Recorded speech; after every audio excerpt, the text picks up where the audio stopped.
On, you guys? What is going on? It is SF Bay Area Sports Talk. We are live. Let me guys know if the sound quality is working here. Yeah, we are in my garage, man. It is. Let's see. Let's try to get this chat going on here. So, what is up? Hey, what's up, Colby Sports, man? Good to see you. Yeah, let's see. Oh yeah, what am I? I'm tripping because I don't need to type in the text because I can just talk to you guys. So this is my first ever live stream on my channel, so I could not be juiced. Um, Let me know how the sound is. We have been waiting for this, waiting to see what picks we are gonna make. So yeah, be sure TV on here. So as you can see, you're seeing me looking at the TV. And so that way you can enjoy the draft as well. And yeah, we'll be talking questions and talking each team, what needs that they're going to have. And maybe our first pick, being that, it is a deep wide receiver class. So I don't think we might have to get a top receiver, with that 13th pick. I think we can make the most of it if the trade opportunity obviously works. So we will have to see. And as you guys know, like any big event, right, it doesn't start on the dot. So we are getting amped up. We all know who's probably going to get taken first, Joe Burrow. That is what I'm anticipating. Like I'm sure a lot of you guys are. And yeah, man, this is awesome. I am juiced, you guys. Absolutely juiced. What is up, Kevin? What's up, man? Thanks for joining today. Thank you, guys. We are going to have some fun today. Let's enjoy this. West Coast Bill. Yes. Yo, we out here. We out here, fam. Live in Las Vegas, you guys. Except, the streets are not full. Who do you want to see? Yeah, who I want to see the Niners pick up a top wide receiver, man. It's a tough decision. I'm going with Henry Ruggs III. It's funny, I started out early, like February, January, or not January, but February, March, thinking C.D. Lamb. Then I moved on from him to Jerry Jeudy. I think Jerry Jeudy is an explosive route runner. And Henry Ruggs, he's another phenomenal talent. Hard to pick between Ruggs or Jeudy. Who is the better fit? Who is the better pick? We know the Jets and Raiders, I think, need wide receiver help. And they pick ahead of the Niners. So it's very likely, two of those top three receivers could be off the board by the time the Niners select. Vikings better. Okay, I see. Vikings better get a receiver. So that... Yeah, you guys, we're gonna be looking at the needs of each teams to see what they should do to address their needs, how they can go about best doing it. So yeah, let's see here. So we got for the needs for Cincinnati Bengals, obviously quarterback. Also, we're looking at linebacker and offensive tackle. So those are some needs for them. All right, what is going on here? Let's see. Hey, he said let's get this party started, man. Roger Goodell, guys. Okay, what is he going to say? Thank you for taking the time to be with us. Yes, thank you. Millions of fans, team personnel, and prospects, I join you from my All right. home for the first Guys, I'm listening to see what he's saying. Draft. This is different for us, and it's different for you. Yes, it is different. Our thoughts have been elsewhere lately. We have been thinking of those fighting bravely on the front lines and those whose lives have been profoundly changed by this unprecedented crisis.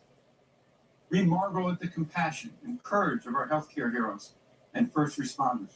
Yeah, definitely. We appreciate our leaders and the men and women serving our country.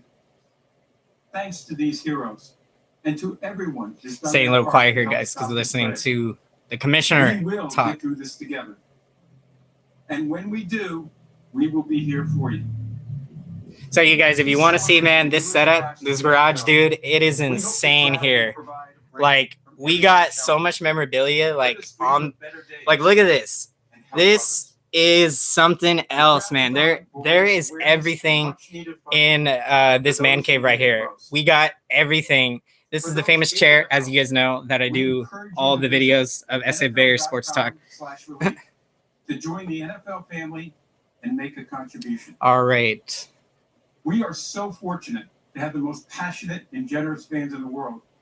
And we thank you for helping to make the NFL what it is. Holy snap, so much Bay Area history. Yeah.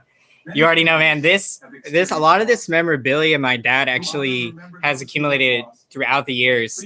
He started getting into 49ers football about the 80s, 90s. Didn't know anything about it originally because he came from Afghanistan. So he learned from my grandpa on my mom's side. You know, he taught him a lot about football. And that was where my dad got the love for watching football. And it was funny because my mom said to him, you know, that he needed to find a hobby. And, you know, so it ended up actually being football because once he got into football, he just loved it like all of us do. So, you know, that is just amazing for how my dad got into football. Very inspiring story there. Hey, what is up, you guys? I hope you're having a good day, man. I've been waiting for draft day. This is almost like the Super Bowl 2.0 because, you know, we get so amped up for Super Bowl day, but NFL draft day is almost just as exciting because, you know, you're talking about adding a young top talent to your already current team. And a lot of times you're adding a top talent at a position of need, and that just gets you so amped up, so excited for the upcoming season. And you know, that's definitely what it's about, getting amped up for football. And I cannot wait, you guys. I'm ready to get this started, ready to see what's going down. Also, be sure to chime in too, what your favorite teams are. You guys, let me know if your team's on the clock. You can also let me know who you would like your team to select or what your needs are for your team. And yeah, very.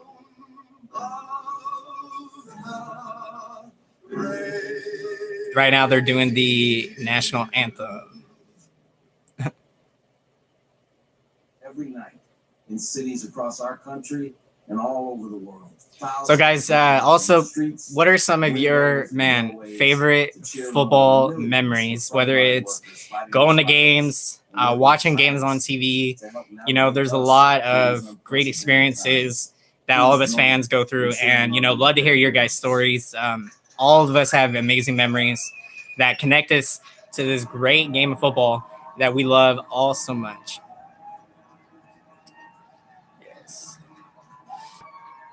Let's see. We can check the 49ers team stream. I got Bleacher Report where I get all my latest news, you know, checking up on the 49ers, read up on the stories. So if you guys don't have any type of, I'm sure you do, some of you, but you can add your favorite teams and get the latest updates and be notified. So great way to keep in touch, all things going on of all your favorite teams. Watching the 2019 season. Heck yeah, man. The 2019 season was one to remember, man. I mean, think about the leap the 49ers made.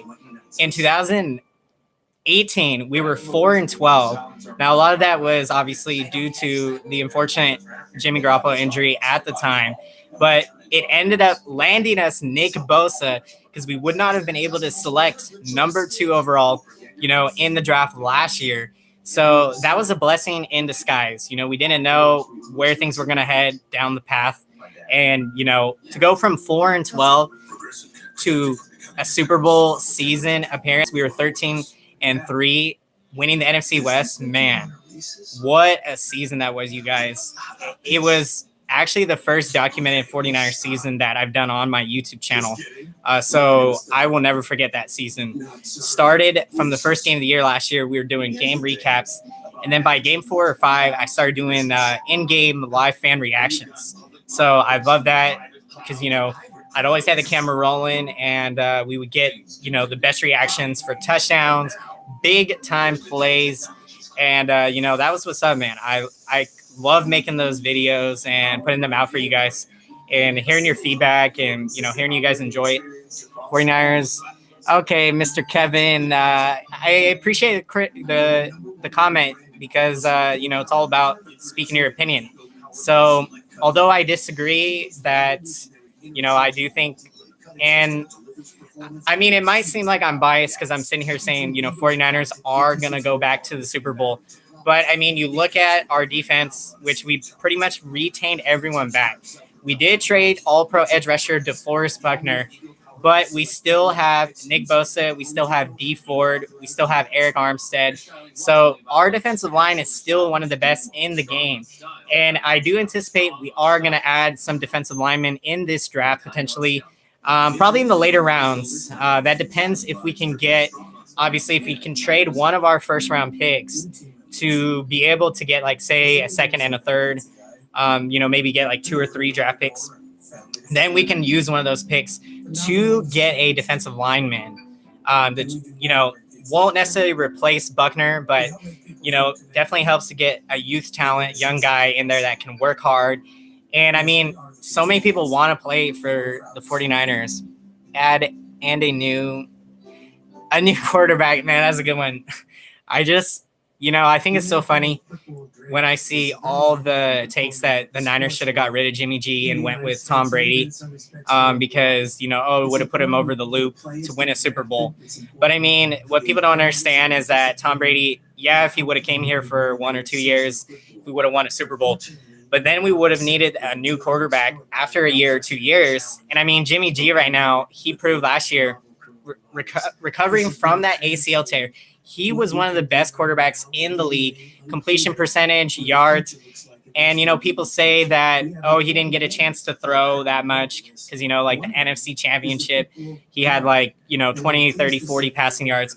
But that was just because we completely ran Green Bay's defense, man. We ran all over them. It was just amazing, from the Kaepernick era when Kaepernick ran all over Green Bay in the playoffs, and then we did it to them again. So a lot of history there with the Packers. Man, love that rivalry. And yeah, so we are still awaiting the first pick, you guys. Still awaiting. Man, I am juiced. So the best thing we could do now is hope for the best and hope that big thank you. Hopefully soon we can get back to some form of normality where we can all enjoy this. Man, it's going to be interesting, you guys. Are we going to have an NFL season, with no fans potentially due to, with what's been going on? Yeah, it takes time. Yes, everything takes time, man. But if you guys saw the Michael Jordan documentary the other day, man, it was funny when he was like, the Cubs have been rebuilding for 42 years, man. So we don't want to be in that situation, man, rebuilding that long.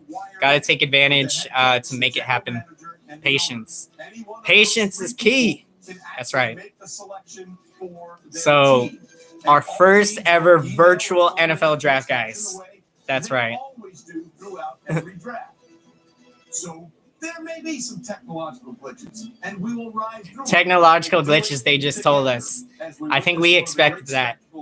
Who is going to be the first person to be like, oh man, my pick got messed up, you guys. There was a disconnection. We have to redo that selection.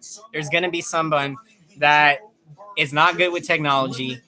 They botched the pick, and, they're going to make excuses. So don't ever make excuses, you guys. We all know it. Got to be on that grind. Dude, I love it. They're showing all the Zooms here, all the draft rooms. Everyone is getting ready. Let's go. An easy pick for the Bengals at 1. What? I wonder if any teams gave the Bengals a call and said, yo, we'll give you all of this. Will you give us the number 1 pick? I mean, a quarterback desperate need team might have called the Bengals up. So here we go, Roger. First, the hugs. Sharing that special moment with a player when he is selected is a hey, guys, also H2O, man. Get your H2O water going, man. But I sure will. Instead, we'll find other ways to have fun virtually. Dude, I love seeing. Thank you guys for checking in, man. I appreciate all of you guys here, man. I couldn't be more thrilled to be here with you guys, sharing the experience together live as it happens. I couldn't think of a better way to react to something. You know, this also could be opening up the idea for future live streams. Hey, why are they booing? Hey, what's going on? They booing. Those were virtual boos. Keep it coming. Keep it coming. Lastly, the best part of the draft is that it restores hope and generates optimism. Yep. Because Restores hope, gets better generates optimism. Speaking facts, Roger Goodell. And let's get it started. Let's get it started. It's now my honor to announce that the first ever virtual NFL draft is officially open. It's officially open. The Cincinnati Bengals are on the clock. They're on the clock, you guys. Dun dun dun. The Bengals. Who are they gonna go with the first pick? Will it be Joe Burrow, the quarterback out of LSU Tigers, who you can argue had the best college football season? Oh my goodness. He put up some ridiculous numbers, you guys. In fact, we should probably get those facts out for you because they were some insane numbers he put up. I think let's see. Joe Burrow. He is a potential selection here. Definitely. Joe Burrow. I watched his college championship, in the playoffs, man. He was phenomenal. Calm and collected. He didn't bend under pressure. And, I mean, that's what you got to have in a quarterback. It's a very high-pressure position because, you got to be – it can be hard to get knocked to your, butt out of a blindside hit. That can be scary to adjust something like that and to be prepared. So, huge props. They legit – yeah, they legit booed the GM on my team. Dude, that's hilarious. So let's get these. I'm looking up the Joe Burrow stats. Here we go.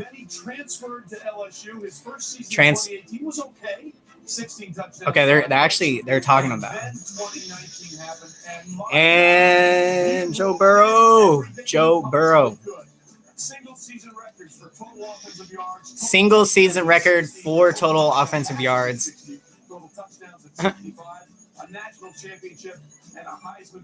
Holy cow, yeah. 2019 season stats, you guys. 5,671 passing yards, 60 touchdowns, and he only threw 6 interceptions.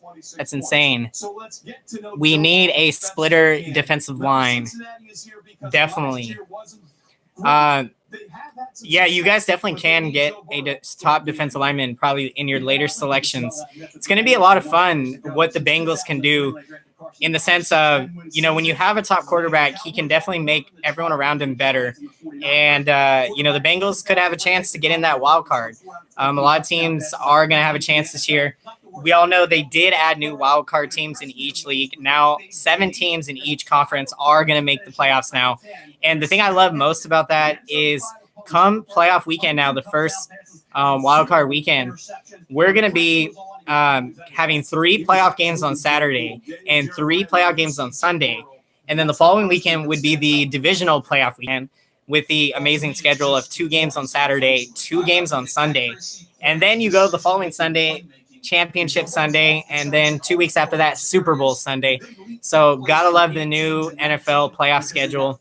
It's going to be a lot of fun. And, in some sense, I like the old way better that less or 12 teams made the playoffs because I do think you want to reward the teams that do make the playoffs. You want to make it seem like, it's a really rare, prestigious thing to do. And, because look at MLB. They have the least amount of teams making the playoffs. They got 10. And NBA, I think it's at 16, hockey 16, and NFL now 14.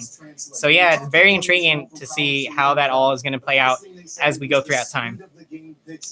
So, prospect cam, yep. Burrow is getting ready. So, let's see. Then try to. What is going on, you guys, man? I hope you are enjoying the draft. Moments away from the first pick. Man, did you guys sleep last night? I was so juiced, so excited for this day.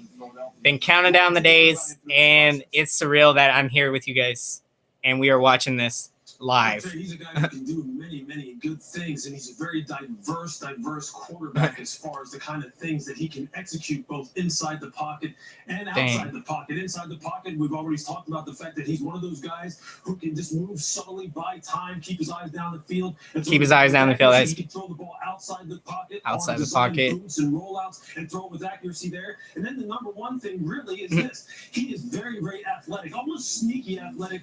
Splitter defensive line. Let's see so NFL draft biggest needs, guys, for each team's gonna be a lot. Biggest needs. Above the shoulders. I want to read a quote to you about Joe Burrow. Trying to be a Man, you guys, my phone somehow I got like some water in it, and now the connection, the touchscreen is barely working, and obviously that kind of makes it difficult. But we'll have to adjust accordingly. Just by sharing that right there with you tells you.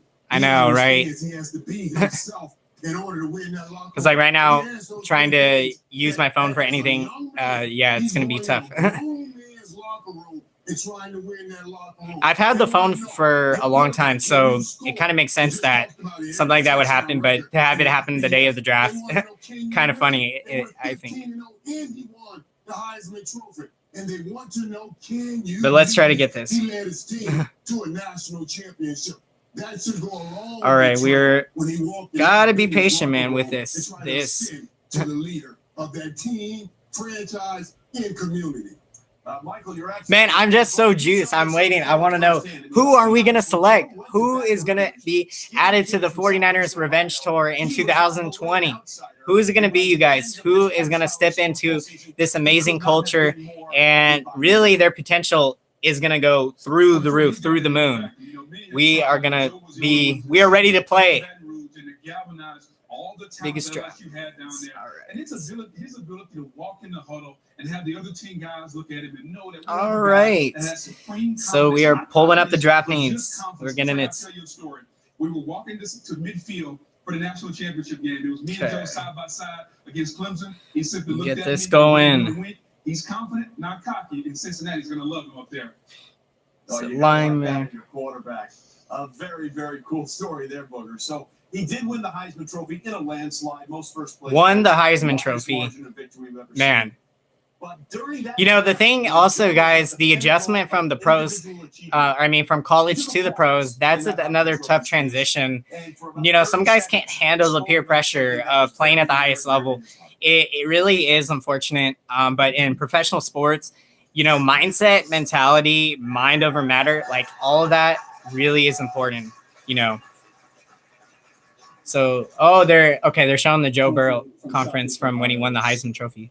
Let's see this. It's a very, very impoverished area, and where he came from. The poverty rate is almost 2 times the national average, and there's so many people there that don't have a lot. And I'm up here for all those kids in Athens and in Athens County that go home to. What do you think the Bengals are? And try to. Yeah, I without a doubt, it's got to be Joe Burrow. We've been saying it. I think you got to go with the quarterback because if you don't have a legit quarterback on your roster, I think you got to get a quarterback because you got to have all the best players. And, obviously it's not a one-man sport, but quarterback is a big position because, they got to have confidence. They got to have leadership. They call the plays in the huddle. And if your quarterback doesn't have confidence, that's going to rub off on the rest of the team. And guys are not going to be feeling confident in their abilities. The receivers, tight ends, the blockers, everyone that's got to do a job on the football field, they're not going to be enticed to do those things unless you got a great person at the quarterback position, someone that can lead the team and, do those kind of things. Will Tampa Bay make Super Bowl this season? That they could, in the sense, obviously they would have to beat the 49ers. And I think that it could potentially, we'll get to that. Okay, here we go. They're about to select Joe Burrow. Oh, they selected him. You guys, Burrow Cincy has got a QB now. It's been called. Oh my gosh. Sorry, excuse me, guys. Burrow. Oh my goodness. Oh my goodness. Answer. So I'm going to be honest. No, I don't think Tampa Bay this year will get to the Super Bowl. I think they are going to make the playoffs. I do think that they will potentially meet the 49ers in the NFC Championship. And I think it would be a really close, well-played game. But I do think the 49ers would prevail over them. And so Tampa Bay, I do think they have a good chance to get to a Super Bowl. Whether that could be this year or next year, though. So you guys got a very talented team, I think. And then you're adding Gronkowski, man. I love that move. The chemistry there, those two guys, all their time in New England. So, but Burrow, man, that's where it's at. Cincy, they got a chance now. A lot of teams are going to get a chance to try to get that wild card. Makes it interesting. As a sports fan, there's nothing more exciting, I think, than playing meaningful games as deep into the season as possible. And, when you're not winning games, obviously it's not that much fun, So competition, competing at a high level, that's where it's at. And nothing like going to the game. If you're going to a game down the stretch, your team's trying to get in the playoffs, or even just watching those last 4 or 5 games of the regular season, man, there's just so much excitement and, so much to look forward to every Sunday. And that's where it's at. That is where it's at. But look, the NFL has gotten a lot stronger because although the 49ers, you can argue that are they the favorites to go back to the Super Bowl? And, you can make that argument definitely. And I do think we should be considered the favorites. I do think we will get back. It's going to be a lot of hard work, but you're seeing all the work that all of our players have been putting in. They are motivated to prove themselves. And, I think we're going to see a lot of guys that had good years even get better if that's even possible. Like George Kittle, you got other guys on the Niners that have been putting in the work. Kendrick Bourne, we re-signed him. And, yeah, just a lot of guys moving up the ladder, moving up the depth chart. That is going to help big time. And you love to see it, guys that once they've made the money, they still continue to push themselves, still continue to provide for that team. And, like from the Jordan documentary, Dwayne Wade couldn't have said it better. His biggest joy was bringing happiness to a city in winning a championship. So any athlete, man, that should be the chip on your shoulders, thinking about the impact, that you can have. What is up, Gio? What is up, man? Welcome. We are here live in the draft. We are live. And now the Redskins are on the clock. I think they're going to go with Chase Young, guys, defensive end. That is my prediction for the Washington Redskins. He is one of the most explosive athletes in this draft. So I've got the Skins going with Chase Young. Pocket mechanics for Burrow.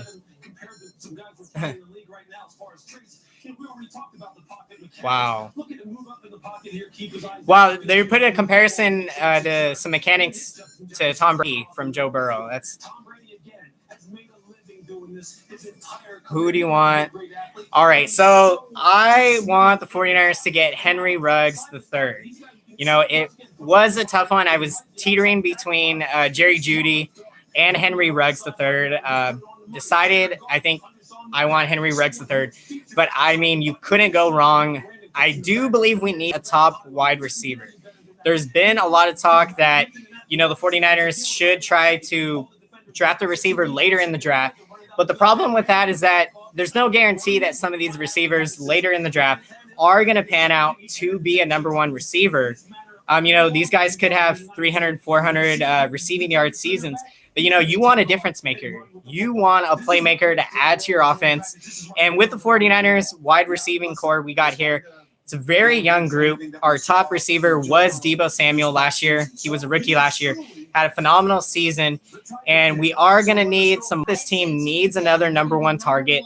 Because if we add a number one receiver, whether it could be C.D. Lamb, Jerry Jeudy, or Henry Ruggs III, you do this and you add him to this group with George Kittle in that receiving core. This offense, man, you're adding some big weapons for Jimmy G. We already have a phenomenal running game. So, man, thanks. Who Dolphins will get? So that is a tough one. Obviously, I think they are going to draft a quarterback. Tua is a possibility. The name is kind of going off my head. The other quarterback that is available, but the only thing with Tua, though, the injury, he had hip surgery. So it does make you wonder, how is he going to respond to that hip surgery? Because you would hate to draft him with that 5th pick for Miami and have it not pan out, because there are other good quarterbacks in this draft. So it's a tough one. And, comparing it to Buster Posey from baseball, he had hip surgery and, it's taken him about 2 years to kind of really get back to kind of being who he was. So that kind of, for me, raises a big question mark. All athletes respond differently. We all have different bodies and in the way that we function. So, hopefully that Tua well to, the hip surgery, but he is going to be ready. And it's going to be a very interesting pick. Chase Young, that's who I've got going number 2. Dolphins. Also, Dolphins needs offensive line and wide receiver. Those are also a couple other areas they can improve on as well. Man, so excited, guys. I'm anticipating the Niners. I think we are going to select or trade back our 13th pick. There was an AFC executive I seen that told Matt Mayoko. If you guys don't know, Matt Mayoko covers the 49ers. So he posts a lot of good content on Twitter, keeping up with the team and everything. He spoke to a top AFC executive, and the AFC executive told him that, there's not much of a drop-off in talent from going 13 to 20, 21st, and 22. So with that being said, why not, if you're the 49ers, trade back, trade your 13th pick, maybe pick up a 20th, 21st pick. All right, we got the second pick, guys. It's coming. I think Chase Young. Chase Young, defensive end, Ohio State. Congratulations, Chase Young. Woo, man. That is a big selection, Redskins. Big selection. You guys also got needs, offensive line and cornerback. But, man, Chase Young, I love it. This guy's a beast. Second straight year that Washington has gone the Maryland route. Has even Dwayne Haskins. They're playing with NBA number 1 overall pick Markelle Fultz at one point. Dwayne Haskins grew up. I'm loving the draft. Hey, you guys there? Connection is unstabilizing.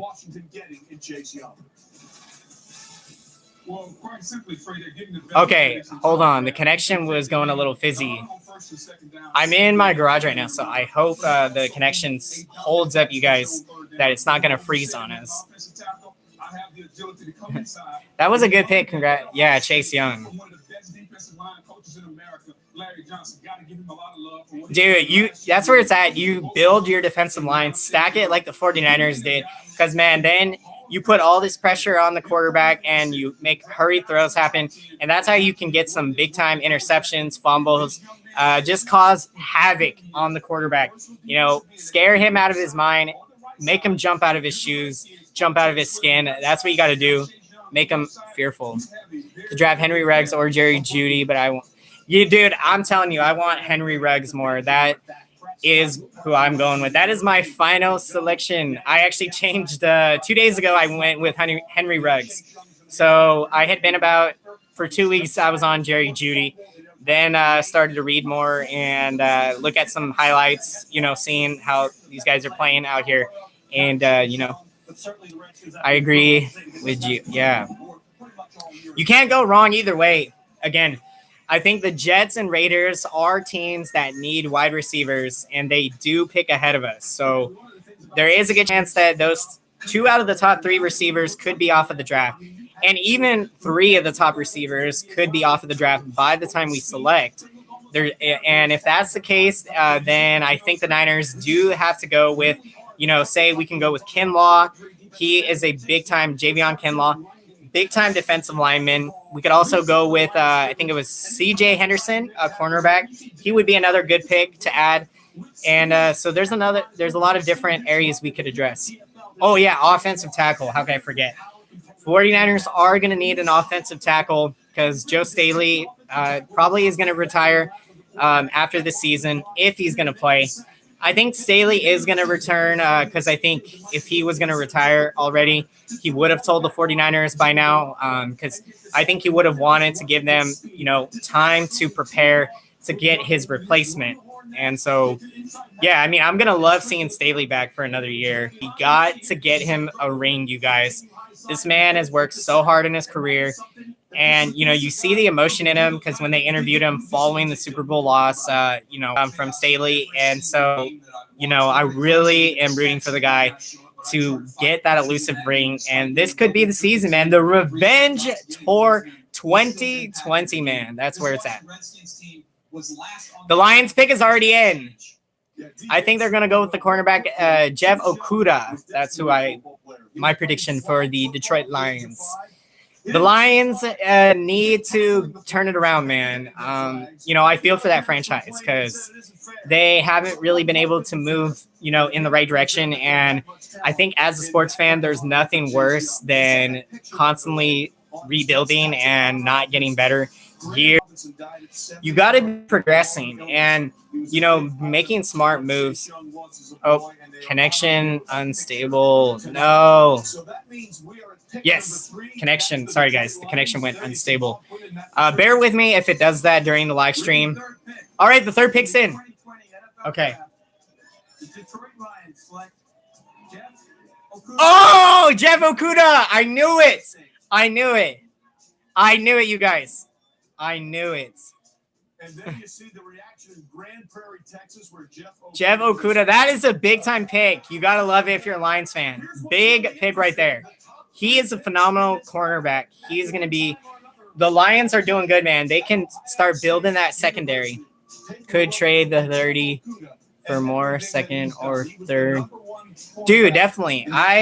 Honestly, you give me an offer right now, probably with a second and third – probably I would likely take it, trading the 31st pick because I think there isn't going to be that much of a drop off in talent from the 31st pick, of the first round. Like that's basically the end of the draft going to the second round.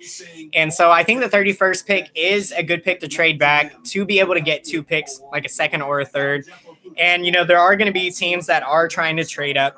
And so I think we can use that 13th pick to get that elusive number 1 receiver that we need. But again, it's going to depend on if CeeDee Lamb, Jerry Jeudy, and Henry Ruggs III, if all 3 of those guys are taken by the time we select at 13th. So it's going to be intriguing. I am anticipating that we are going to trade back one of these 2 first-round picks. The Falcons, I heard, are rumored to be trying to trade up. I think they're selecting 16. So they probably have checked in maybe a couple teams trying to trade back. All depends on the structure. So who's on the clock? Okay, New York Giants. So I think this pick, I think they're likely going with a offensive tackle, offensive lineman, something like that. That is the area of need. And one of the great offensive linemen, I think Isaiah Simmons, I think is a very good potential selection here. So let's see, biggest needs for New York Giants. So cornerback, yes. Linebackers, yes. Could be drafting a linebacker here. And let's see. Saquon. Yeah, the Giants do got a good running back, Saquon Barkley. He is a great runner there. Detroit, they are happy, man. You got to love the picks. Chase Young. So far through 3 picks, you guys, it is exactly how I anticipated the draft would go. A lot of picks early are predictable. Then we start getting to the craziness. Then we may see some insane reactions that who knows. And that is what we love about sports.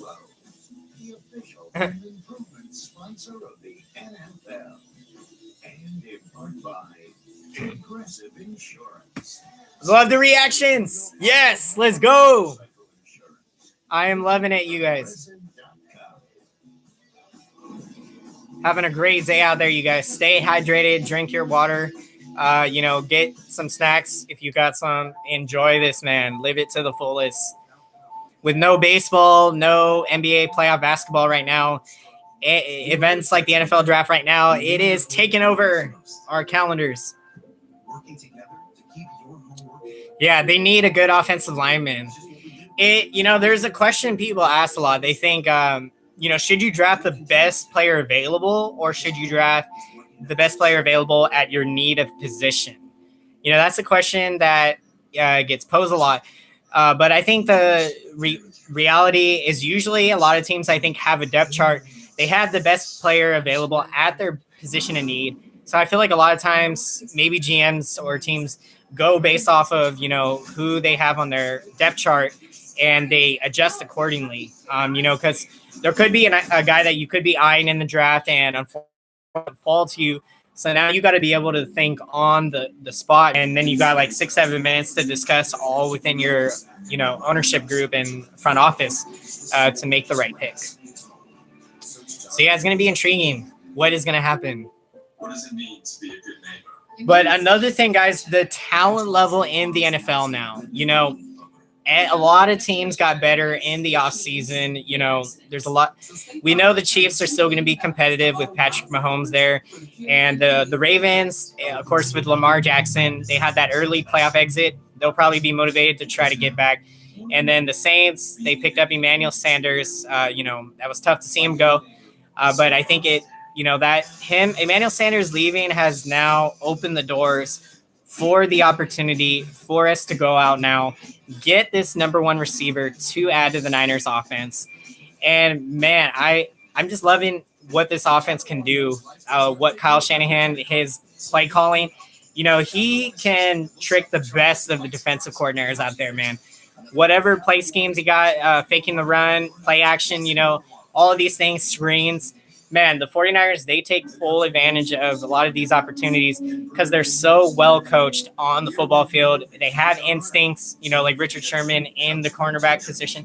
He instinctively can know sometimes where a quarterback is thinking with his mind, where he's trying to go with the football. So that's also some things you got to love in some football players. That instinct, man, on the football field. They're not afraid to, cut routes or jump routes that they're, defending and make plays happen, man. That's where it's at. That was where it's at. Go Pads. Yeah. Hey, yep. I've heard, a lot of Patriots fans are, it's going to be exciting to see Brady and Gronkowski back at it with Tampa Bay. They are definitely going to be motivated to prove they still got some gas in the tank. And wouldn't that be something, man, to see the 49ers and Buccaneers meet up in the playoffs? Jimmy G against Tom Brady.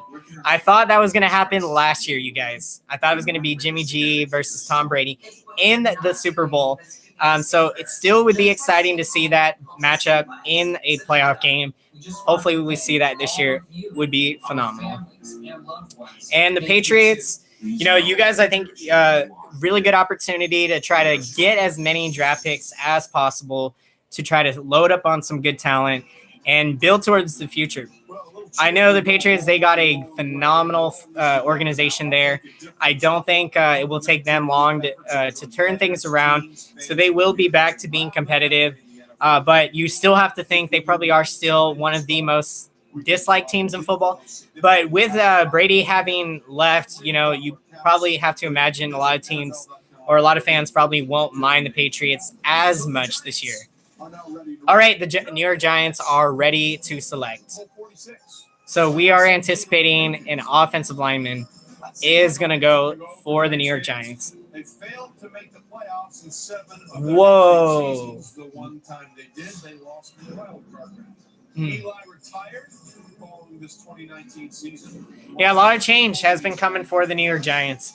That's always tough, man, when, a great quarterback like an Eli Manning retires and, you go through the transition. And Joe Judge, now, of course, went the route last, spent time with the Patriots as not only their special teams coordinator, but also worked out with the linebackers there. Who are the New York Giants going to select? I thought also a team might try to trade up to number 4 to potentially get the quarterback that they want.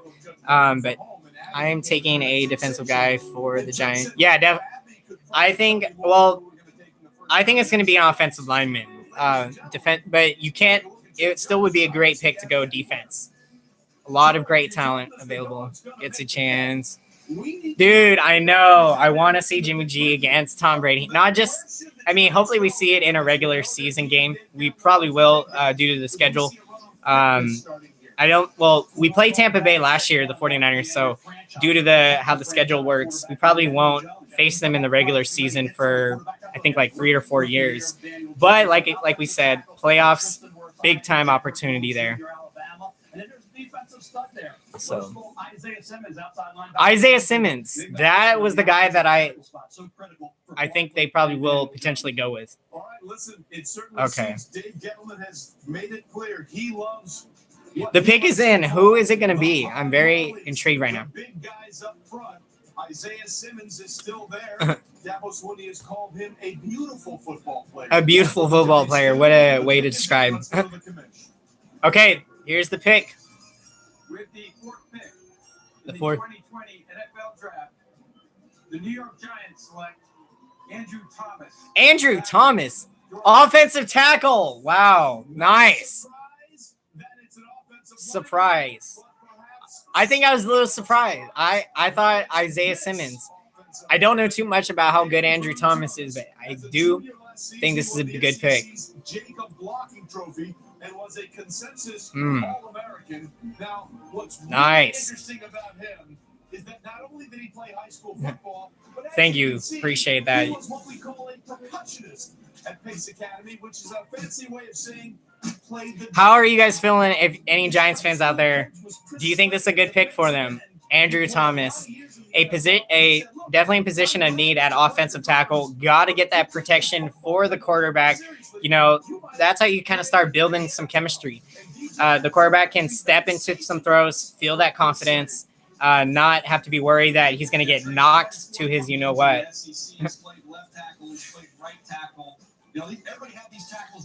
You honestly, if boys play India, if they honestly played each other, well, they are going to be playing each other this year. It is going to be very competitive. Cowboys have a very good offense, so seeing how they would fare against our number 1 defense, that would be a great game to see. I do think we would beat the Cowboys. Would be a close game, though. So it is going to be a lot of fun. I love the Niner-Cowboy rivalry, man. A lot of great rivalries that, of course, with the Niners-Seahawks rivalry, which has been building some steam the last few years. I love that. So it is going to be a lot of fun. You got. I was trying to go out to New England this year to see the Niners play the Patriots. Don't know now if that's going to happen, but hopefully in the future we still will get some opportunities. But it is on my bucket list, you guys. I love to travel, and that's kind of been. It's always been my dream to go to every MLB stadium to see the Giants play, and definitely for football, go to every NFL stadium and see the 49ers play. So we have landed at the 5th spot, one of 3 picks that the Miami Dolphins have. Now, in this first round. there's 2 quarterbacks. Miami could be selecting Tua, and I believe the other guy's name is, I think it's Joe was his name. Might be how. Yeah, definitely. Some things are out of our control, and that's why life is all about how you respond to things. So always remember that. We can't always control what happens to us, but we can always control how we respond, the mindset we carry. Always remember, guys, mind over matter. The The mind is more powerful than the human body, always. The Dolphins, well, when they had Dan Marino, they didn't really worry about much. But they haven't had Dan Marino since he retired before the 2000 season. That's 21 different starting quarterbacks. And they've only drafted one quarterback in the first round, Ryan Tannehill. Waiting for this selection. Will a team try to trade up? Quarterbacks are a necessity in this league. 4 playoff. Oh my gosh. It's been a rough time for Miami. Haven't made a whole lot of playoffs in a while. You know, I love the underdog stories, man. I think a lot of these small market teams in sports, you know, it's frustrating for me, I think, when, you know, a lot of bigger market teams do have an advantage sometimes financially. Even if that does sometimes benefit my teams. I love the underdog story, love rooting for teams, you know, because sometimes a lot of those communities, you know, sometimes you really can make a big impact on a lot of people's lives from those small communities. Tua to Miami, I'm calling it. Yeah, the only thing, though, is the hip surgery, man. Is Tua going to respond well to the hip surgery? Because some athletes don't heal very well to those injuries. So that's going to be the big question mark. You know, it's Tua's one of his best plays. You guys remember his game-winning touchdown from the college football championship game 2018 for Alabama. Me and my friends are actually watching that game here in the garage, and we actually got my reaction to one of probably the most insane endings of a game that I've ever seen in my life. You know, it was just absolutely insane, that game. Joe Burrow or Tua? Well, okay, I think right now I'm going to have to go with Joe Burrow. And, you know, that's obviously based off of kind of limited knowledge that I have. Haven't seen a whole lot of both of them. Both very talented quarterbacks. So I think for now, I think Joe Burrow is likely to have the better career, but Tua has a lot of potential.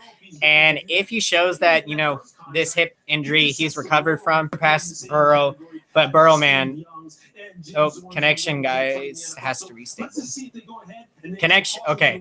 Sometimes my connection is glitching out, but so yeah, I think Tua could very well potentially get up there, but Burrow right now, man, he had one of the best seasons in college football history. And I think he's just going to build off of it. It's going to be a lot of fun. He could get the Bengals to the playoffs this upcoming year. As you know, they have this extra wild card. Could help a lot of teams this year, guys. A lot of excitement for fans, man. We are ready. This was a normal run-up to the draft. Would this be as much of an issue as it is right now? Probably not, Trey. And I think you look at it. See, what are they talking about? The injury. They would have had to trade up to get him. But the offensive tackle is interesting. And then do you circle back and get a quarterback at 18 if you pass one to her? This is a fascinating pick. We've been talking about it, seems like, for 2 months every day. Yep. We have 2 months talking about where is Tua going to go. The Dolphins have the capital to do whatever they want here. Again, this is the first of their 3 picks in the first round. And there's still about 7 minutes to go. Oh, wait. We're hearing it now. The pick is in.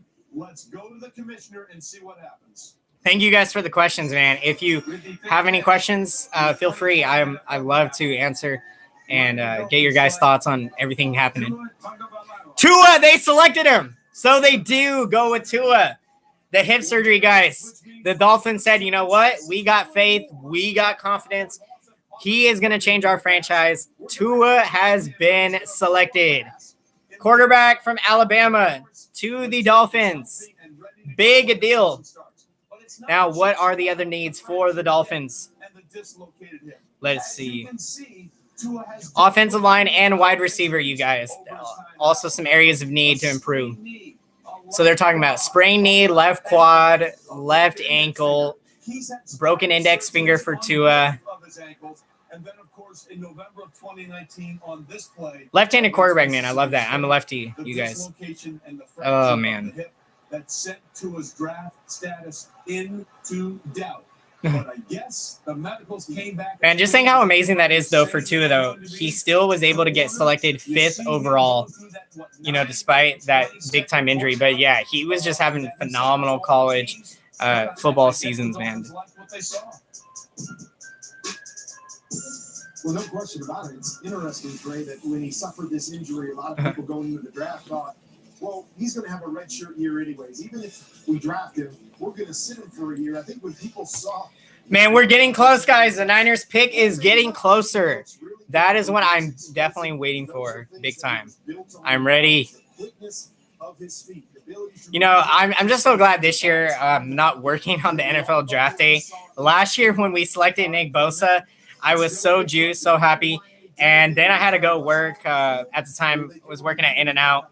Had to do a closing shift following the draft last year. And so, yeah, that wasn't very fun, working until 2 in the morning. Would have liked to have been at home, but thank goodness this year, guys, we are here at home, relaxing, enjoying, having a good time. Quarterback.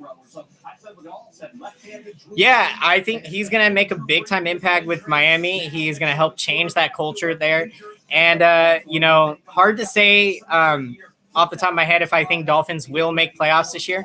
If I had to say right now, I'm probably going to say kind of leaning towards no.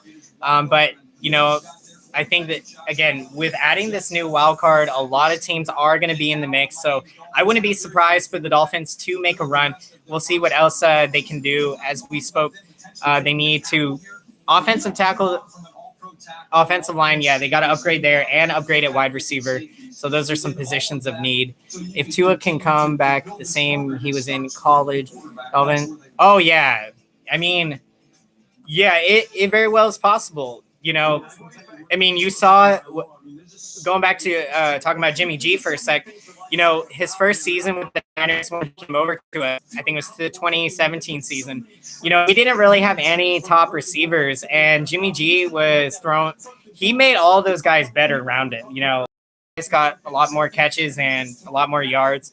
And so I think Tua can have a similar effect on the Dolphins offense and some of these young players that they got. So that would definitely make everyone around them better. And, that's, again, quarterback, you need a leader, high position, and that's where you got to go. So who is on the clock? Chargers. Okay. I think they are going to go with the quarterback. Chargers. Definitely is a possibility here. Yep, quarterback, offensive line, and linebacker are positions of need for the Chargers. Phillip Rivers ended up going to the Colts, so that's going to be interesting there. Colts, they've made a lot of moves this offseason, improving the secondary, adding some offensive weapons. So Colts, yeah, they're going to be in the mix. Will be interesting how Phillip Rivers adjusts. I still think he's got some gas in the tank. We'll see what he can do this year. Grading Joe Burrow pick, guys. We got the ratings. They graded the Joe Burrow pick an A+ rating. Let's go back to one of our insiders, Chris Mortensen. Hey, Mort. What is up, Mortensen? Hey, yes, Let's hear. As we mentioned in the earlier show, who were able to choose the independent doctor, hip specialist, who did the medical. The hips. Okay, they're talking about Tua here. Recently, and that was Dr. Thomas Hyde in Nashville, Tennessee, where Tua was working out and rehabbing. And he said, and he told our medical analyst, Tiffany Bellis, that his CT scans were pristine on the hips and as good as he's seen as anybody who's. Dude, I'm telling you guys, the hips ain't no joke. Like, because I played baseball and, still training and trying to play college a little bit because for my school trying out. But the hips, man, it's a very sensitive area, especially in baseball, because when you're swinging, you generate a lot of bat speed through your hips. And obviously, in any sport, your hips generate a lot of firepower. So really got to be careful with hip movement and also not putting too much pressure on your hips too. Like if you're leaning over or doing things like that. What is up, D? What is up? Welcome to the live stream. Thank you for joining us. Thank you for everyone who's checked in. I appreciate you guys so much. I couldn't be more excited and thrilled. We are doing this draft live stream edition, guys. SF Barrier Sports Talk, first ever live stream. Welcome. I love it. You know, this could potentially also open the door to more live streams in the future, you guys. Let me know if you'd like to see more of these. We could possibly do some for some potential games. You know, we can get my reactions as they are happening. That would be pretty fun. And yeah, there's a lot of cool things we can do. Still learning these new features to live streaming. With this being my first one. Dude, definitely, yes. We will be coming with the ideas. Let's see what Mel's thinking. Mel Kiper with the Chargers. That was the quarterback guy. It's the name that slipped my mind. Herbert. Quarterback Herbert. That was the guy that I thought Miami was going to get because I thought the hip injury with Tua was going to be a concern for Miami. But as we found out, it wasn't a concern. Listen, the two teams that were at the top of the draft that were desperately in need of quarterbacks were the Miami Dolphins and the Chargers behind it. Miami and Chargers, two top teams in need of a quarterback. That is true. Member of Indianapolis Colts. They need something to build a franchise around as they move into that brand new stadium. Message with the Rams, and getting a quarterback early in the round or in the first round would certainly be something that they could hang their hat on for the franchise. The pick is in. So the pick is in. The Chargers. The Chargers at 6. All right, let's find out. I think it's going to be Herbert. The Los Angeles Chargers select Justin Herbert. Yes, it was Justin Herbert. Quarterback from Oregon. That's a big pick. Nice. You got to like it if you're a Chargers fan, especially losing Phillip Rivers. This is a good change in the right direction. You know, you love to get a young quarterback in. Nice. Good to hear, man. Good to hear. Hope all you guys are doing well this Thursday, enjoying the NFL draft, man. Live it to the fullest. Let's enjoy this moment. He has a lot of family history. He is a kid from Eugene, Justin Herbert. From Eugene. A lot of ducks in his background. Grandfather Roger ran track at Oregon State. His other grandfather, Rich, played football. That probably means that the Chargers won't get Cam Newton. Yeah, you could probably say that. I think I did read that they were interested in Cam Newton. You know, Cam Newton, he's been saying he wants to prove to a lot of people he's still got a lot of gas left. And, you know, I think he still does. So I know that was tough for him to move on from Carolina. They did bring in Teddy Bridgewater. So Carolina is going to be very competitive. They are going to field a good team this year. Be trying to get to the playoffs. Well, there's a lot to like about Justin Herbert, Trey. Justin Herbert. We're watching the highlights now, guys. Push the ball down the field. He's got athleticism where he can nice outside the pocket. So I love the mix. You know, when you're a top 10 pick, you usually go to a team that's rebuilding. He gets to throw the that's he said if you're a top 10 pick, you probably go to a team that's rebuilding. You know, you see that a lot. A lot of the best stars in college join teams that, you know, small market teams that obviously don't necessarily have a competitive team right away. Unless you are in a situation like the 49ers were in last year when we had the second overall pick, but that was because of an injury that pretty much set us that far back. And so we were able to plug in a top 10 first round pick right into our scheme, you know, last year and, you know, had the amazing season that we had. Obviously, thanks to a whole lot of other contributions from everyone on the team. Still no trades, man. We haven't had anything to go, like make us just, you know, make our jaws drop. Like craziness. Absolute. Holy scamoly, man. We need one of those moments, man, to go crazy. A lot of introverts have done very successful things. So they're talking about he's an introvert. Go off the board. This is the third time in the common draft era, going back to 67, that 3 quarterbacks have taken in the first 6 picks. 3 quarterbacks taken in Eugene as the draft decision. Launching the 2020 NFL Draft. Still no trade. We need some noise. Let's make some noise. All right. What is the latest? Grading Chase Young. They graded Chase Young pick A+. Very good rating. So now Carolina, big need quarterback. Yes, potentially. Well, Teddy Bridgewater, I think, will be the starter likely. Offensive tackle and defensive tackle are positions of need for Carolina. Now, they also did sign receiver Anderson in the offseason. That was a big pickup for them. Definitely going to help them big time. And well, then they started getting like 800. Cornerback positions, another thin position for Carolina as well. They can also improve there. They gave me money when I needed it most. That's why Affleck is here. They probably will be likely, guys, to go for a cornerback later in the draft potentially. Again, let's see. We're getting closer to the Niners pick. I can't wait. You know, time flies when you're having fun, guys. Like, I've been having so much fun right now, and I'm seeing the time. We are already an hour into this draft, and yet, man, I'm just having so much fun. Time is flying by. It's amazing.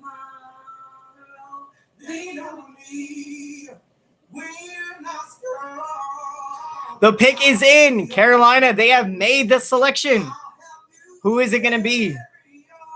Who is it going to be?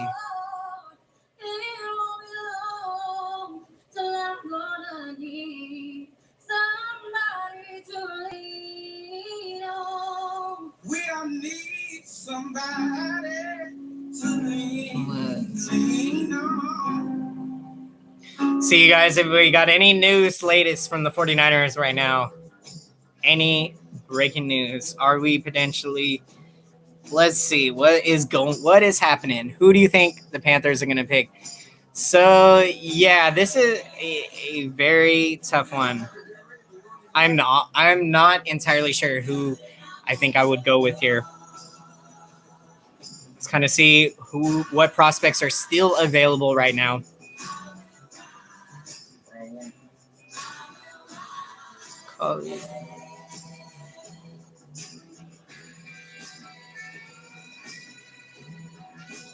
Let's see. College. All right, we are getting this.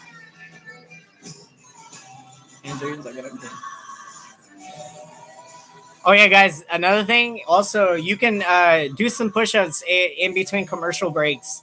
Get that workout going. If you're watching TV at home or anything, especially during times like this, take advantage of as much time, when you get the chance. Great way to sit back, enjoy what you're doing. Commercials, get that little, get the blood pumping. And man, just continue to work hard. We got this. Lowe's 300,000 associates are working hard to keep. So let's see. We're looking at prospects. Prospects available. Safe and keep pounding. Who is your favorite player in the NFL? So I love this question. Frank Gore was my favorite player, or still probably is. But if I had to pick a current San Francisco 49er, I got to go with my man, George Kittle. I bought a George Kittle this year back in January. I just love the guy, man, especially yards after catch. In football, that's where it's at. When guys can't bring you down, when literally they try to tackle you and literally as you're still running, they're like hanging on to you because they can't bring you down. That to me is, like what George Kittle did in that game against the Saints. That was amazing. And this offseason, Kittle has been continuing to work out insane, you guys. He's been doing some, deadlifts in his garage or something. He's got a nice workout bar there. Him and his wife, they're doing great workouts. So Kittle could be on the verge of another absolute breakout season, even bigger than what he's been doing. That would be scary for the rest of the NFL. All right, Carolina's pick is in. But yeah, Frank Gore, guys, all love, man. Favorite player of all time for me. Defensive tackle, Derek Brown. Nice. That is going to be a big addition to improve their defensive line. It's a great pick for Carolina. Nice. As long as no receivers get taken, guys, I'm big chilling right now. The more this draft goes on and no receivers are getting picked, we are big chilling because the more likelihood that one of these 3 receivers is going to be selected.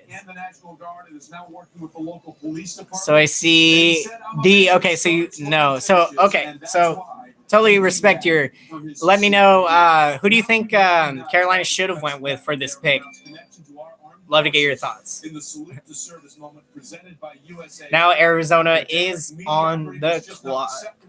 His father James instilled a strong work ethic in his life.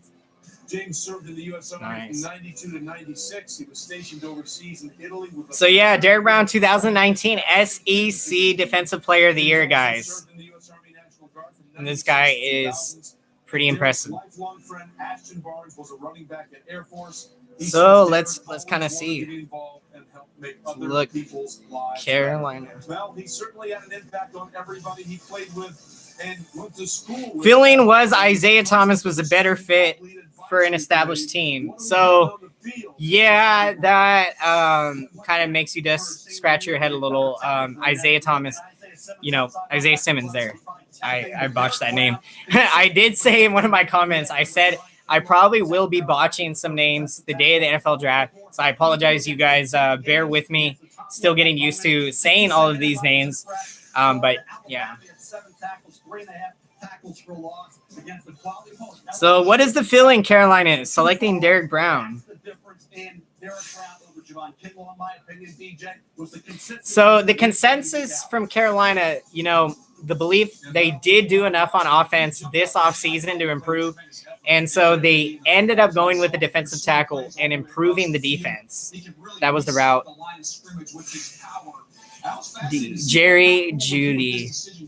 Okay, I see. Yeah, I mean, that would have been a good pick, Jerry Jeudy. But yeah, Gio, I can see both your guys' perspectives here, because you can, if a guy's going to be a difference maker for your team, and in Carolina's case, bringing in somewhat a weapon for Teddy Bridgewater, Jerry Jeudy, man, phenomenal route runner. These top receivers, one of the things that makes them stand out is that, they're so good at, creating separation in their routes, slant routes or corner routes, whatever. They just, so fast, their speed and athleticism, it's just amazing to see out there. But yeah, the top receivers in the draft probably aren't projected to be taken until I think the Jets and Raiders are going to go receiver. That is my thinking there. Excuse me. Sorry, guys. There's no question that they need edge rush to go with Brian Burns as well, but there's no one worth drafting this high that could truly be a 4-3, put your hand on the ground, rush the passer. So yeah, I think we had our first big question pick of the day was this Carolina pick. I think it is going to work out for them though. Now Arizona is on the clock, you guys. Our NFC West division rival. He certainly is, by the way, defensive coordinator. It's really, yeah. I think I tend to agree with you, Gio. I agree with you. I think probably Derrick Brown probably shouldn't have gone top 10 overall. Okay, Arizona selecting. With the 8th pick in the 2020 NFL Draft, the Arizona Cardinals select Isaiah Simmons. Isaiah Simmons. Wow. That is a good pick for Arizona. Wow. I did not think that they How did Arizona end up with Isaiah Simmons? He should have been gone at number 4. And he fell to number 8. Oh my gosh. Wow. Dang. Isaiah Simmons. That is wow. Dude, Arizona is going to be scary this year, guys. They did pick up DeAndre Hopkins in the offseason in that big trade. And, we know Kyler Murray last year. I did go to that Niners-Arizona game. the crazy ending when Jeff Wilson Jr. got the game-winning touchdown.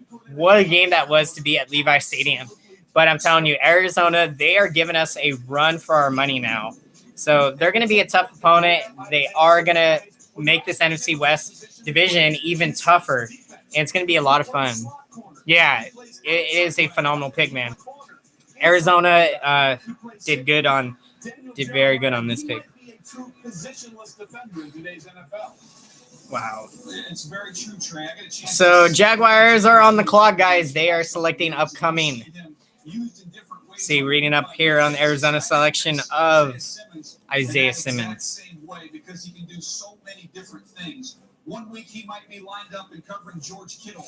The next week he might. So yeah, the Cardinals could have also went with a receiver too with this pick, but I think trading for DeAndre Hopkins, probably once they made that move, they decided, that they weren't going to draft a receiver.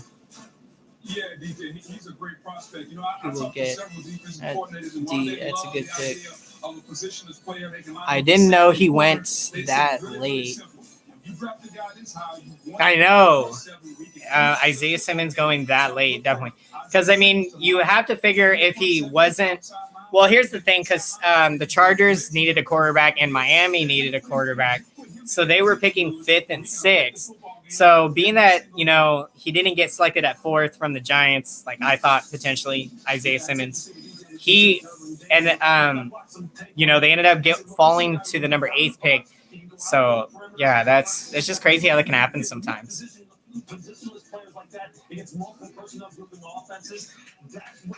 All the receiver Eagles, yeah, they could also be in the mix for a receiver too coming up. When are these top receivers going to go off the board? I don't want to see Henry Ruggs the third go, guys. That's who I want the Niners to get. Not him, Jerry Jeudy. Yeah, project. Yeah. Isaiah Simmons, I think he was on a lot of people's mock draft to go 4th overall. We are getting closer to the Niners pick. I am so juiced. I'm so ready, guys.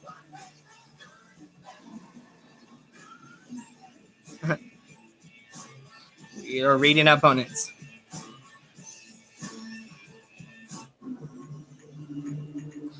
Potential. Man, loving this draft. It's going good. How are you guys enjoying this draft today? Any barbecues going on or any get-togethers that you do with your family on draft day? Love to hear your thoughts, guys. From Navy Federal Credit Union, our members are the mission. Dude, the off-season's going by really fast. It's insane to think the Super Bowl doesn't even seem like it was that long ago, and here we are already on draft day. Next thing you know, it's going to be training camp, and hopefully we will be seeing some live NFL football games come August. I'm ready to go, guys. Ready for the Revenge Tour 2020. Let's get it. Sleep number. This is not bad. It's proven quality sleep for $9.99. So Mel's best, Jerry Jeudy is still one of the best available right now. Tristan Wirfs, defensive tackle. This is all according to Mel Kiper right now. Mel's best available. From Tristan Wirfs, offensive tackle from Iowa. You got Javion Kinlaw, defensive tackle. He is a potential selection for the 49ers, I think, at 13th. If, we don't have any of those top 3 receivers. But I think Kinlaw would better be suited if we might get lucky to get him at 31. We'll see. As we know, he did fail a certain type of test, as we know. So that kind of hurt his draft stock.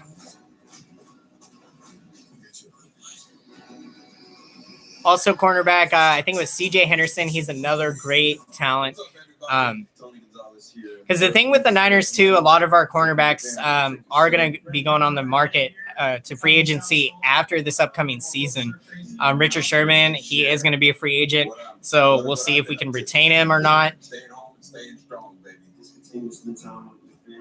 As I'm doing right now, as we're doing a puzzle, me and my daughter Joy. Say hi. The pick is in. The Jaguars have made their selection. One of the things we always do, we come up and come through so many times, and we're better for it. This is the time for all of us. Man, guys, this YouTube live stream, I am loving it. Like, we got the setup going. This is my own draft war room. We are ready to go. And I know we're going to get through this together. We will be all right, baby. We will be all right. I promise you that.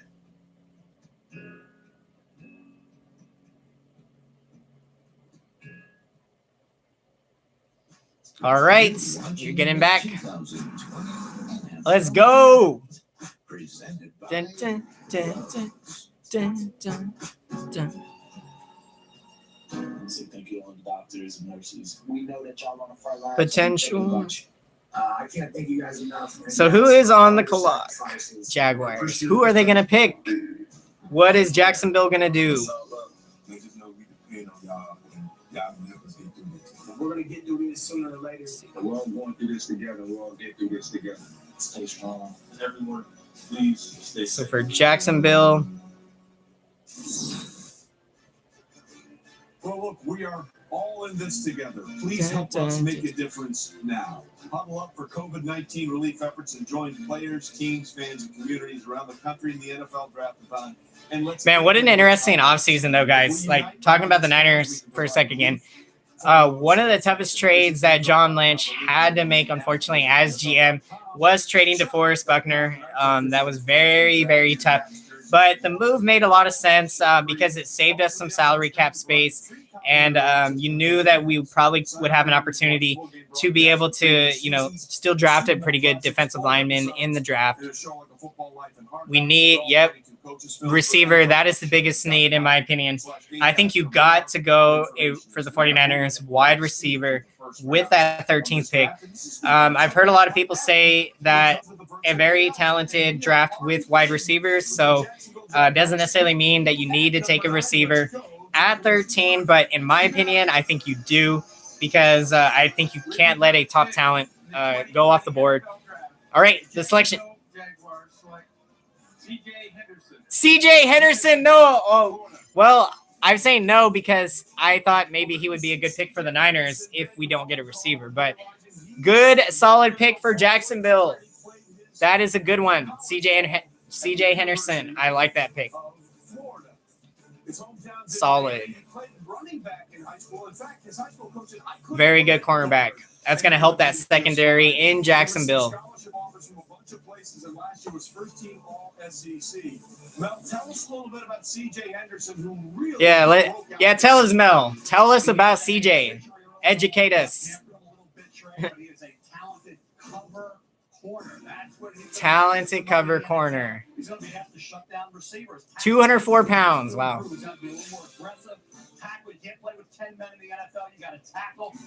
Man, you got to have some respect for football players. I mean, instincts on the football field.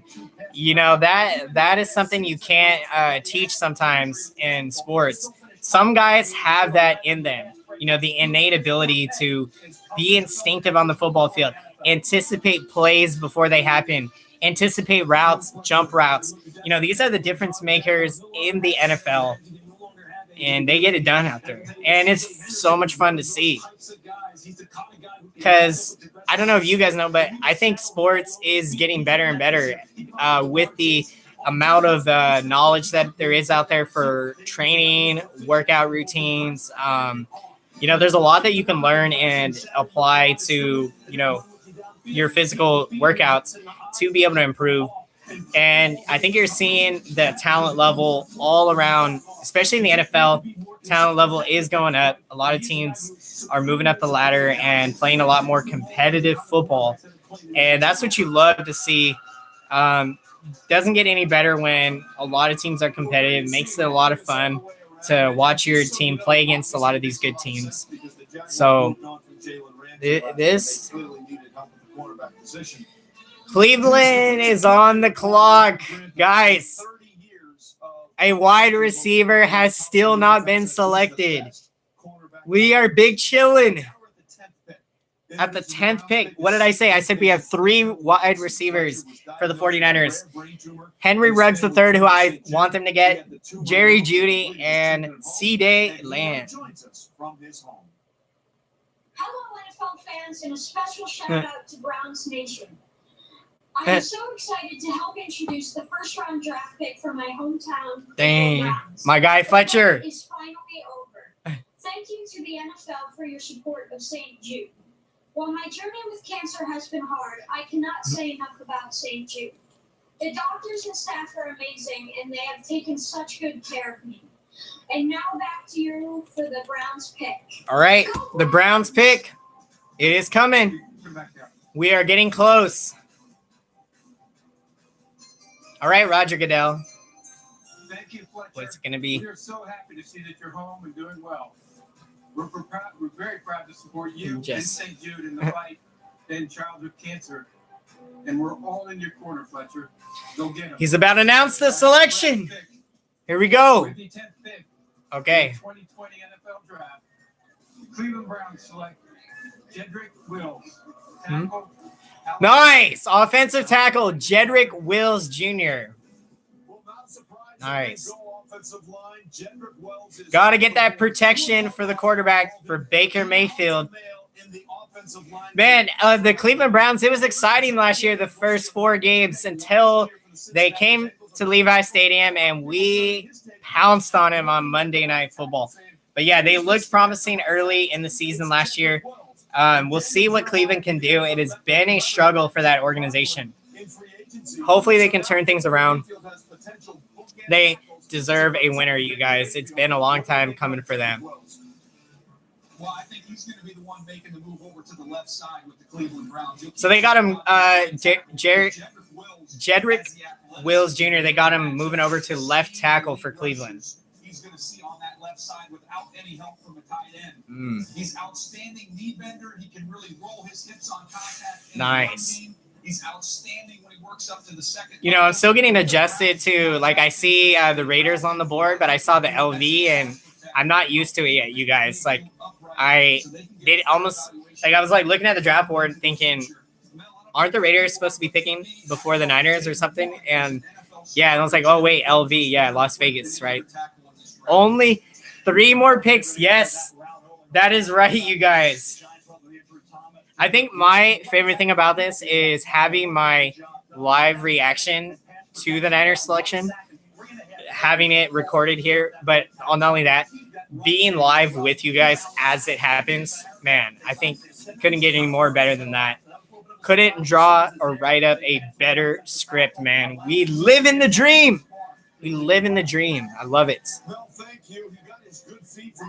So the Jets are on the clock, and you guys know I think they are going receiver. So I think they'll go with Jared. The Raiders have really liked C.J. Lamb apparently a lot. So the Raiders could go C.J. Lamb. Jets could go Jerry Jeudy, and that would leave the Niners with Henry Ruggs III. No wide receiver. Okay, I see. All right, Gio, what do you think the Niners should go with this pick? Who would you like to see? In nearly 100 years serving the military community, we've seen you go through tough times. I know. And every time you showed us, you're much tougher. Your heart, courage. How do you feel about trading Buckner? Yeah, it was really tough. Really, really tough.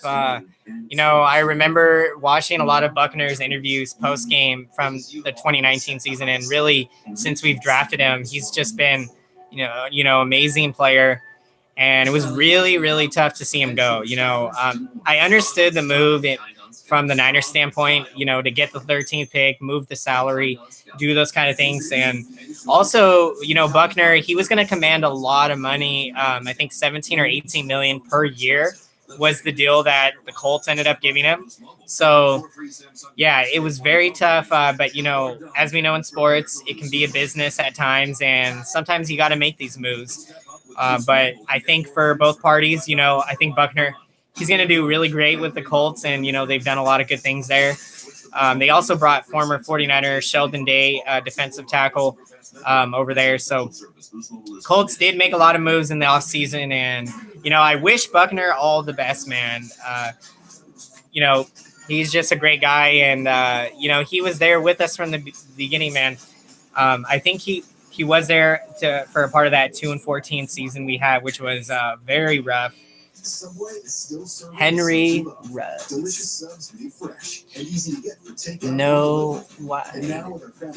Oh, okay. So, yeah, Gio, I'll be honest. I misinterpreted your comment. At first, when I saw no wide receiver, please, I was thinking you meant Niners no wide receiver.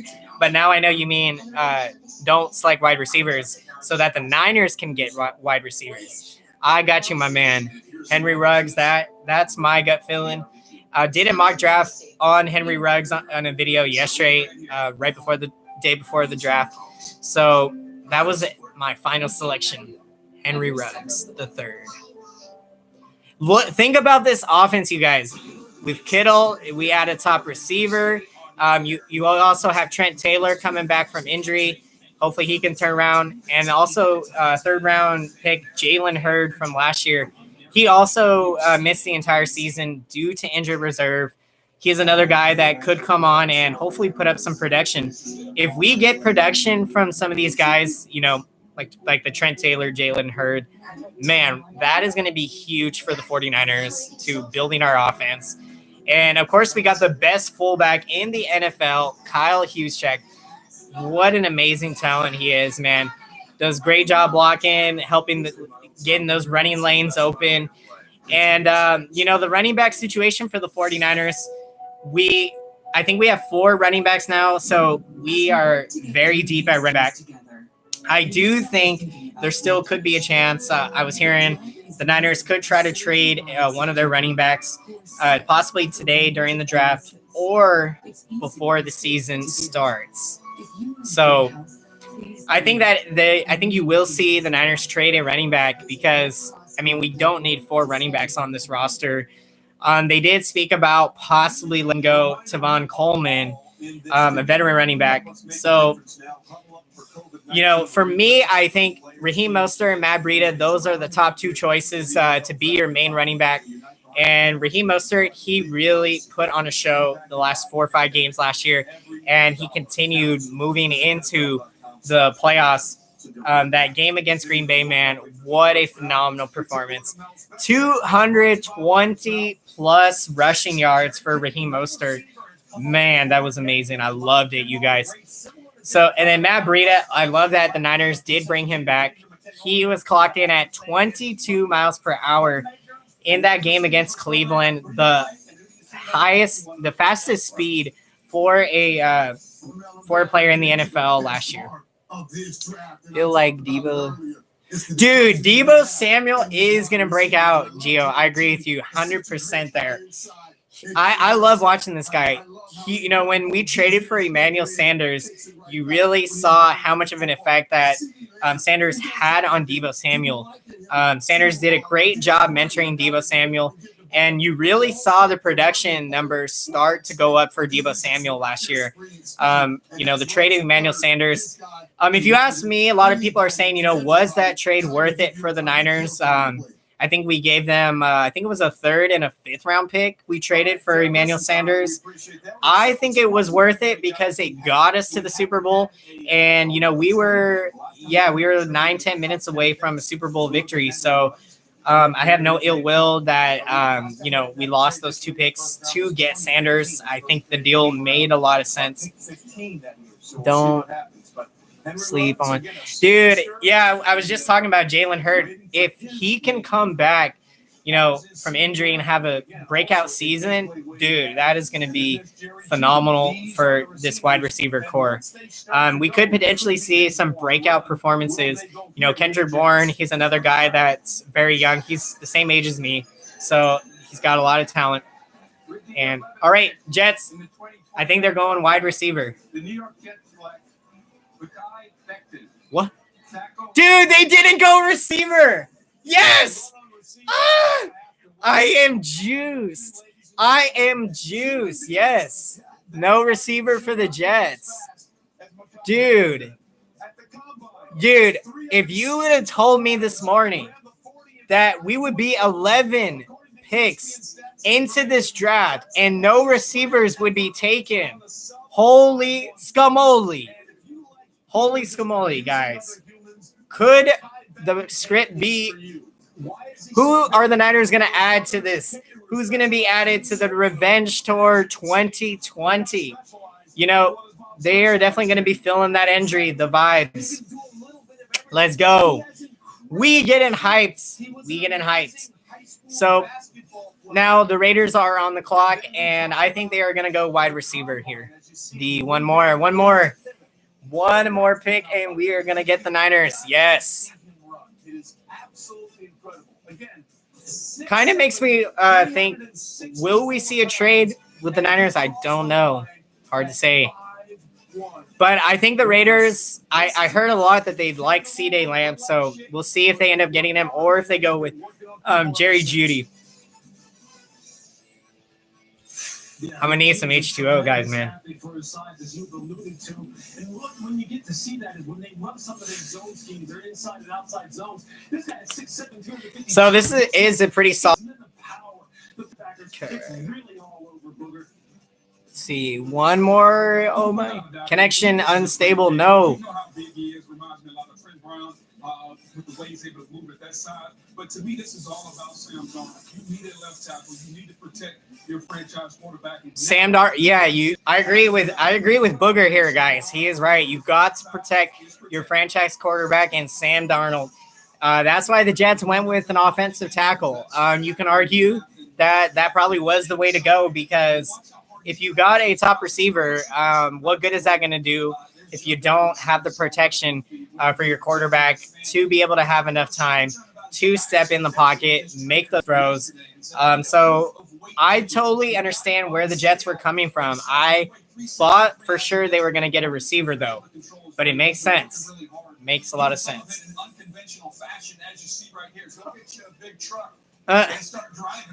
Make it Becton. Wow. Pushing the truck right here. This is a giant of a man. This is Mount Beckman, who's been brought in to represent Sam Darnold. And I can promise you, Le'Veon Bell's going to be a big fan as well. No trade still. Yeah, this is a very intriguing draft that we've been having so far. Not a whole lot of, big noise. 390 pounds, and he couldn't make it through warm-ups. It was gross. We knew he had potential, but over the next 7 months, he worked his bleep off, and now you see what he's become. He is an amazing story.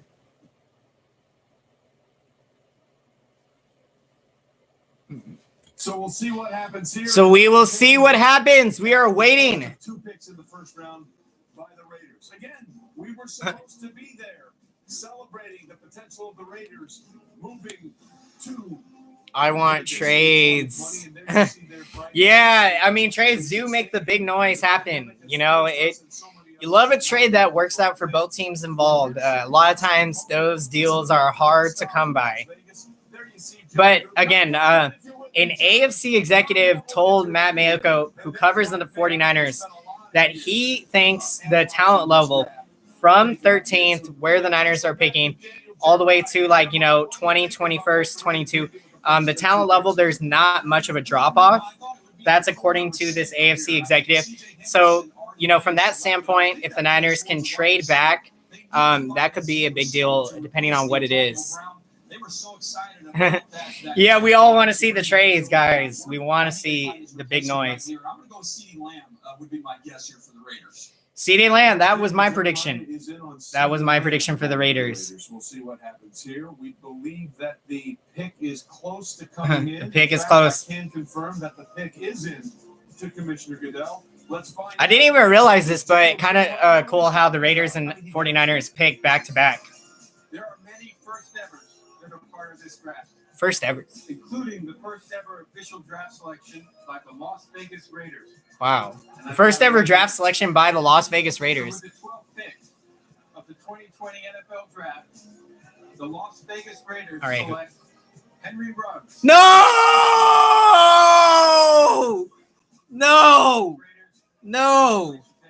Oh my gosh. We can't. No. Guys, what just happened? The Raiders? Are you kidding me? They took our guy. What is. Dude. Are you kidding me? You had two other guys. You like C.D. Lamb. What are you guys doing? Dude. Man. You know, I did not think that was going to happen, guys. I really honestly thought we made it this far. No receivers were taken off the board. Wow. Raider fans, you guys got a good one, man. Henry Ruggs III. Great talent. Marcus Mariota and Derek Carr, going to be interesting to see how that battle is going to go. Yeah, D, I'm with you. You got to be kidding me. Got to be kidding me. So, yeah, for the Raiders, they I think they're starting to trend in the right direction. I think they got some talent on the roster. Still a lot to figure out, though, for them. You wonder, should the Raiders get a quarterback? Some people have been talking that with I think they also select 19. Should they get a quarterback? I think they brought in Mariota, so with him and Carr battling it out, I think, I don't think there's a need for them. C-Day to the Bay. Hey, I love it. SFN on. Sorry for the pronunciation there, but that would be a great pick. I think Jerry Jeudy, man. Jerry Jeudy or C.D. Lamb right now. That's what I'm going with. But I think I'm going to go Jerry Jeudy, though, a little bit over C.D. Lamb. I think Jerry Jeudy, one of the most explosive route runners, can make it happen. He is going to be phenomenal for our wide receiver group. Oh, Iron Juice, guys. We are on the clock. 5 minutes. Be like, it's the final countdown. Dun-dun-dun-dun. Dun-dun-dun. We always got to sing. Jerry Jeudy will be fine. Yep, I like C-Day. Yep. Love to hear you guys. Niner fans, chime in. If you aren't in the house, let me know who do you want them to go with here. Man, I thought we were going to get Henry Ruggs III. That's why we live life, guys. We live life, find out what happens, adjust accordingly. Right now, that Niners draft room, they are working hard right now. Kyle Shanahan, John Lynch, they are working the phones, trying to get the best player available. You got to love our front office, guys. I think it was a Lions fan told me, you guys got a really amazing front office. And, we are really blessed out here in the Bay to have John Lynch and Kyle Shanahan. Ever since these guys took over the franchise, they have completely turned everything around. From don't know what we were doing when we brought in Jim Tom Sula that one year, and then we brought in Chip Kelly. There was a lot of dysfunction there, but once you started the new regime, John Lynch, Kyle Shanahan, man, they have built this team from ground up the last 3 years, brick by brick, man. They have done it, and they continue to do an amazing job. So I couldn't be more proud of what we have been able to accomplish, this last season. Getting to the Super Bowl, what a great season it was. He's chilling in a robe. Henry Ruggs III, chilling in a robe on live television. That's a good one. I love it. Cardinals. He's making a statement early. Yeah, I've had some Arizona Cardinal fans tell me that Cardinals are going to the Super Bowl. Can't count them out. They do got a good team, but I think we were a little bit better. The Cardinals gave us a run for our money last year. It was not easy to get those 2 victories. I was at the home game at Levi Stadium. Really got a little antsy at times during that game. No, Vikings. Yeah, Vikings. Yeah. They got a competitive team. Vikings, it's good that they got the experience playing against us last year. And, man, what a win that was against the Saints in that wild card playoff game. One of the biggest upsets we've seen. You know, you can't ever take any opponent lightly. All right, we're getting close, you guys. Getting close to the Niners pick. I am so ready to find out who we are going to pick. Where the 49ers are going to trade. What? We're Tampa Bay Buccaneers. Tom Brady's Bucks are moving up one slot. What? To come up in this draft. There's still a tackle What's on the board to get Tom Brady more protection. That would be a logical pick for Tampa Bay to make with what? We traded with Tampa Bay. And that's the trade. Tampa to 13. What? Holy cow, guys. Holy scamoli. This is a good thing. Finally, yes, let's go. We got to trade. We got to trade John Lynch, man. My man, the genius. The genius. Let's see. What are the details? What are the details? Hold on. I think I got the notification. What is going on? Oh my gosh. They're going to. Yeah. We are going to be more than fine. I love it. They're taking Tampa Bay's taking an offensive tackle to protect Tom Brady. Wow. Tampa Bay, they trying to make some moves, guys. Wow. Tom Brady, Rob Gronkowski. Now they're going to trade for an offensive tackle, making some moves. And they have some great young talent in Tampa Bay. I think they got a great young receiver there, decent running back. Tampa. Dude, I know. Who did we get? I'm checking the team stream.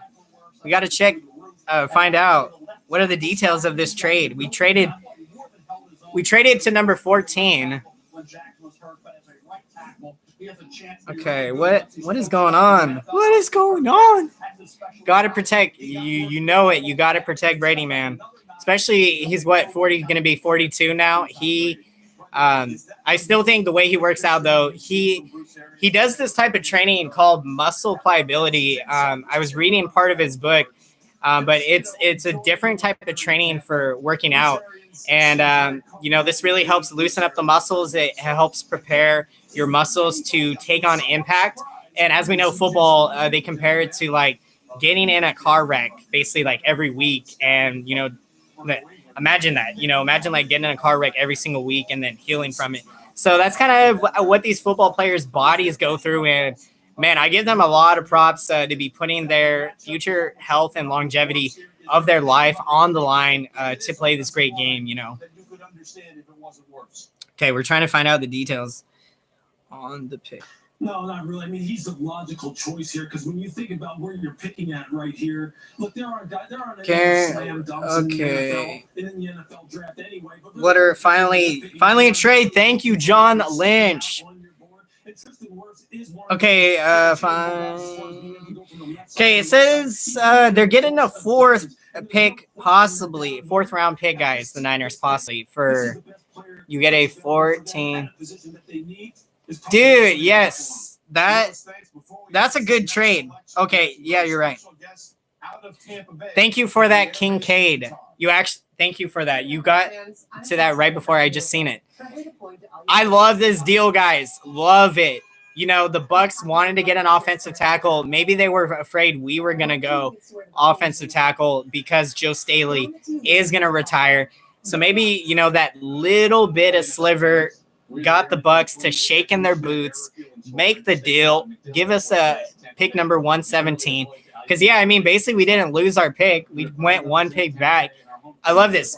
Every time, I'm not going to say every move John Lynch, works out, but for the most part, whenever they make moves, John Lynch and Kyle Shanahan, I agree with a lot of these moves. All right, Tampa Bay's pick is in. Excuse me. Who? Dude, the Bucks got fleeced. They did. They did get fleeced. I agree.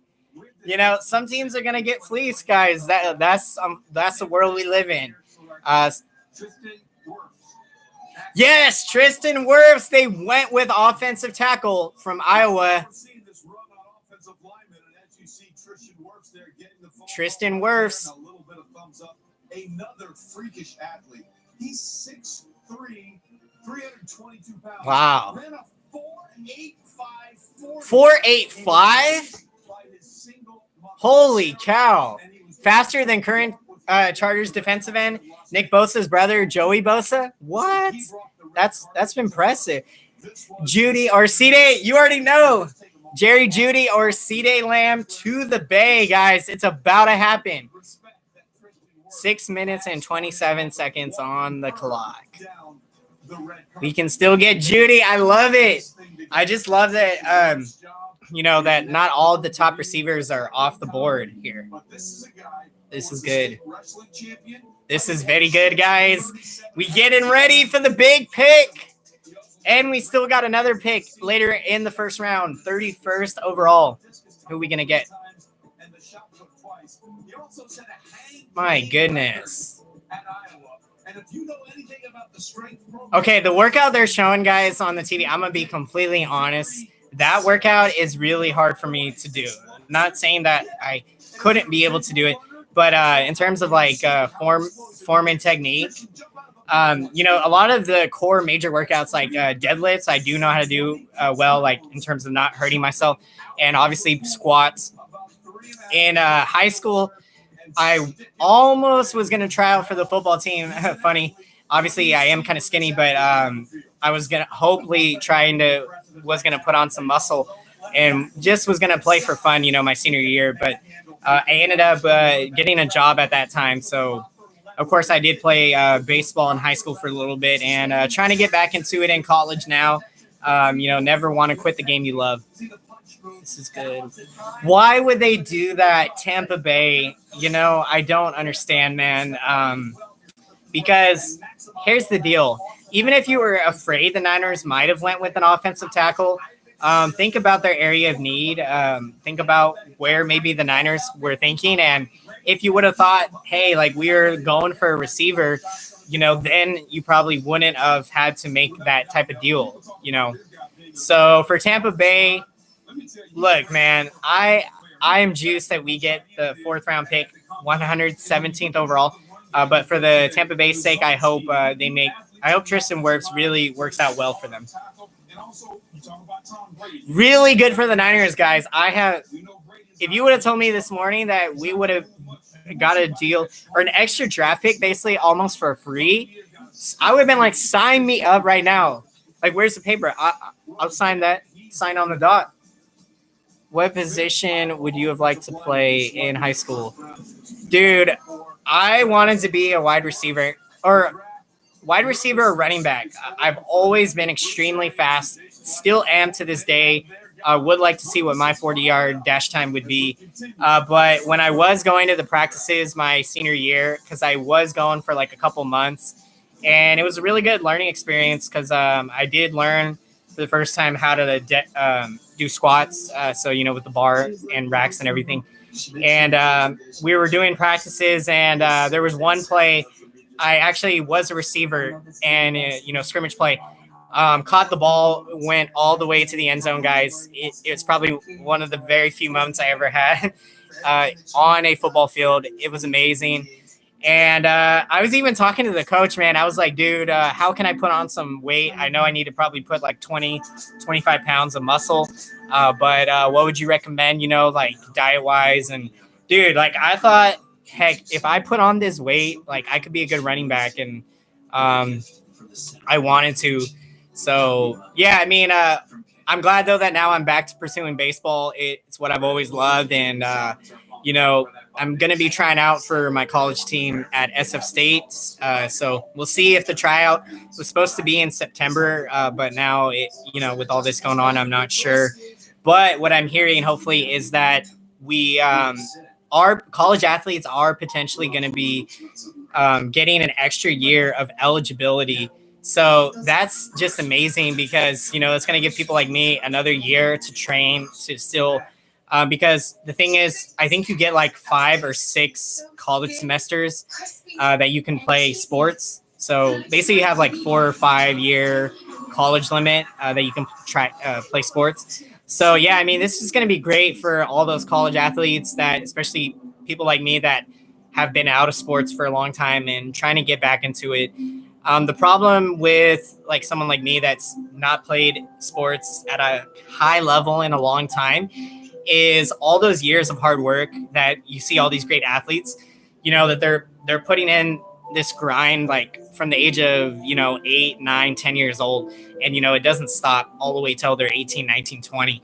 That's why you're seeing guys just burst on the scene, especially here in this college draft. A lot of like 20-year-olds, 21-year-olds, 22-year-olds getting selected. It's because they've been putting in those reps all those years. So I've always been a big believer, hard work eventually pays off. Whatever you're doing, always remember that motto. You may not see immediate results, especially in the gym, especially working out. If you're trying to do anything, start small. Start with taking baby steps, man.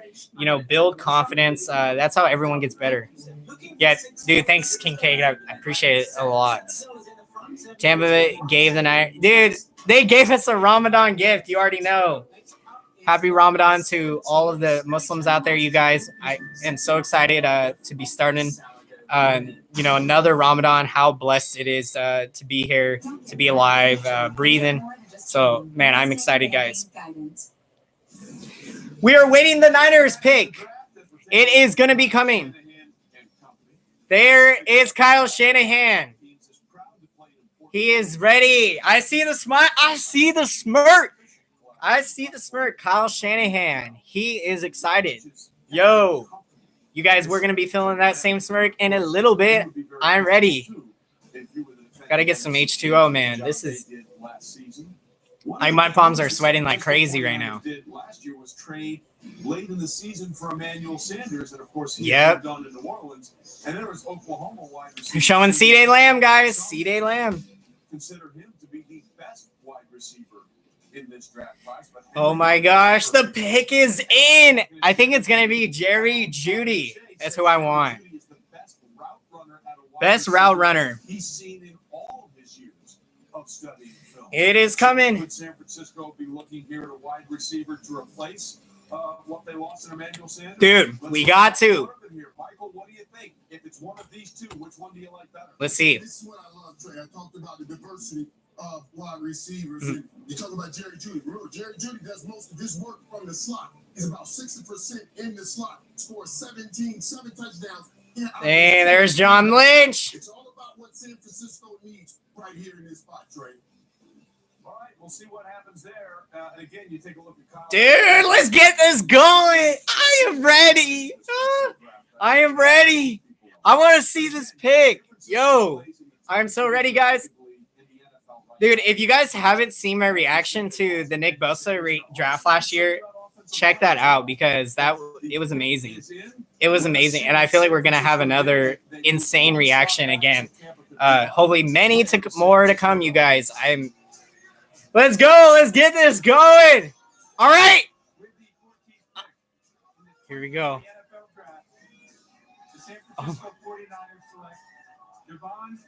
Oh my gosh, we went Kinlaw.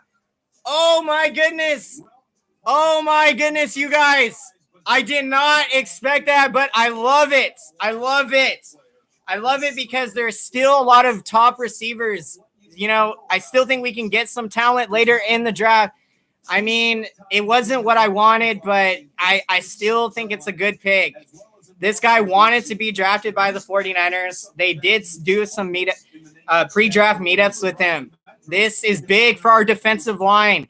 Nick Bosa, Eric Armstead, D Ford. We are going to be wreaking havoc, guys. What are your thoughts? Yeah, I know. I didn't think we would go Kinlaw. That surprised me, but I thought for sure. Look, I thought we would get Kinlaw if C.D. Lamb and Jerry Jeudy were off of the board. Dang, Kinlaw! I'm excited. I'm excited. It is a great pick, you guys. Great pick. 2019 first team AP All-American, 13% pressure percentage at defensive tackle, second in college football last year, guys. Solid pickup. Yeah. I feel you guys. I feel you. I know there's going to be a lot of Niner fans that are not too excited about this pick, but we got to trust the process. What have we been saying all along with John Lynch and Kyle Shanahan? Because, I think you also have to think, are they thinking that a lot of these young receivers are going to have breakout seasons? We spoke about Jalen Hurd earlier. We spoke about Trent Taylor. He's coming back from injury. We re-signed Kendrick Bourne. There's a lot of great young receivers. Deebo Samuel is going to be in his sophomore season. And we still can get a young receiver in this draft. You put him in an organization like the 49ers, you can transform a second or third round talent receiver to a first round type of talent because he's going to be so well coached with the 49ers, and everyone around him is going to push him to be better. So that's something to keep in mind, too, about why we ultimately went with Kinlaw. But look at this defense, guys. Look at this defense now, retaining everyone back. Kinlaw. Yeah, I'm hopeful. I think Kinlaw won't get hurt this year. Fingers crossed, guys. Knock on wood. But I'm excited to see what our defense is going to do. Last year it was so much fun. All the sacks, all the pressure.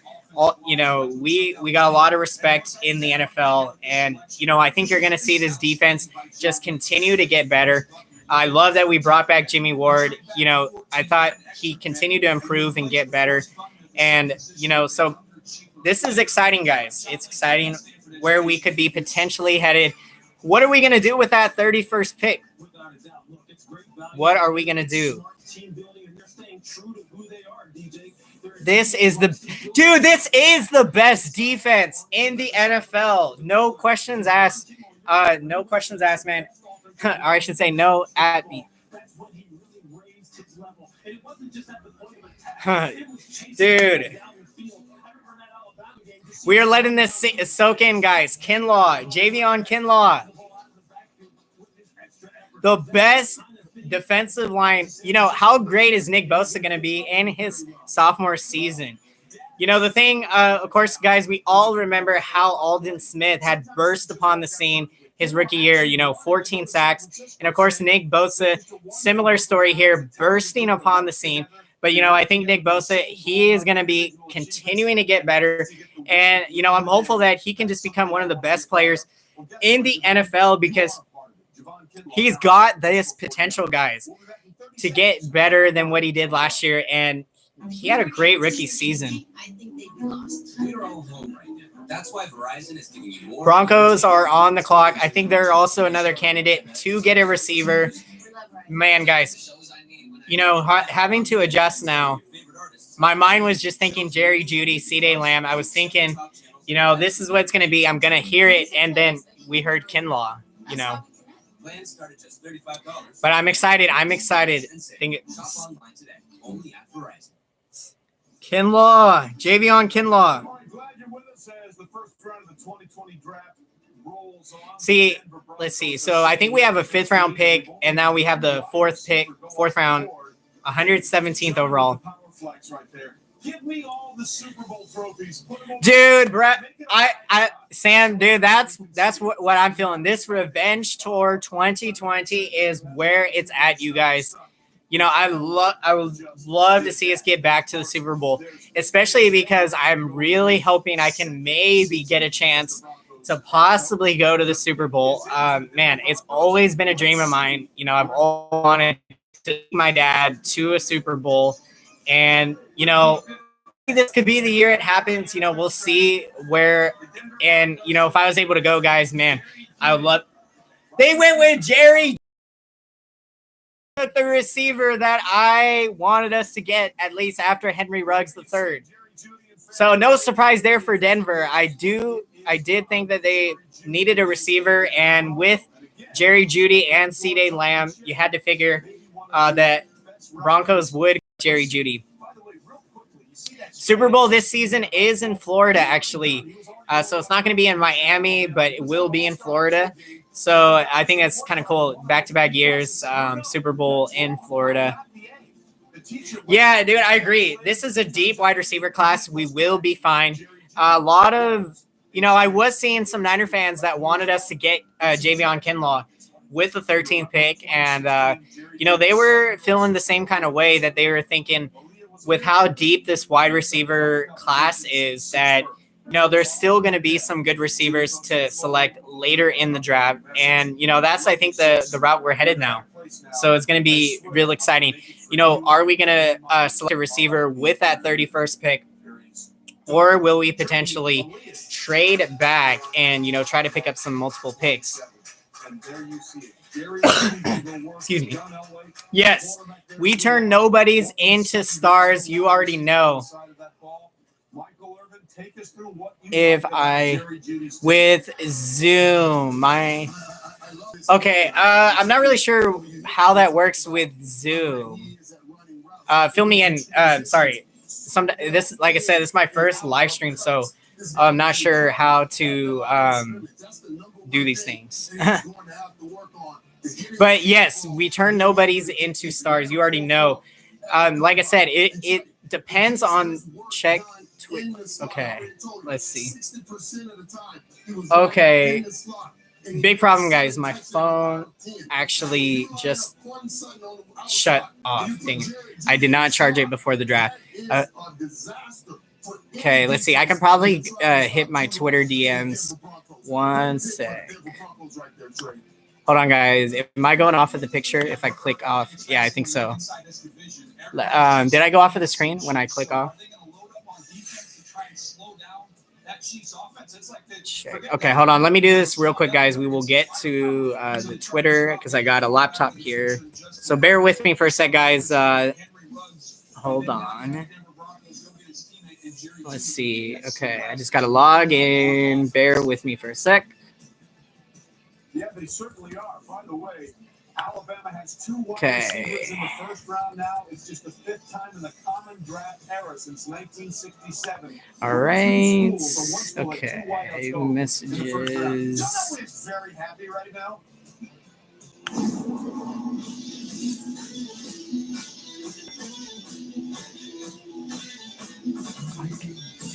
Hop on Skype. Okay. So I think at this point. Oh, you're good. Okay. All right. Thanks, bro. I appreciate you a lot, dude. We'll figure. So sorry. Let me get back to. I hope I get Super Bowl tickets for me and my dad and 2 of my sisters at 49. Bro, dude, work as hard as you can. Start preparing now, man. Whatever you got to do, a side hustle. Make some extra money, some cash. Do what you got to do because think about the long-term picture. A lot of people like to live in the moment, especially with spending money. And sometimes, it can be tough because you want to spend money in the moment because you want to have enjoyment. But if you save money for the long term, you could potentially give yourself opportunities to do a lot of amazing things like something like that. I mean, that would be an absolute dream come true, Sam. I think you can definitely do it, bro. Save as much as you can. Start preparing. Super Bowl tickets are ridiculously expensive. I'm sure you know. I don't know where else to buy them other than off of like the secondary market. So I have always mainly bought my sports tickets on StubHub. So that's what I've mostly used. And I've usually Super Bowl tickets, man. They run for like $3,000, $4,000, $5,000, per ticket. So you figure a family of 4. Probably like 12, 15,000, and then you got to factor cost of hotel, travel. I mean, you're talking, it's probably like a $20,000, $30,000 trip. But heck, for us diehard sports fans, dude, it is more than worth it. So, I hope I get the chance to live out this dream, and I hope all the 49er faithful gets to live that dream, attending a Super Bowl. Every NFL fan should make that a part of their bucket list. I have thankfully, guys, funny story. I actually was able to go to a San Francisco Giants World Series game. It was the 2014 World Series Game 5, the shutout from Madison Bumgarner. I spent $800 for my ticket. It was actually my 2-week paycheck at the time from McDonald's.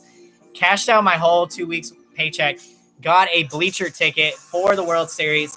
One of the best nights of my life, guys. Never will forget it. And I saw a 5-0 shutout. So, I mean, I couldn't have asked for anything better.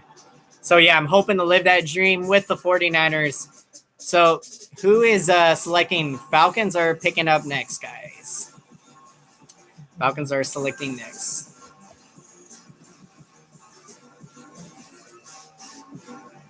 See, I think. Oh, wait, guys, I do actually. Bear with me for a second. I'm going to put my phone on the charger real quick. You see Tua Tagovailoa there. You have Joe Burrow and Justin Herbert as well. Meanwhile, let's take a look at Mel's best available, brought to you by Lowe's. Mel, what do we got? Philadelphia, Minnesota, New Orleans. All right, guys. Sorry about that. I'm back. Okay. My bad. How many times you went? Okay. I haven't been to a Super Bowl yet, Sam. So, yeah, it is on the bucket list. We are hoping that it can happen. And, I'm definitely, if you guys don't know, usually what I want to do or what I've been trying to do is when I go to Niner games, I always try to film my reactions. So, like, I have the camera facing me. And something else I'm going to try to do this last season, I didn't really film a whole lot of reactions, like, of showing the playing field. It was mostly, like, reactions of showing me. So I'm hoping to kind of incorporate both, like shots of the field and then reactions of me. So I think for my future, live reaction videos at 49er games, I think that's going to work out really well. And what I also really want to do is, travel on the road. I would love to be able to go to every NFL stadium to see the 49ers play. And of course, you guys, hopefully we can get a reaction video for each of those trips, man. That would just be amazing to bring you guys along and, for the ride and see where it's at in each city and enjoy it. I know a lot of Niner fans travel well. If you guys saw last year in the Superdome, we completely packed the house there. All right, Falcons pick is in. Who they? AJ Terrell, cornerback from Clemson. Solid pickup for the Falcons, improving the secondary. Ladies and gentlemen. And AJ Terrell announced his presence with authority in the 2018 College Football Championship game. He scored the first points of that game with a pick six. Of course, the AO. Changed his major from business association because he said, let's see okay, to be completely honest with my Skype, I haven't logged into it in probably a couple of years, so I probably would have to reset my password, and that might take a process, but I will definitely get back to you on that. Get that out to you, bro, for sure. You go to the final game, you think about what happened there against LSU, where he had trouble there in coverage. I think you look at AJ Terrell, he has the length, he has the dude. Yeah, so the Falcons, look, they still got Matt Ryan, so they are, they're kind of in an intriguing spot because when we played them last year, they didn't have nothing to play for. So, you kind of understood why, we ended up losing against them. It was a very close game.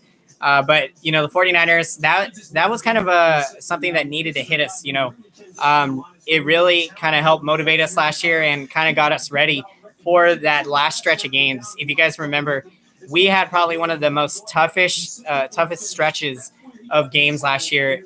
And, when we played the Ravens and the Saints, man, those were some insane, and I think also we had played the Packers too, but an insane 3-game stretch. So, yeah, the Falcons I think they will be able to get back to being competitive. Yeah, not a bad pick, definitely. Improving the secondary, improving that defense. And Dallas. I think that Dallas is definitely probably got to go defense, I think, because they do have a good offense there. And they did sign, Amari Cooper to that ridiculous mega deal, right? I mean, how many people would have paid a receiver like that for $20 million a year? I think it was.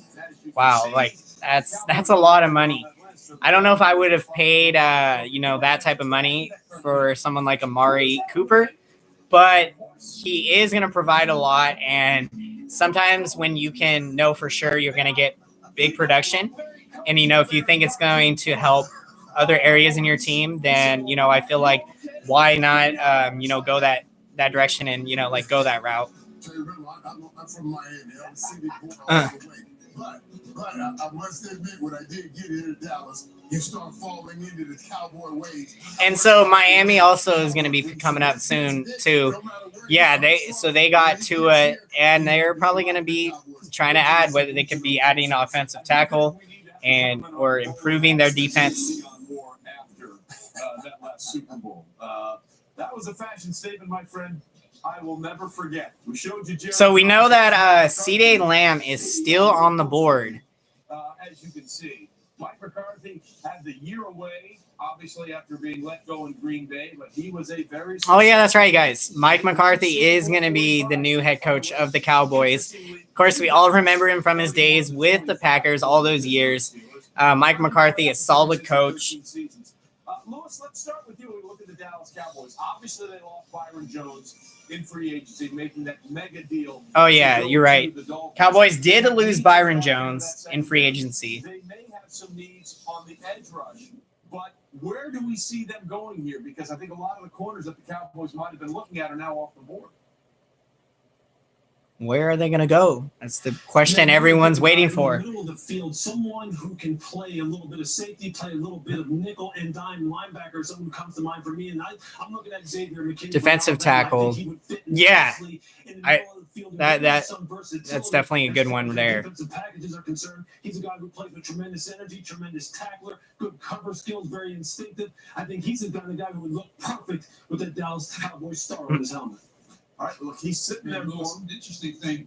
Go ahead, Interesting thing, real quick, Trey. Which when you look at this team right here, the Dallas Cowboys. Dude, guys, I just hope you're having a dude. What was your guys' reaction to our selection? Would love to hear if you had any funny reactions or funny interactions in your household with your family members. Because there probably will be some people that. Dude, I know, right? We've been drafting defensive linemen, it seems like every year for, well, not every year, but, a lot of times we have been, depending on the draft, a lot of exciting picks over the years, but some picks haven't, worked out as well. I mean, that's just that's the ebbs and flows of things, right? But also remember that one draft I liked it when we went 2 offensive tackles though. I think it was Anthony Davis was one of our picks, and then I think Micah Potty was the other one. Yeah, that was an interesting draft. I think that was like prior to the Harbaugh days, So we were building that offense right there, offensive line, and that was huge for us to go on that run that we had in the Harbaugh days. That was really tough, I really thought for sure we were going to win a Super Bowl in that era. I did go to the 49ers NFC Championship game against the New York Giants. Unfortunately, we lost that game. It was really tough. Like, I still can remember like being in the stands and feeling the excitement and energy, like knowing we were going to get the ball back. And, then of course the fumble by Kyle Williams, unfortunately. And, back then the overtime rules weren't different like how they are now. So yeah, they just went down, kicked a field goal and won that. But I've always said since then, I'm hoping to be able to get back to a Niners NFC Championship game. To see them win, I wasn't able to go this past year, unfortunately. All right, the pick is in, guys, the Cowboys. Who are they going to go with? Let's see. CeeDee Lamb, guys. Wow. The Cowboys. That's a big pick for them. I knew that they had a need for receivers for Dak Prescott. Yeah, no, I know, man. CeeDee Lamb. This is tough, guys. It's tough. Henry Ruggs, Jerry Jeudy, CeeDee Lamb. 3 guys that we've been thinking about, had our, had our eyes on for quite some time. And, now we're coming to fruition. This is where we are now, adjusting on the fly. And this is a big pick for the Cowboys. They really underperformed last year. There was a lot of expectation on them to have a great season. And unfortunately, it didn't work out the way they would have liked to have. But things are trending, in the right direction. I think Dak Prescott, he still got some potential. He's got to make some improvements though. But with a talented offense there, I think they're doing some great things here, and you got to love this addition. Adding a big time weapon, a big time target for the Cowboys, that's going to be huge for their offense. And yeah, we will get a chance to see CeeDee Lamb. We do play the Cowboys this year, so we are getting ready for that rivalry, guys. Got to love it. Being a younger 49ers fan, I don't have a firsthand experience of how amazing those rivalry games were in the 80s and 90s, and those kind of things. But still have an appreciation for it. Obviously, watching tape, seeing highlights. You gotta love the history of the 49ers, the history of the NFL. The NFL just continues to get more and more fans, guys, each year. You have to love it. We do continue, we are one of the biggest sports in all of America. Of course, baseball definitely being up there, America's pastime. So got to love the enthusiasm, guys, the passion. Football fans around the world, doesn't get any better. Tailgating it up right at a big game and getting loud, losing your voice, all things we love. I lose my voice in the first quarter a lot of games, so got to adjust, man. Got to preserve that because we need the energy, need the noise for the third and fourth quarters.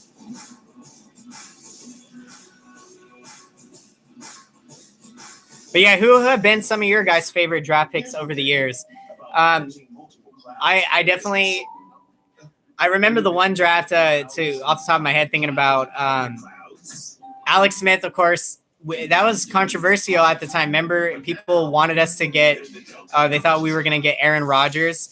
And then Alex Smith, we took him, and, it took him several years till he ended up becoming who we thought he would always become. And it was awesome to see him break out that 2011 season. Let's raise the cup. RG3. Oh, yeah, RG3, Robert Griffin III. Dude, he was a great quarterback, running quarterback. That's the thing with some of these mobile quarterbacks, guys, is that they give up their bodies on some of these plays. And, it's kind of scary because you want to have longevity. You want to have confidence that, they're going to be able to stay on the field for, an extremely long period of time. And so, when these mobile quarterbacks keep constantly taking these big hits, that's just detrimental to their health. And, you really wonder, because some quarterbacks are pretty good at knowing when to slide, when not to slide, like when to go for it. And, Lamar Jackson, he's another exciting mobile quarterback in the NFL. He's another guy who's built very strong, like a running back. And so, yeah, I mean, I love watching Robert Griffin III, though. I remember that playoff game. He took the Redskins to the playoffs that year. That was pretty interesting. I remember I was at a friend's house watching that playoff game. I think that year they played the Seahawks, and yeah, Christian McCaffrey. Oh, dude, yeah. Christian McCaffrey, dude, what a beast of a running back that guy is, guys. He is on some kind of other level. I think I was looking at some of his stats he put up. Just insane, guys. And this guy is still very young in the NFL, still getting better. He's got the ceiling is the limit, on some of these players. I cannot wait to see what they're going to do when the season starts and see if they can continue to build on, the success that they had last year. So it's going to be a lot of fun to see. And the Carolina, they did sign him to that big time extension. So that was pretty big for the Panthers. Paid him the money he definitely has earned. He deserves it. So Miami, the pick is in. Who are they going to select? Because we're committed for the long haul, credit lasts your full policy term. So thanks again. One good share deserves another. Have you guys been to any NFL drafts in person? Would love to get your thoughts on that too. That's something I probably would love to experience someday. Definitely another thing on the bucket list. A lot of exciting things we can do. Love being a sports fan, man. Love it. Dude, they're talking about The Last Dance. Yes. If you guys saw that documentary, I highly recommend checking out The Last Dance, the Michael Jordan documentary. Just phenomenal. You know, if you watch that documentary, you will be inspired. You will be motivated to do the things that you never could have dreamed that could be possible. You see the hard work that Michael Jordan put in. You know, when someone told him that he couldn't do something, he wanted to do everything possible to prove you wrong. And I mean, that's how we should all live our lives. You know, if people doubt what we can accomplish, we should just use that as motivation to prove to that person, and not really so much proving it to that person, but proving it to yourself that, hey, look, I can do this. When I put my mind to things, I can make it happen. So Miami, yeah, they're probably gonna go with the defensive tackle here to add to Tua to improve this Dolphins defense. Oh, we do. Okay. All right, so we got some time to figure out here what they're going to do with the Miami Dolphins. What are they going to do? In the first round, they took Tua Tagovailoa with the 5th overall pick. This is the pick they got when they traded away Minka Fitzpatrick to the Pittsburgh Steelers. The pick they got back there. And look, the Steelers are okay. So the trade, Dolphins and Steelers trade. Steelers got Minka Fitzpatrick. Dolphins got the 18th overall pick, and they get a 2020 5th and 6th round picks. Okay, I see you. We got to protect Tua whenever he's the starting quarterback, and that offensive line's a big issue. You got to believe, even if you have to reach a little tray, offensive tackle. Okay, they're going with offensive tackle here. So, yeah, you could go defensive tackle, offensive tackle. This is going to be intriguing for what is Miami going to do here. All right. We got good news for Tua here. We got good news for Tua. Good news for Tua? I think that means offensive tackle when he says that. In the 2020 NFL Draft, the Miami Dolphins All right.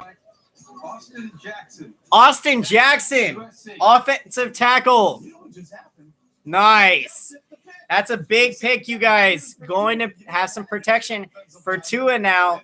Things are looking good there in Miami. Some things to be excited about now. Ran the 40 at 5.07 at the combine at 6. Ran the 40 at 5.07 seconds. His Wow. grandfather, Melvin, was an offensive lineman at USC. His grandfather was an offensive lineman, guys, so it is in the blood, man. It is in the family history. Those good genes, man. Last summer, Autumn Jackson has a rare disease called Diamond-Blackfan anemia, a genetic disorder that prevents her bone marrow from producing red blood cells. As a sibling, Austin Jackson was the best match, but it was only about a 25% possibility. Dude, I hope you guys are having a phenomenal day. Thank you so much that you guys are here joining me for this NFL draft, man. I appreciate you guys so much, and we are having a blast here. So if you're at home, man, enjoy this day. We are loving it. We are wondering, what are the 49ers going to do with the 31st pick? Will we get a receiver, or will we trade back to acquire some more picks? All right, so 6'4", 322 pounds. We mentioned Austin Jackson. On the 74 championship. Love it, guys. I think it's a big pick. All those games for the Green Bay Packers. It's kind of cool to think because, you with each of these teams, you have your big needs, obviously, and then from there, you get a player you really like, and then you go to your second need on your roster, and, that gets really exciting. You add a couple impact players in the draft. It can really change the trajectory of how a lot of these franchises are going to be moving forward going into, the future. The tough challenge that everyone is kind of trying to figure out in sports is, how can you, if you need to rebuild, How can you be competitive and still rebuild at the same time? That's a tough challenge for a lot of teams. And also allocating, the money that you have. What guys should you pay big money to fill those needs on your roster and those kind of things? So lots of different ways to go.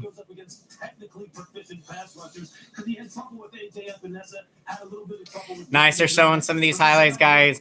Lots of running lanes opening up from Austin Jackson, man.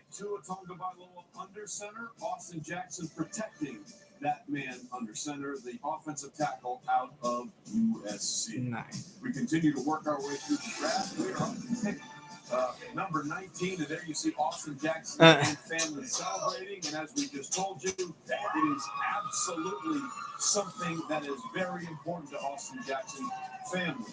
Austin Jackson, there, went through that procedure, is now in Flores. Thumbs up all the way around. As we agree, 2 really good picks for the. We are getting ready, guys. Yes. Let's go. Pick 19 in the first round. It is the second.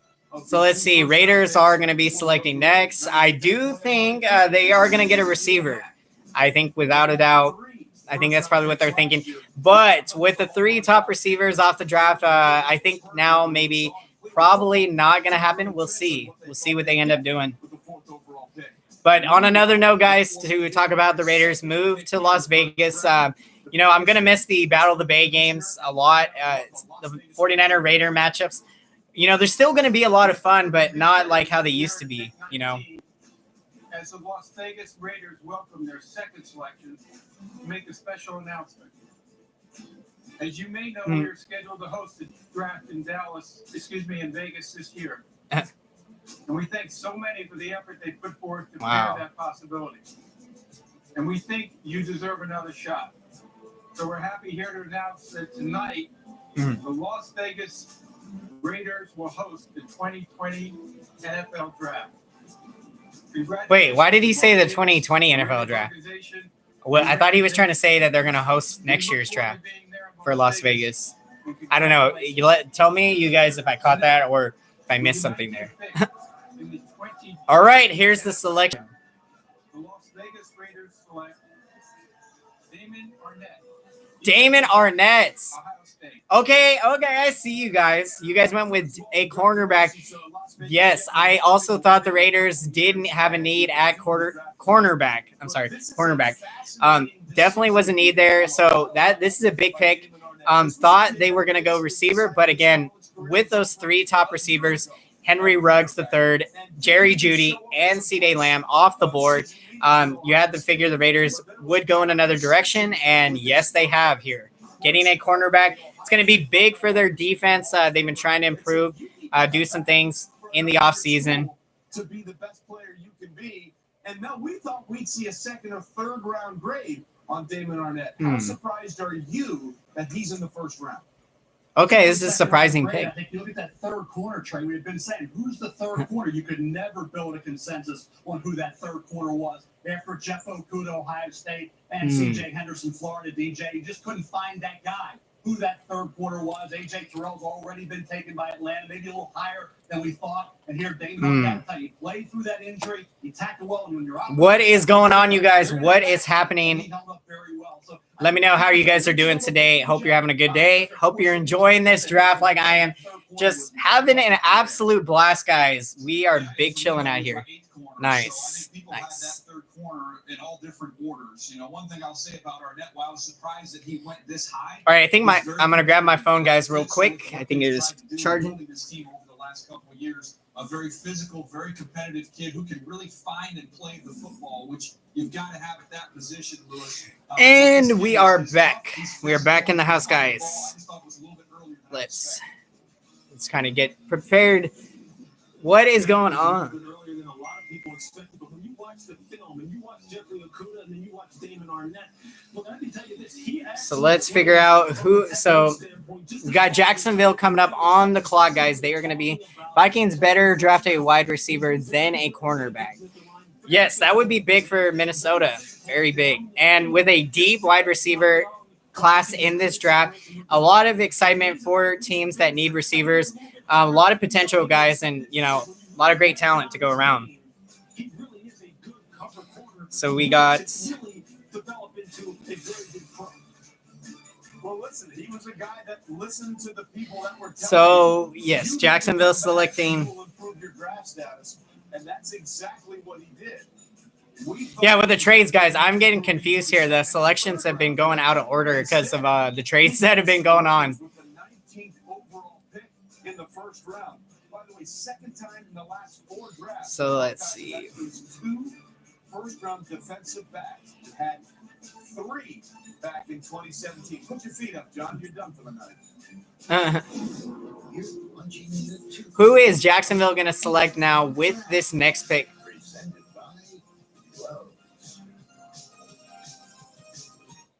You know, you've already got a home team. So let's see. Willie, Lauren, Let's see. Deborah. York, Miami. 300,000 What is up? Let's see. Offensive tackle. Okay, that would be a good one. My guess is Justin Jefferson. Okay. Yeah, that would be pretty solid for them. Very solid.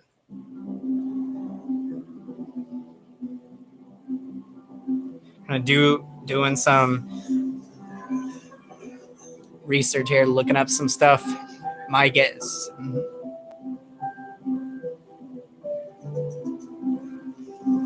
Yeah, Justin Jefferson, he was another guy that I like too for the 49ers, possibly potentially later in the draft too. But yeah, he would be a decent selection here. Very great receiver. Wouldn't it be nice to eat with some of your old friends? Like the Chalupa Supreme. Let's see what he put guys on his stats here. In college.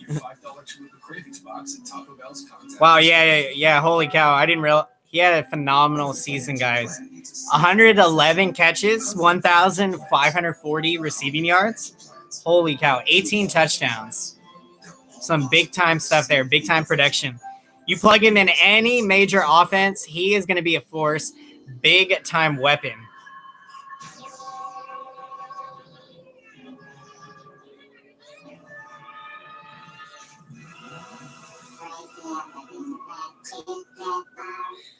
Introducing a new podcast, ESPN Daily, hosted by me, Nina Kimes.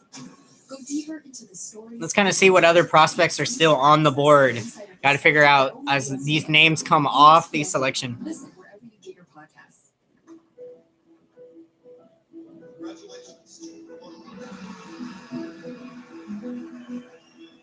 Okay. So we're looking. So you still, Josh Jones, I think he was selected. I don't think he was, but he is still on the board. Offensive lineman. Let's see. We got an edge rusher, too, who is still available on the board. You got Yetur Gross Matos. Cannot say it. That's a difficult name there. Let's see. You got safety Xavier McKinney. He is still on the board. Solid. You have Kenneth Murray, linebacker. Another linebacker, Patrick Queen. He is still on the board, I think.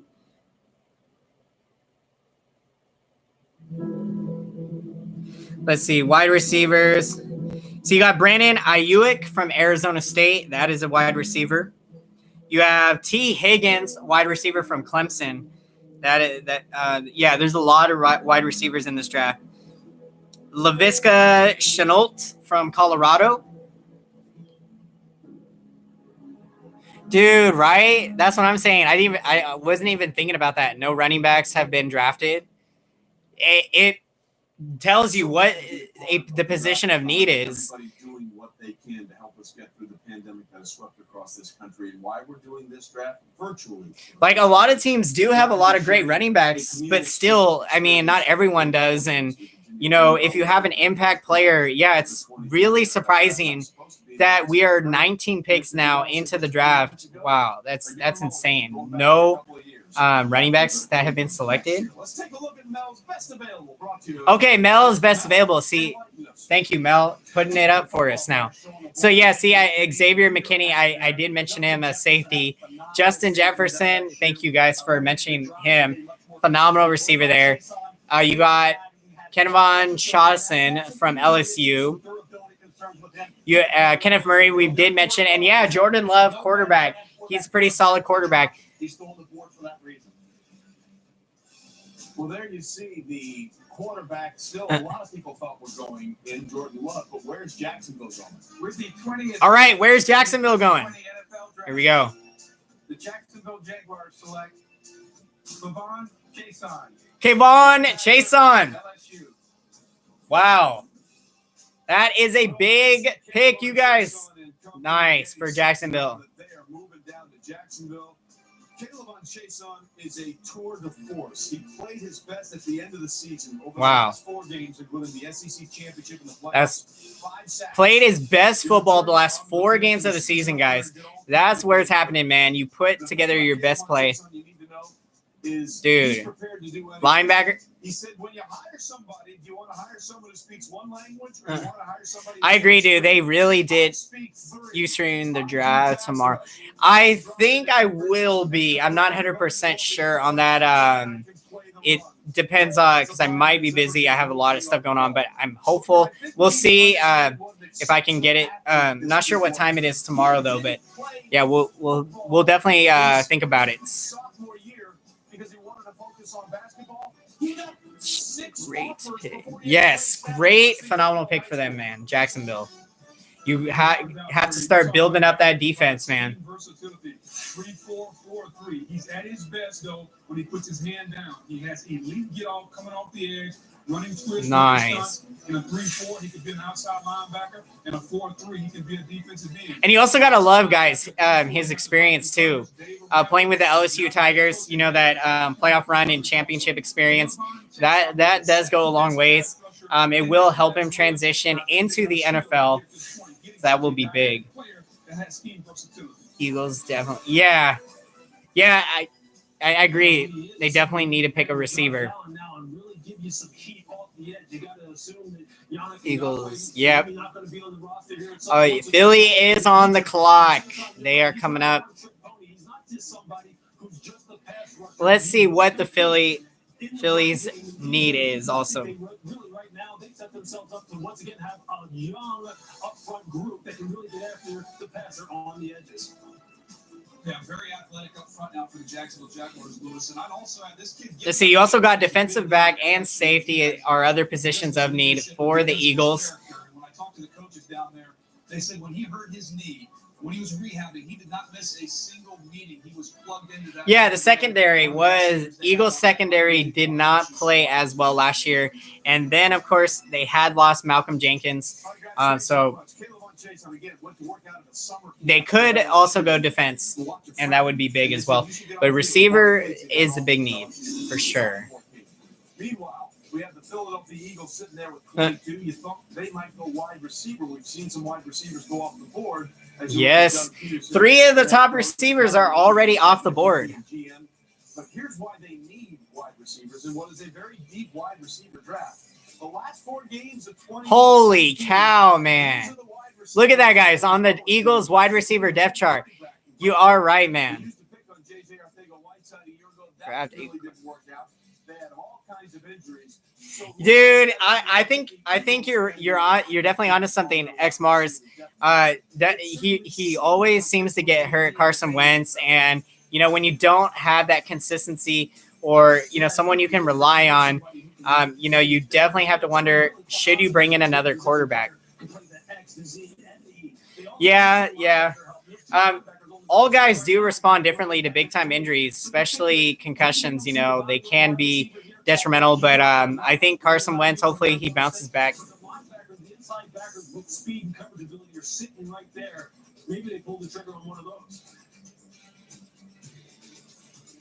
But look, on that depth chart they were showing, guys, the last 4 games of the year, I think the top Eagles receiver had 21 receptions. and then the second most had 4 receptions. So it was a huge, big drop off for them. So really, it really is a big need. Okay, they're showing Justin Jefferson. He could be the guy, I think, possibly. Looking at what he did in college, man, holy scamoly.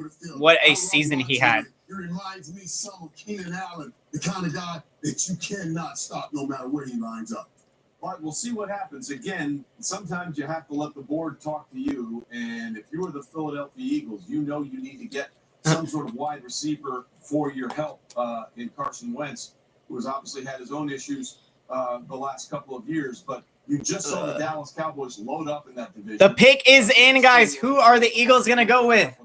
Zeke Elliott and everything else. Who are they going to go with? I'm ready to hear the selection. We're talking about Dak Prescott last season, who threw for almost 5,000 yards, 4,900. Do the Eagles feel like they need to ramp up the offensive side of the ball? We've seen Howie Roseman make all kinds of trades when he feels like he needs to make a trade and go out and get players. Dude, I'm waiting, guys. I want to know what the 49ers are going to do at 31. Are we going to get a receiver? That very nicely to what the Eagles have done here. And again, we've only had those top 3 wide receivers come off the board. There are the T. Higgins of ECU. Jefferson. All of these people are players that have explosive receiver, man. Just insane that he put up 1,000. I think it was 1,500 receiving yards. Okay, here we go.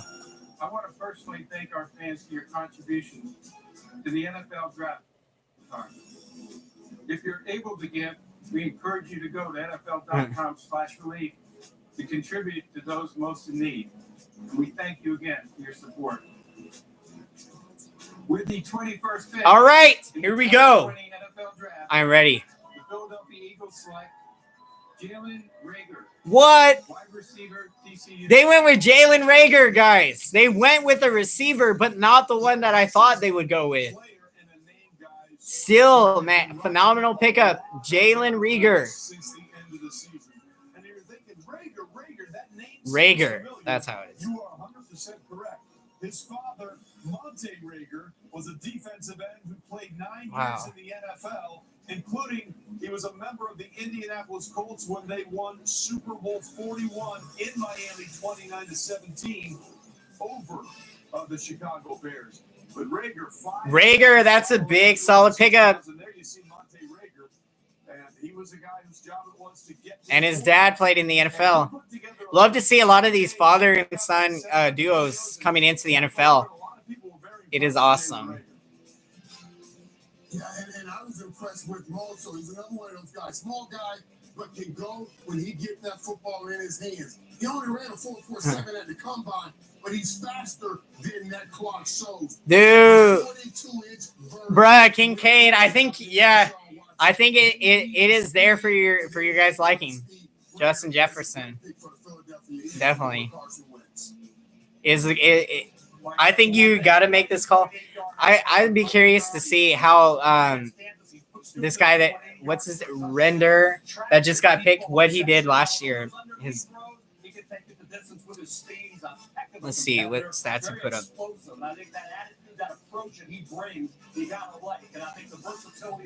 Reagor. Jalen Reagor. Well, he left a lasting impression on someone. He had an incredible 65-yard touchdown on the jailbreak street against Baylor. Okay, we're looking this up. I still have nightmares about Jalen Reagor. And Howie Roseman Jalen Reagor. Jalen Reagor will provide nightmares for all the teams that have to play the Eagles in the NFC East. Okay, so let's see. Jalen. Okay, so not bad, guys. He put up some pretty decent numbers, Jalen Reagor. 2019 at Texas Tech or Texas Christian. Played in 12 games at receiver, had 611 receiving yards. But in 2018, in 13 games, had over 1,000 plus receiving yards. It's at 1,061. That is pretty decent, pretty productive right there. But again, what I don't get is how if you're the Eagles in this case, how did you not go with Justin Jefferson though? I mean, but again, the injuries could have probably had something to do with Rager. Playing in.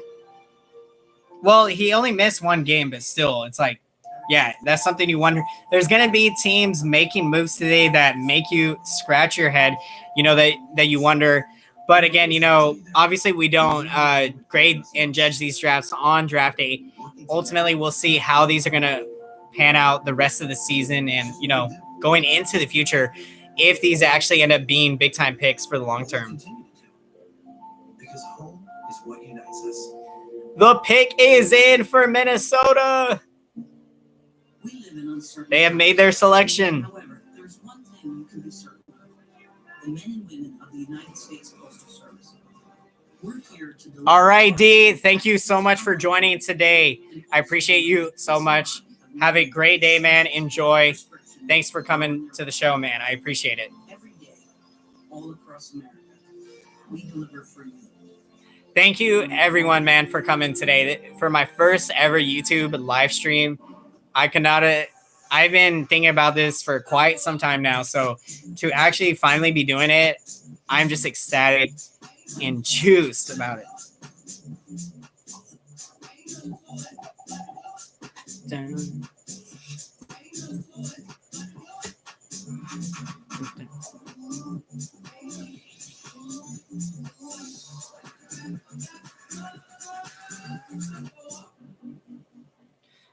Shall we begin? So let's see.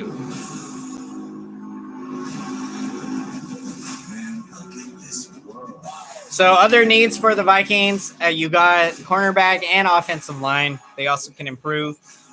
But I definitely have got Jefferson going to the Vikings. Dude, Kincaid, thank you. I appreciate it. I'm so glad that you're having a great time.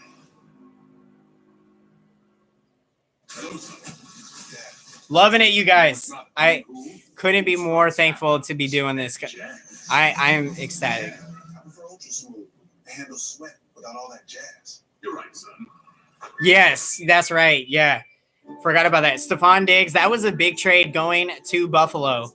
That is going to make Buffalo with Josh Allen now really good. But Minnesota did need to get a big receiver. You got to replace 1,000+ receiving yards. I mean, Stephon Diggs, I never forget him for the game-winning touchdown he had against the Saints. That was just amazing. I remember, oh my gosh, that was just crazy. Just absolute insanity, that game.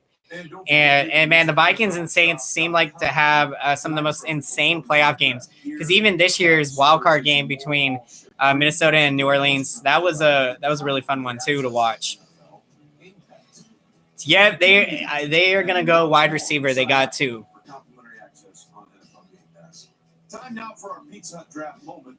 Let's go back to the wild card game between the Vikings. See, they're going back to the wild card game, guys. When you know it.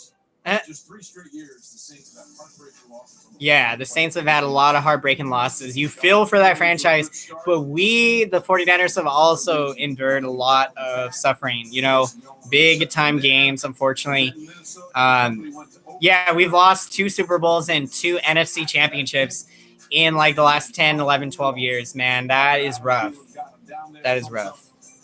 With the touchdown, 26-20. That's a 3rd straight playoff game the Saints have lost with the final score. The winning points coming in the final play. Dude, I remember watching that wild card game, Vikings and Saints. That was. Minnesota. This is the pick Minnesota got when they Buffalo made the trade to take Stephon Diggs and take him to Buffalo. Where do we think Minnesota needs to go here? First, let's see what Kurt Warner has to say.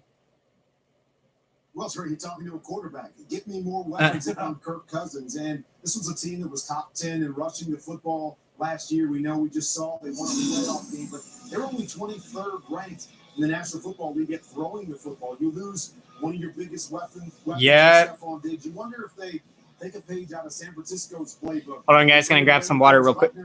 They draft a younger version, a cheaper version of that. Will Minnesota do the same after getting this pick from Buffalo for Stephon Diggs? I gotta say, I've really enjoyed looking inside the head coach's houses. Mike Zimmer with the big fireplace and the fire roaring. Very Minnesota touch. The pick is in, and all right, we back in the house. The pick is in. The pick is in the house.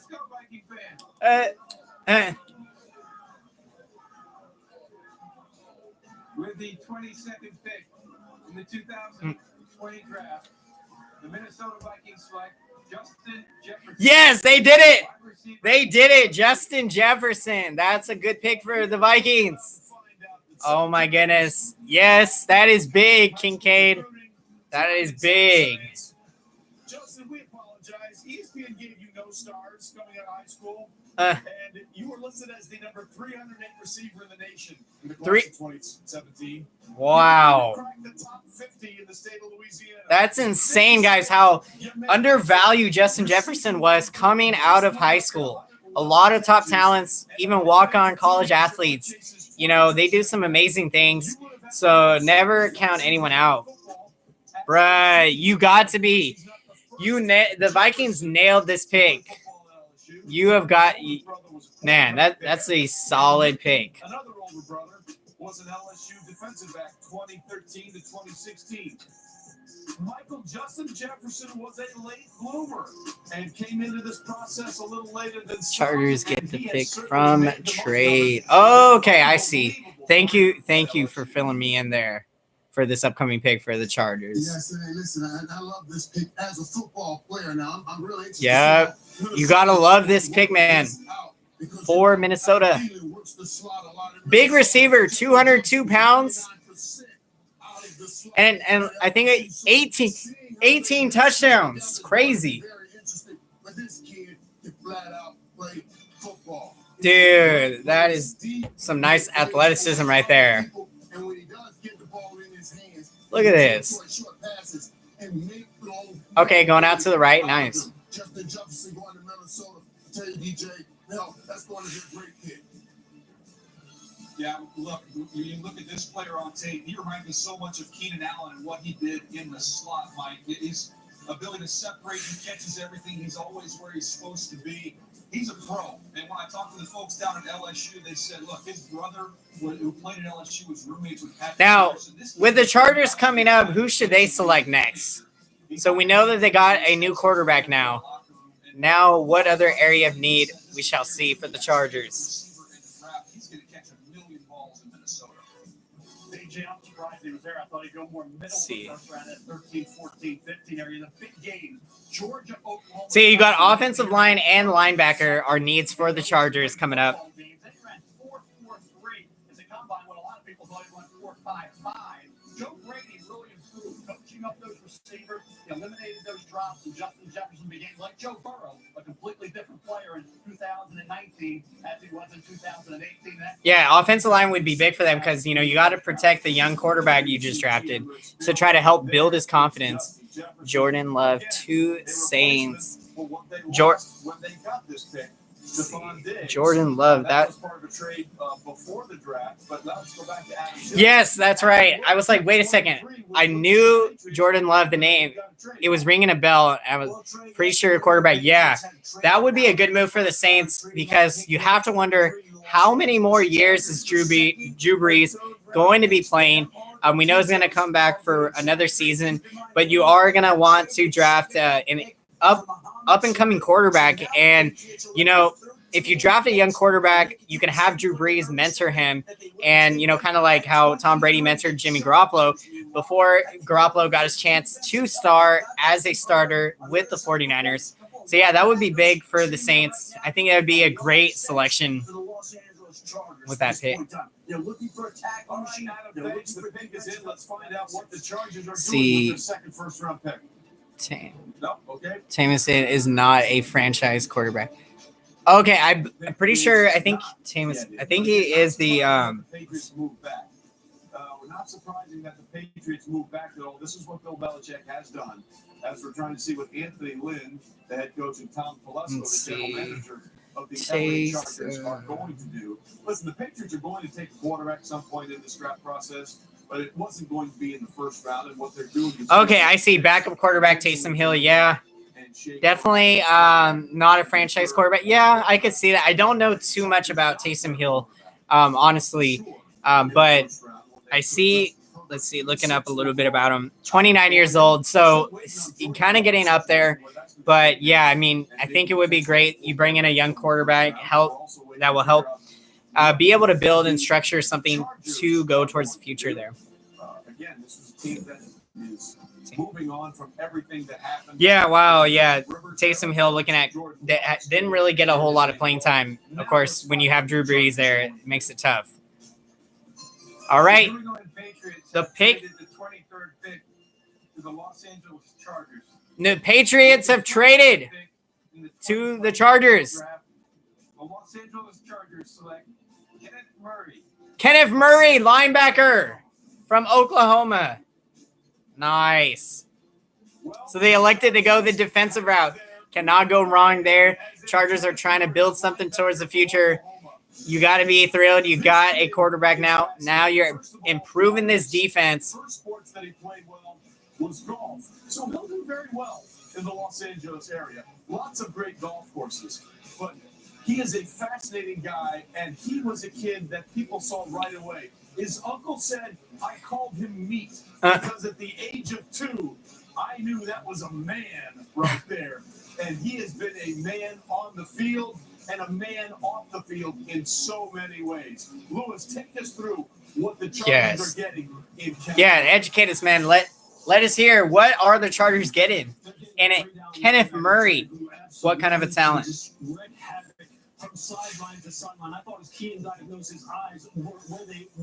Okay, so see, he's got some good instincts, guys.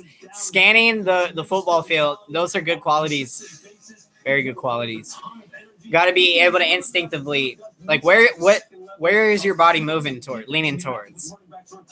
I love this pick for the Chargers. They needed an upgrade of speed and playmaking ability at the second level. They've got to go Kenneth Murray for sure. Nice. Yes, speed and playmaking abilities. Those are big things you want to have in linebackers to cover, large parts of the field. And, yeah, because these receivers are coming at you with just some crazy jukey routes. And, man, you got to be able to adjust to those things as they happen. Gus Bradley has coached some great linebackers in his days, coaching Derek Brooks. He understands how to put that linebacker, whether it's a middle linebacker or a real linebacker, put him in the right position to make. Yep, quarterback Justin Hubert. I know Gus Bradley and Anthony Lynn gotta be happy out in Los Angeles. Well, listen, Kenneth Murray learned CPR when he was 12, and he used it to help save a life from someone on the Oklahoma campus a year ago. Tom Telesco and company are very, very happy. Lincoln Riley sees another one of them. They are juiced, you guys. This was a great pick for the Chargers. You have got to be excited about the future. You guys are building something towards the future. Man, that is what's up. What position?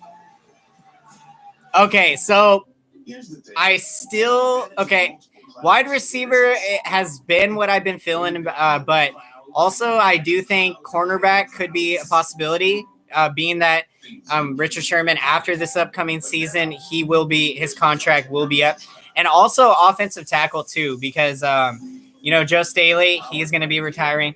So yeah, those are the three positions I think 49ers can target with that 31st pick. But if a team is willing to, give us some good picks, 2 or 3, maybe, I think we could trade back in the draft, because I think, we spoke. This draft has a lot of great wide receivers, and so I think you can trade back and be able to still have something really good available. So yeah, we'll see. There's a lot of different ways we can go. Saints on the clock, baby. Yes. What are their needs? What are the Saints' needs? Like the amazing iPhone 11 for just $15 a month when you switch. For now, Saints is the best way to learn about our plans, buy new phones, and get the services you need. Stay healthy and go to Sprint.com today. I made a promise to protect it. Me and his family. Can't break it. Man, speaking about the Saints, though, Emmanuel Sanders, dude, he is going to fit in so well, though, with this system.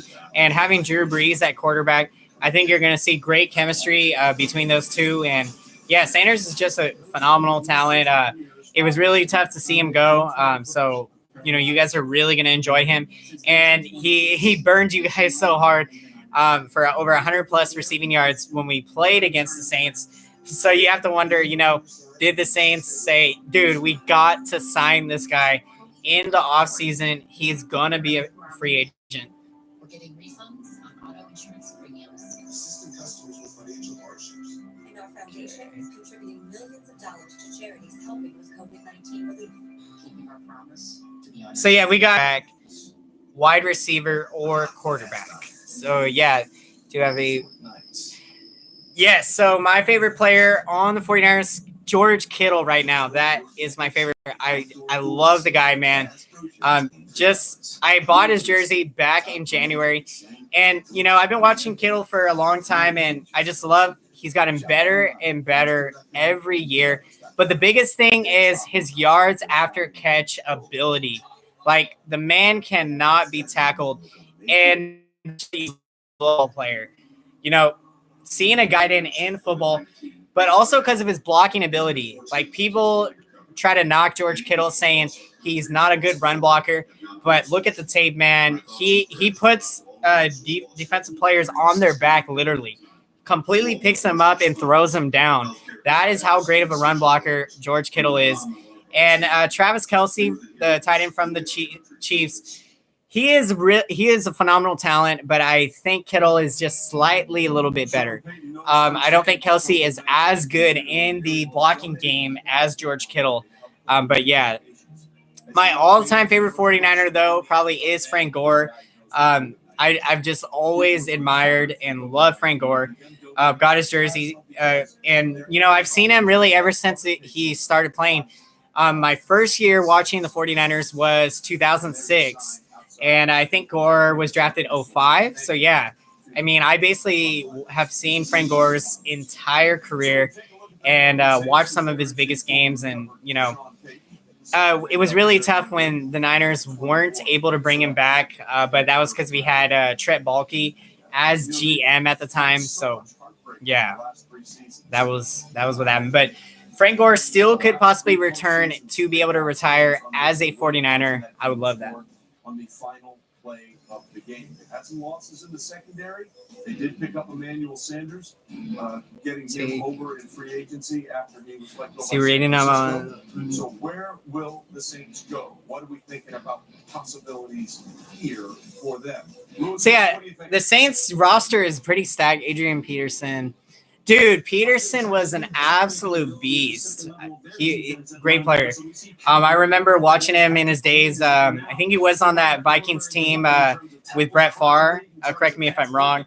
But I remember that playoff game was just insane. I think that was against the Saints back in 2009. NFC Championship, just amazing. Absolutely. This is a team that's ready to challenge. They could really just take best player available, and Patrick Queen may be sitting there staring right at him. All right, the pick is in. Let's find out where New Orleans goes with the 24th. All right, the pick is in. Let us find out, you guys. Here we go. Yep. Let's find out. The 24th pick in the 2020 NFL Draft, the New Orleans Saints select Cesar Ruiz. Cesar Michigan. Ruiz. Nice. So there you see the very emotional reaction from Cesar Ruiz. He said a few years ago he was born to play center. And dude, nice. Yeah, very intriguing. The Saints, their roster, they're pretty, they have pretty good depth at some of these positions, but they do want to improve, on some of these key positions. Cesar Lewis, yes. Nice. Big time center there. Pulled over on the side of a road, Route 55 in South Jersey, to help another car whose driver was trying to change a flat tire. He was then struck and killed by a driver who reportedly fled the scene of the accident. Dude. That was 26 pounds. Ruiz was only 8 years old. He said he knows his father would one day be proud of the man. Oh my gosh, guys. That story just kind of gave me chills. I literally felt it up through my body, that story they just showed. That's tough, man. Bruh. You just put yourself in a situation like that in life trying to help someone else out, and you lose your life at the age of 26. Wow. That's why you got to appreciate every day, you guys. I know we all do, but sometimes we forget. So got to cherish every moment. Like, definitely cherishing this right now, guys. I couldn't be happier to be here with you. But this is a big pick, man. This guy is going to be motivated. He is ready to go. He's going to help the Saints out big time.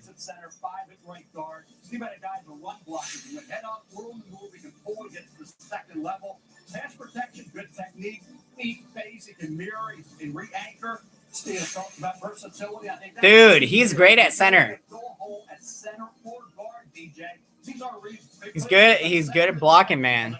Keeping the time alive for the quarterback there. So who do we got on the clock? Looks like we got the Vikings are on the clock.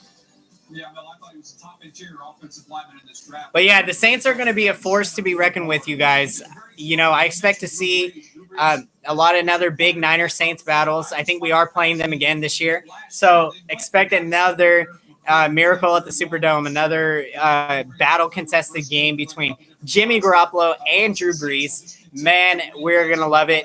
Our defense is going to be going against Emmanuel Sanders. That's going to be intriguing. But yeah, this season, I really like the opponents on the schedule. It's really exciting. It's going to be a lot of fun. I cannot wait. If we see some of the games like we saw last year, boy, we are in for a special season, you guys. And I think the talent is, really moving up the ladder in the NFL. A lot of big teams are getting pretty stacked. So you love to have a big competition for the 49ers. It won't be easy to get back to the Super Bowl, but I think we got it in us. Just so you know, I love what Ruiz had to say about his confidence. If you look at the film and look how I dominate people, I'm very confident that I'm a first-round pick. And ladies and gentlemen, that is the pick. And by the way, we have another trade. Another trade? Again, we had 6 trades wow. in the first round last year. This is only the third that we've had in this year. San Francisco has traded back in. So Minnesota, who had 2 first-round picks, dude, because of the trade, we traded. When they traded our yes. They're down to 1. I know. Was traded back into the first round. Remember, they were 13 and 31. Yes. They still have 30. Dude, what's going on? Oh my gosh, I know. Kincaid, bro, what are we doing? We're making an exchange. We're making an exchange here. We are on the clock now. Dude, I'm ready. I'm fired up now. We needed something like that. The San Francisco 49ers traded picks 31, 117, and 176 to Minnesota for the 25th overall pick. And what the 49ers are doing was, in this deep wide receiver class, they need to strengthen that position. I know. Yeah, you guys did get a lot from us. I'm not going to – you got a lot. Receivers right now are Deebo Samuel and Kendrick Bourne. Yep, that's what I was talking about. He could wind up playing tight end. They need wide receiver help. There's a lot of wide receivers out there, and the 49ers just have made the move right now to trade all those picks up in Minnesota's spot to take a wide receiver here, I believe. Bruh. We got to go for it, man. We are in a position to compete for a Super Bowl championship. You get an opportunity to make a move like this, you jump on this opportunity. I am not sure, though, who is left on who we should go with, though, for this pick. Yeah, dude. Yeah, we are pretty good at – I mean, dude, I love it. Dude, our coaching just does a phenomenal job. I've always been saying that, whatever receiver we do end up getting, you put him in our system, he is going to develop. He is going to have the right people mentoring him. And, he's just going to get completely transformed. So this is going to be exciting. I am ready, guys. Being that I'm a fast person, I've always loved wide receivers. Always loved it, man. Gotta love what they do out there, going up for catches, putting their body out there, expecting to get, completely crashed in midair. That's just insane. All right, here we go. The pick. Who is it going to be? Here we go.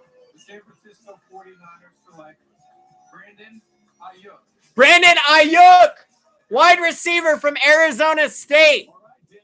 Let's go. We got a wide receiver now. Yeah. Let's go. Woo. 49ers. Nice. 81-inch wingspan. Dude, he went to Sierra College. That's where my cousin went. My cousin went to that community college. Dude, that's what's up. And then he's from Reno. Brandon Ayuk. Yes. Dude, this guy is a big-time athlete. Nice. Dude, I like it. I like it, you guys. Not quite the top receiver I thought we were going to get today, but I'm thrilled because we got Javion Kinlaw, and now we got Brandon Ayuk. Dude, look at this. Great separation skills on that play, guys. He completely broke away from the defense. Yep. Dude, Kyle Shanahan is a genie, man.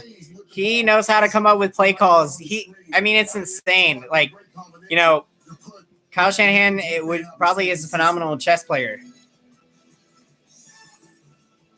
Dude, yes. I am juice. Oh, yes. Dude, our wide receivers are going to have a big year. Deebo Samuel, big year. Now we got a young receiver in Ayuk, and then Kendrick Bourne coming back. I think he's going to have a big year. And, of course, George Kittle in the tight end game. Things are looking good for this offense. Yeah. Yeah, you're right. Those are the athletes you want, the hard-to-tackle athletes. Those 2-3 extra yards per play after contact, that goes a long ways. It helps set you up in third and short, like manageable situations, because you never want to have a lot of third and long plays. And dude, Lynch, love to see the smile. We feeling good. Ayuk, hey. Oh my gosh, I love it. I love it, you guys. I can't wait to see what we're going to do this year. Nice.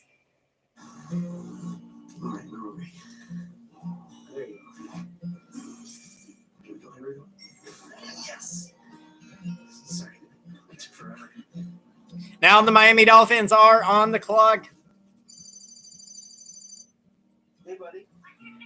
But yeah, man, this 49ers team, though, yes, the receiving is going to be better now. Our top defense, and then, of course, our running game is still amazing. And Jimmy G, he is going to get better.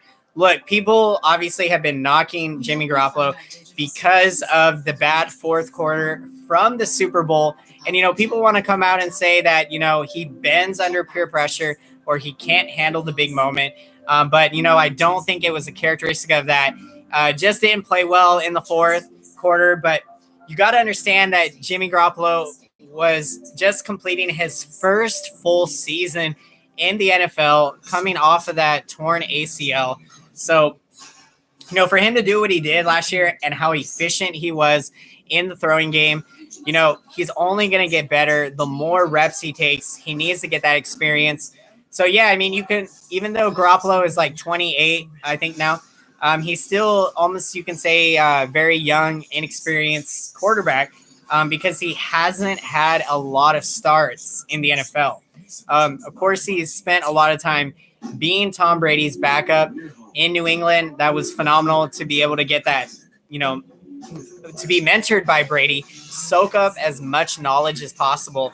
And I think, you've seen Jimmy G take that over with the 49ers, the calm, cool collectiveness that Tom Brady brings. I think you've seen it in Jimmy G. Dude, I love it, man. I love the praise for Jimmy G. I think a lot of people are going to be surprised. Consistency, man, that's what Jimmy G is, and he is going to have a great year. He's going to respond well because all of this hate, man, that has been thrown his way, it's, not been deserved. And, it's unfortunate sometimes, people always want to throw shade. It's like the hate gets more attention than, the good stuff. And it's unfortunate when things happen like that because, I just think people should never be putting people down or talking down on someone. But yeah, it is what it is. I mean, it's the NFL world, we know. Yeah.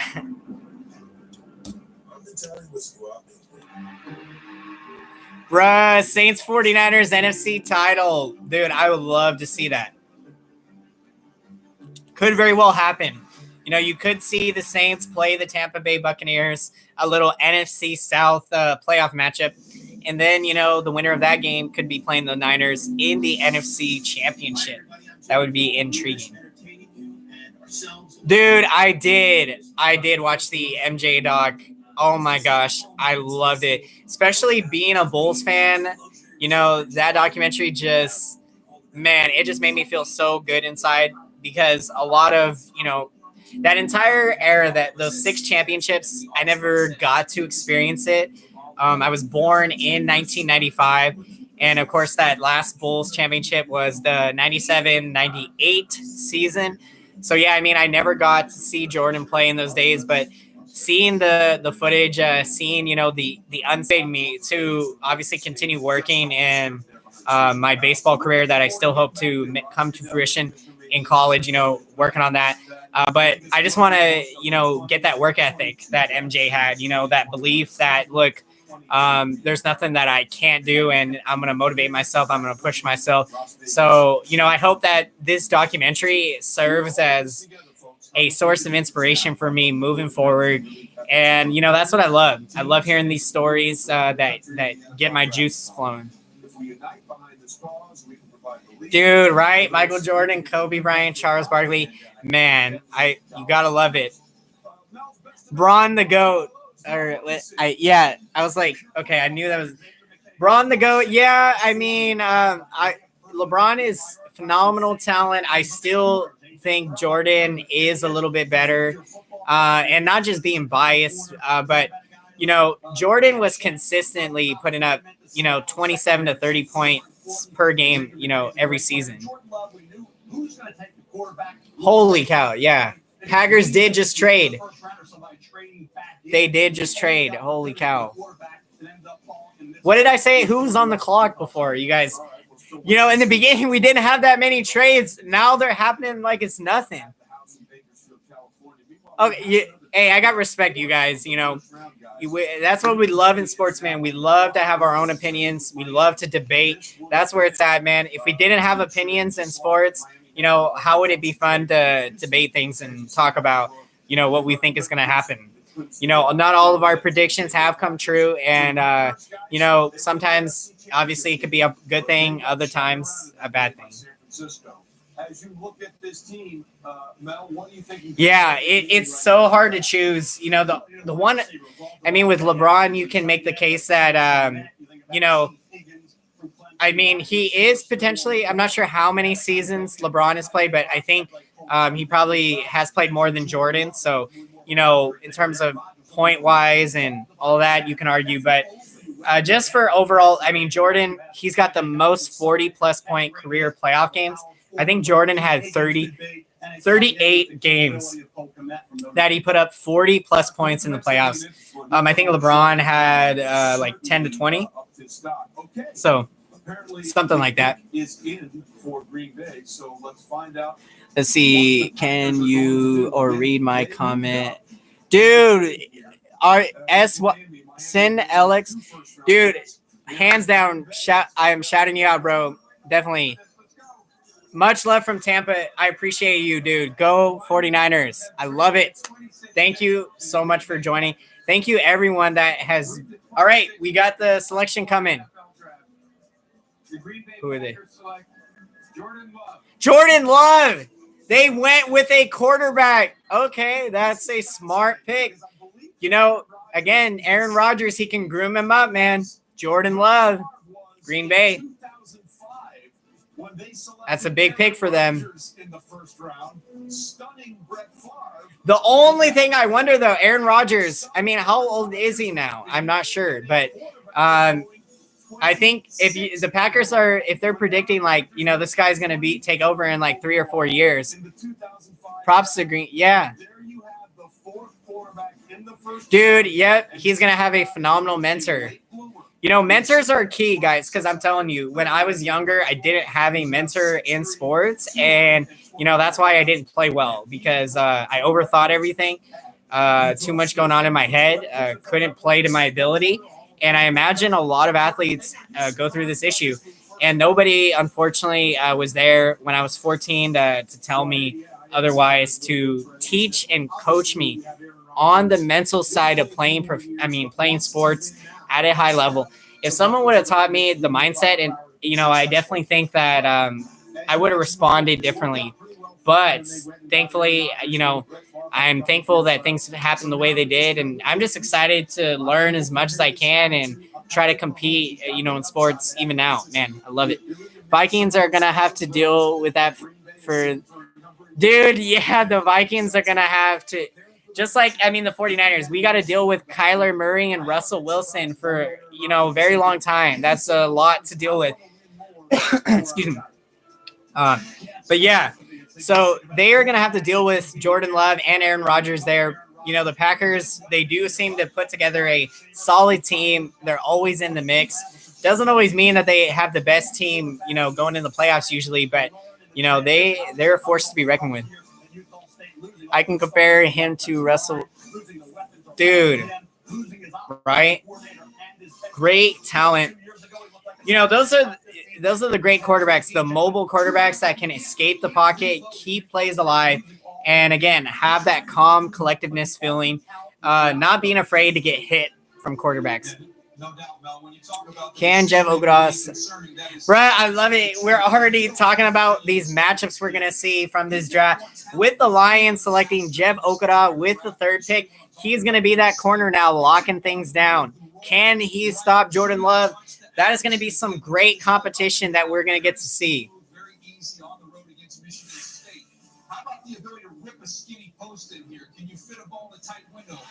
Let's see. Looking through LeBron. I'm looking through these comments too. LeBron, but I just can't put him with those.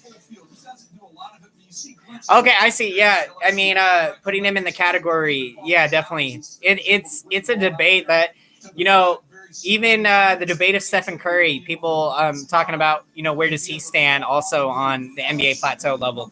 He's still got some ways to go to kind of move up the ladder. But again, I think Curry has a really good mindset. I think he was talking about, people were kind of throwing some shade about how he was playing defense. But Curry, he said something like that facts speak for themselves. So I think, you have to have the mentality, put in the work. The facts will speak for themselves. More action, less talk. This year I got 13-3 winning. Bruh, I love that prediction. I think you could have hit the nail on the hammer. I think a 13-3 season is very likely. I do believe we will win the NFC West again. It's not going to be easy.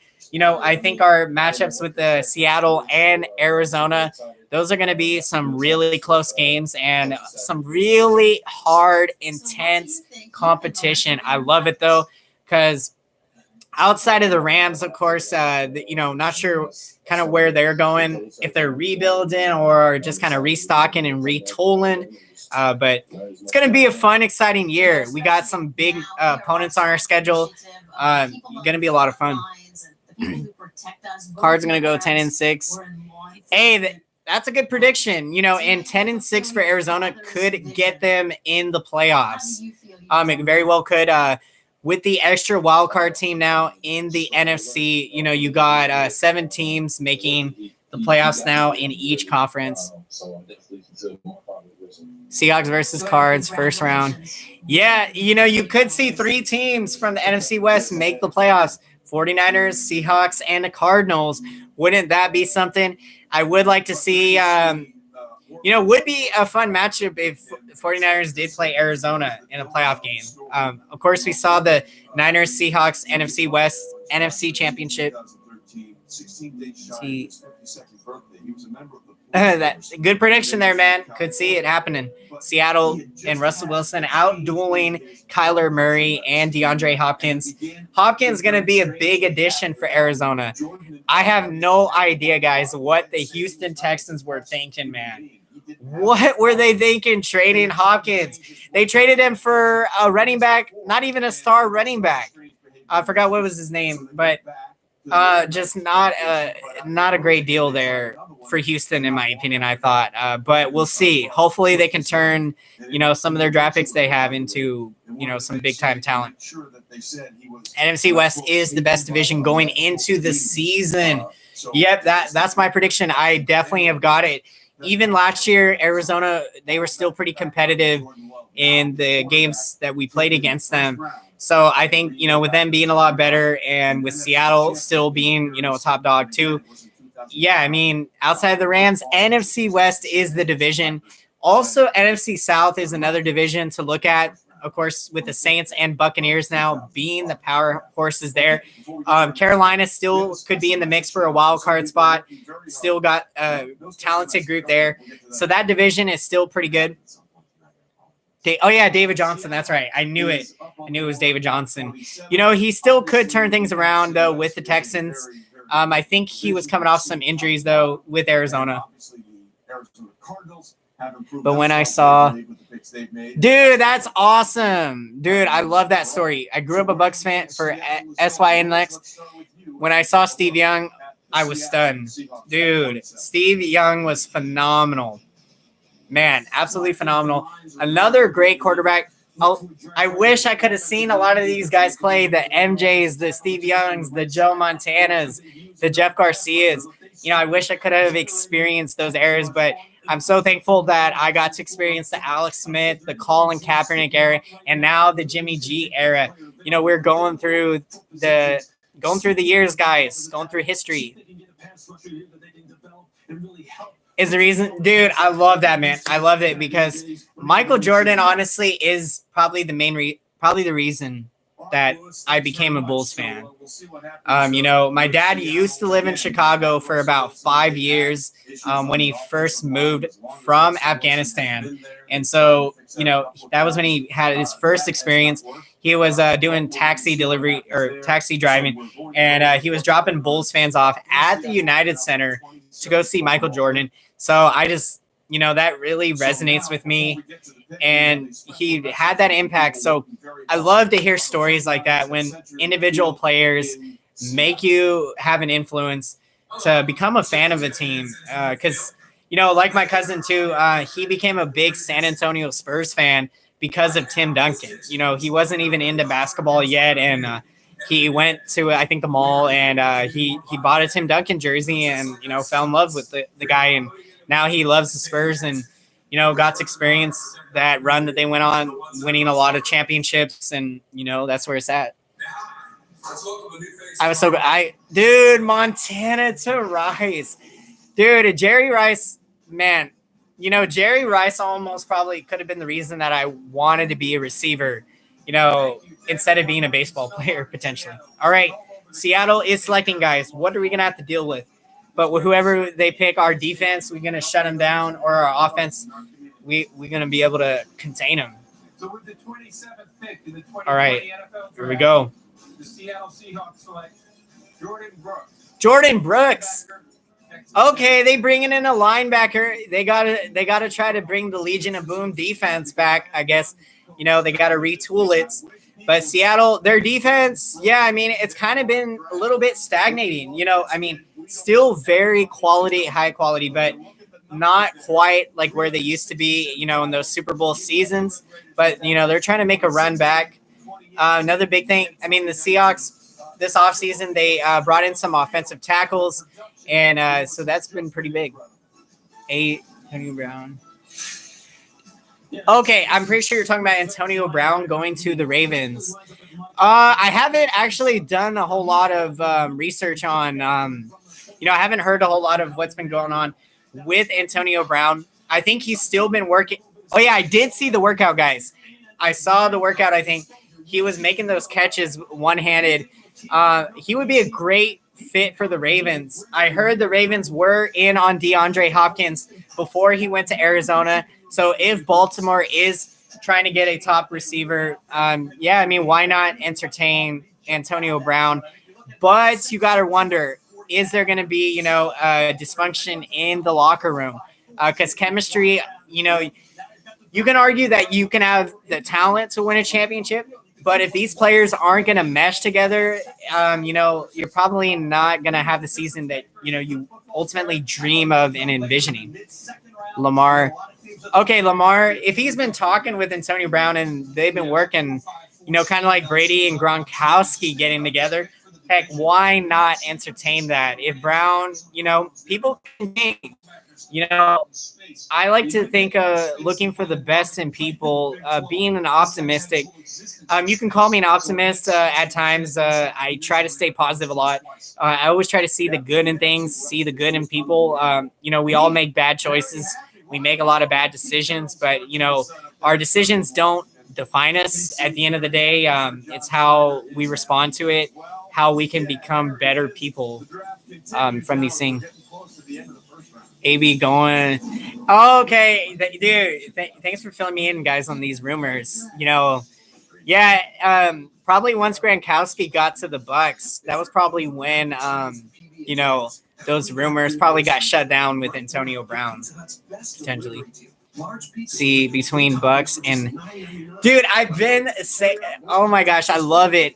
SNN, I can see a very good matchup between Bucks and Niners in NFC Championship. Dude, what a matchup that would be. You can bet I'm trying to save my money, guys, to go to an NFC Championship game. Like I said earlier in the stream, I was fortunate and blessed to go to the 2012 49ers NFC Championship. I would love to be able to make an appearance to see the Niners win an NFC Championship in person. High scoring game 30. Yeah, it really could be. You know, you could see Jimmy G connecting for a lot of touchdowns and Tom Brady. Well, but our defense is so good. I think we still would be able to contain him. But I do agree. I think it would be a very close game. Like, excuse me, like a lot of the games we had last year. Some of our most competitive games, you know, they were really close games. Like a good neighbor. Yeah, the Ravens are a scary team, man. I think they really got humbled last year when they played the Titans. What the Tennessee Titans did that day, man, they coming into Baltimore facing the number 1 seed. You know, the Titans did exactly what you need to do if you're a road team trying to upset a team on the road. You come in, you play hard, you take control early, try to get momentum going, and, you know, the Titans took control of that game, and the Ravens, they were flat. You know, the way they played all season, you know, it didn't show up for Lamar and for a lot of, you know, the players on that team. Yeah, they didn't show up in that game. From base. Dude, what's up, Darian? Oh, my gosh. Dude, what's up? I appreciate you. Dude, I never forget playing baseball with you, man. I love to hear from you. Hope you and your family are doing well out there, and, you know, hope we can get together in the future sometime for a Giants game or, you know, football game. I think you're a Raiders fan, so yeah, maybe Niners, Raiders. Appreciate you, Darian. Yeah, the Ravens are going to be coming. Who are they going to select?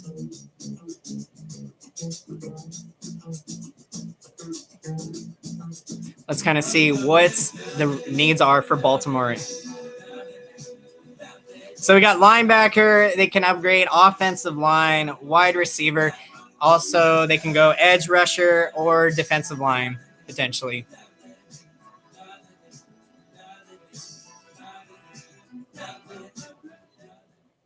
But yeah, man, I think so. Yeah, the AFC is getting pretty stacked though. Chiefs, you know, with Mahomes, they are going to be in the mix, and Ravens are going to be in the mix. So, you know, you could see those two teams be powerhouses, and you know, a lot of other up and coming teams in the AFC as well. Ravens need defense. Okay, yeah, you're definitely agree. That offense, man, they were putting some amazing performances, some big time shootouts. Dangerous. Absolutely delighted to be part of the NFL. The pick is in. They have made their selection. Imagine if Chiefs traded for dude, right? I mean, I know the Chiefs. They've been pretty quiet. You know, would they try to move up to get a top level talent? Because, you know, you give man, Patrick Mahomes just scary, dude. It's just unfortunate that, for him to do what he did against us in the Super Bowl, that comeback, not a lot of quarterbacks, young quarterbacks could have done something like that. Unfortunately, it was against us, but he's a phenomenal talent. Surprising that the Chiefs didn't try to trade up in the draft, because, if they would have drafted a top receiver like that, man, could have completely transformed their already pretty good offense. Go on to do great things on the field, but they'll also make tremendous impacts in their communities. Nobody exemplified that more than Walter Payton. Tonight, we're proud to have a special mention from Calais. Really need linebackers and defensive tackles. Yeah, I think I agree. I mean, we did run. I think we did run pretty well against them in the Super Bowl, and so the Chiefs could definitely improve there.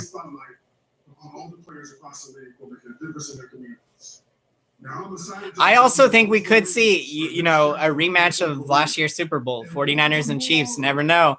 That would be something, man. Kind of like, because, when the Warriors and Cavaliers, I think it was, 3 or 4 straight NBA Finals they played. I mean, that was so exciting to see two teams going at each other like that. So you love to see championship rematches anytime when, they happen. The Walter Payton Man of the Year Award is our highest honor. And you, Calais, are truly a role model to all of us. And congratulations on being a Raven. With the 28th All right. in the 2020 NFL Draft, the pick is in, you guys. Ravens select Patrick Queen. Patrick Queen, linebacker. You're right, man.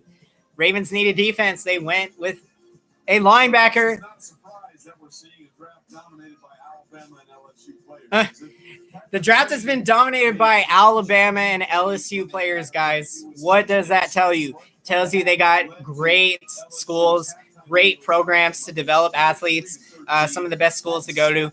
But we got to get some of these other schools in the mix, guys. Got to transform. Let's see. Remember when you started playing good times, definitely. So, dude, heck yeah, Darian, let's make it happen. Let's go to a Giants game, dude. Man, it would be so much fun. Dude, I appreciate you. We had a great connection back in high school, and I always appreciated talking to you, playing baseball.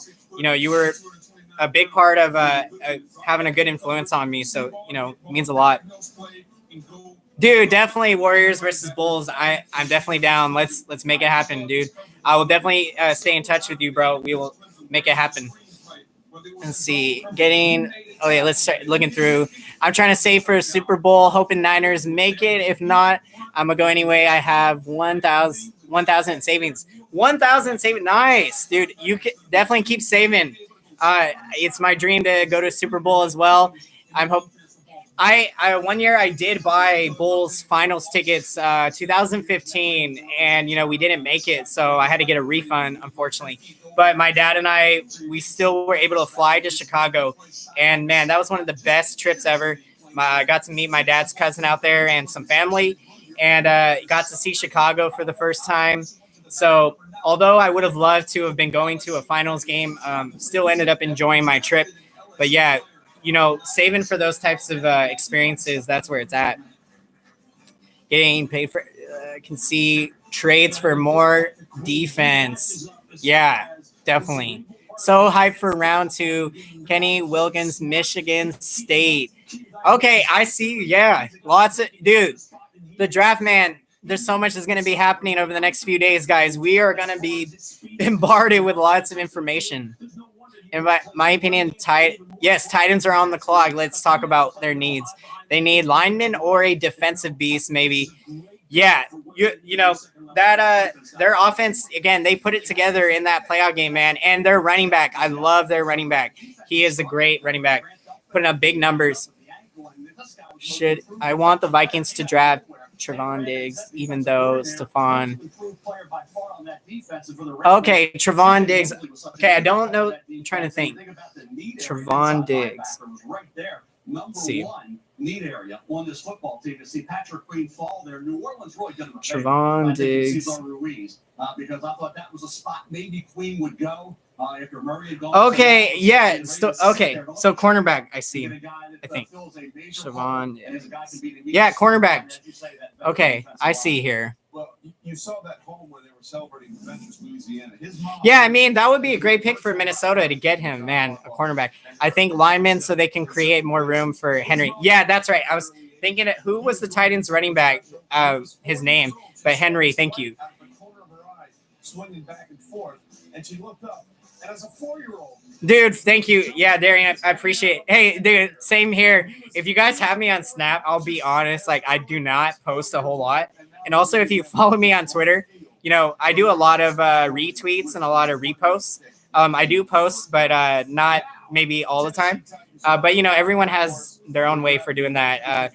At the end of the day, it's all about pros and cons too with social media. Using it to get exposure for a lot of us, and also to connect with a lot of people. I love what the new technology, what it's allowing us to do, like doing this live stream. I mean, it's insane how we can broadcast something like this to the entire world.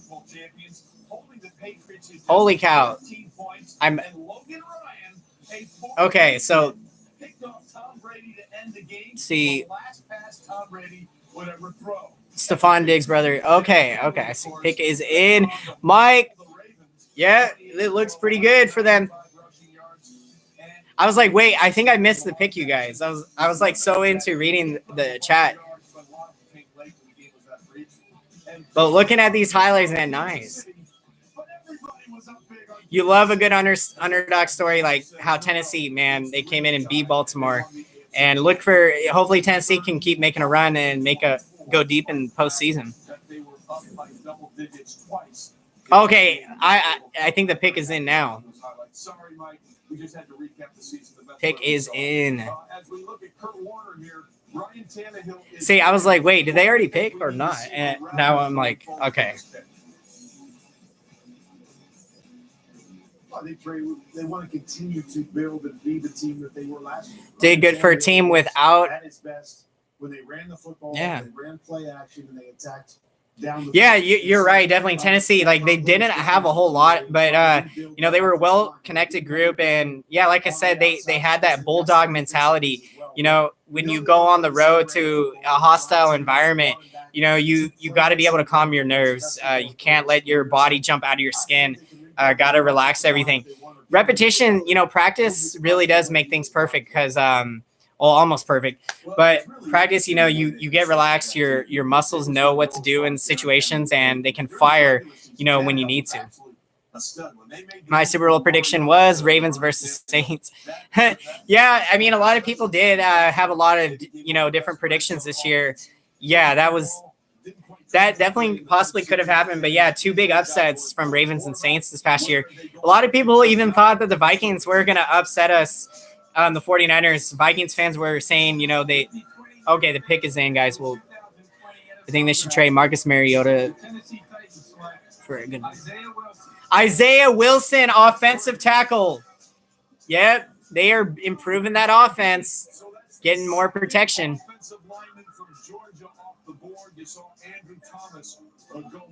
That is big. I like it. I like the move, guys. I told you. Yeah. Should trade. Linemen will help big. Yes. Big time. Gotta have that protection, guys. Like I said, some quarterbacks, man, if they don't have trust in their offensive linemen, that's not good because that's gonna have a domino effect. The course of the game is playing out. You got to keep guys in check. You make sure that they're not going off track, especially mindset wise.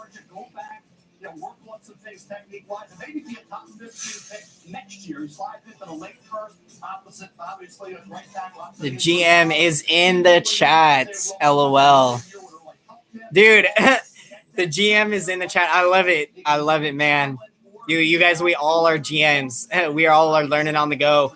Man, wouldn't that be something, one of us be in a situation to be a part of an NFL draft someday? Looks like a pass first lineman. Okay. And we saw him move really well at the combine. I'm with you in terms of what you see in the run game. Yeah, that's a great point there. Like, he knows what to do when they're passing. Very big. Again, it's those football instincts on the field. Reading the field, kind of reading defenses. A lot of good quarterbacks, they look at how a defense is set up, and they're good at adapting on the go, changing play calls last second, and team being able to adjust accordingly. That's how you can trip up defenses. You can make big time plays and move down the field and get big chunk yards fast, very quickly. Tannehill needed, yeah, in the AFC champion, definitely, yeah. The Chiefs, yeah, the Titans, yeah, they started out good in that AFC title game, and then Kansas City and Patrick Mahomes, like they did all throughout the postseason. They kept coming back in all of these games, and yeah, at the very end, Mahomes did what he did, and yeah, that was tough, man, very tough. So who is on the clock now? It looks like Miami. They did trade that pick, so what are they going to select? Download the BK app. Place your order See. ahead and pick it up with contactless payment. Let us take care of you while you take care of yourself. In an economic downturn, contractors are usually first to go. Food and beverages pretty much stopped. I think, let's see. I think I think Pats will do. But AFC teams, right? Yes. A lot of AFC teams are on the rise. And that's what you love to see. Someone's going to have to get to the level of like where the Patrick Mahomes, Lamar Jackson, the Chiefs and Ravens, where some of those teams are. A lot of teams can push to get to that level and start putting pressure on those top dogs. Bills, yeah, I was thinking, yeah, that's right, Buffalo Bills. No, I'm forgetting a lot of teams, but I love what they've been doing, and they did very well in the playoffs. I like Josh Allen a lot. I think he's a good quarterback, great quarterback, and getting Stephon Diggs, man, I love it. That's going to transform that Bills offense, and they very well could go.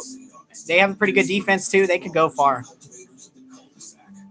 Miami has been rebuilding super good lately. They have Tua, a lineman. Yeah, they've made two very good selections so far. Love what they're doing. Love the transformation that's going. Maybe a wide receiver to help out Devontae Parker. Yeah, definitely could go that route. That'd be big.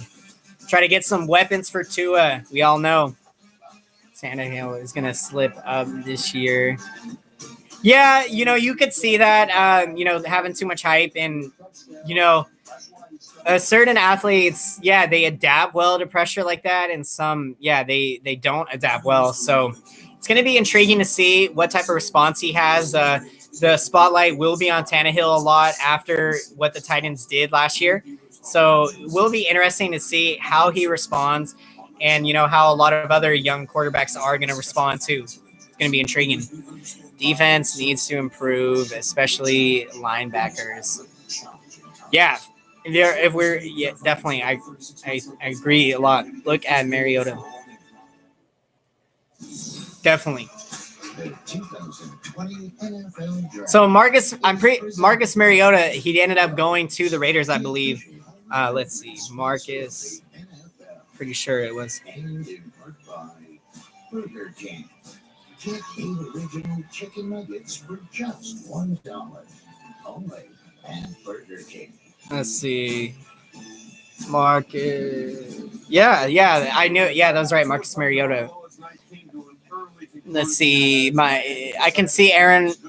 Dude, what's up, Chaotic Skulls? Welcome to chat. I can see Aaron Rodgers heading to the Pats. Yeah, that would be intriguing. Okay, guys, I just lost signal in my garage on the NFL draft. This is not good. What the heck just happened? This is not good. What in the world? Dude, are you serious? At least it did this now, not earlier in the draft.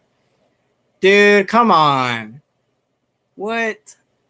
Hold on, let me turn this TV off and turn it back on. This is ridiculous. Like, why did this happen? We got to be patient, guys. You guys are seeing Okay. Yeah, and this is not. Let's see. Check the cable connection. Hold on, guys. I'm gonna try to turn the cable box. Okay, wait, it's connecting. Okay, hold on. Let's see. Dude, yeah, but okay, maybe a wide receiver to Tannehill. The defense, I think all right, we are back. Thank you, the TV man. This is live, guys. This is what happens on live stream. Things that we can't predict or anticipate happening.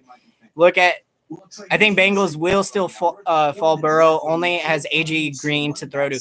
Yeah, that's the thing with Cincinnati, man. They got some talent, but can Joe Burrow help transform the Bengals to an 8-win, 9-win team and possibly a wild card? Yeah, the A.J. Green is a great target, and they're going to need a lot more weapons. Bengals should trade up. Bengals should trade up for Taylor Gabriel from the Bears. He's fast and has good idea of what he's going to do. Okay, yeah, Taylor Gabriel. I don't know too much about Taylor Gabriel. Let me see. Being honest here, guys. Sometimes some of these players I've heard a lot about, some not so much. Let's see. The only player that ran for more yards, Archie Griffin. You might have heard of him on back-to-back Heisman's. Okay, yeah, Taylor Gabriel. I see now. He's a free agent right now. Okay, let's look up his career stats. Okay, no, I'll tell you. Cam Newton, the Patriots. Yeah, Cam Newton could be going to the Patriots too. That's another option. Aaron Rodgers, Cam Newton.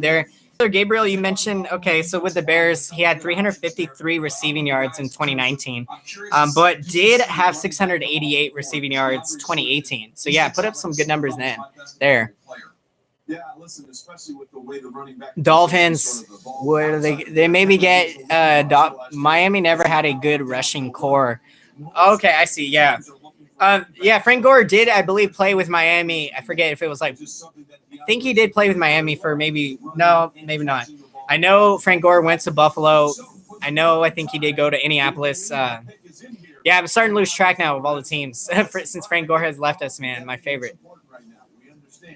Chris Beard, the general manager, also trying to figure out what is happening. Okay, waiting for the pick. Oh my gosh. So we're going to find out after taking Tua Tagovailoa 5th overall. Yes, let's find out. Where is Miami going to go? Where the Miami Dolphins go here with their 3rd first-round pick. Let's go back. Let's go back to the commissioner, Roger Goodell. Oh, yeah. Yeah, I knew that. I knew he didn't go to Miami. I was like mixing up the teams there. No, cornerback. Okay, I see you, Miami, making some moves. Gotta love it, man, for that defense. Nice.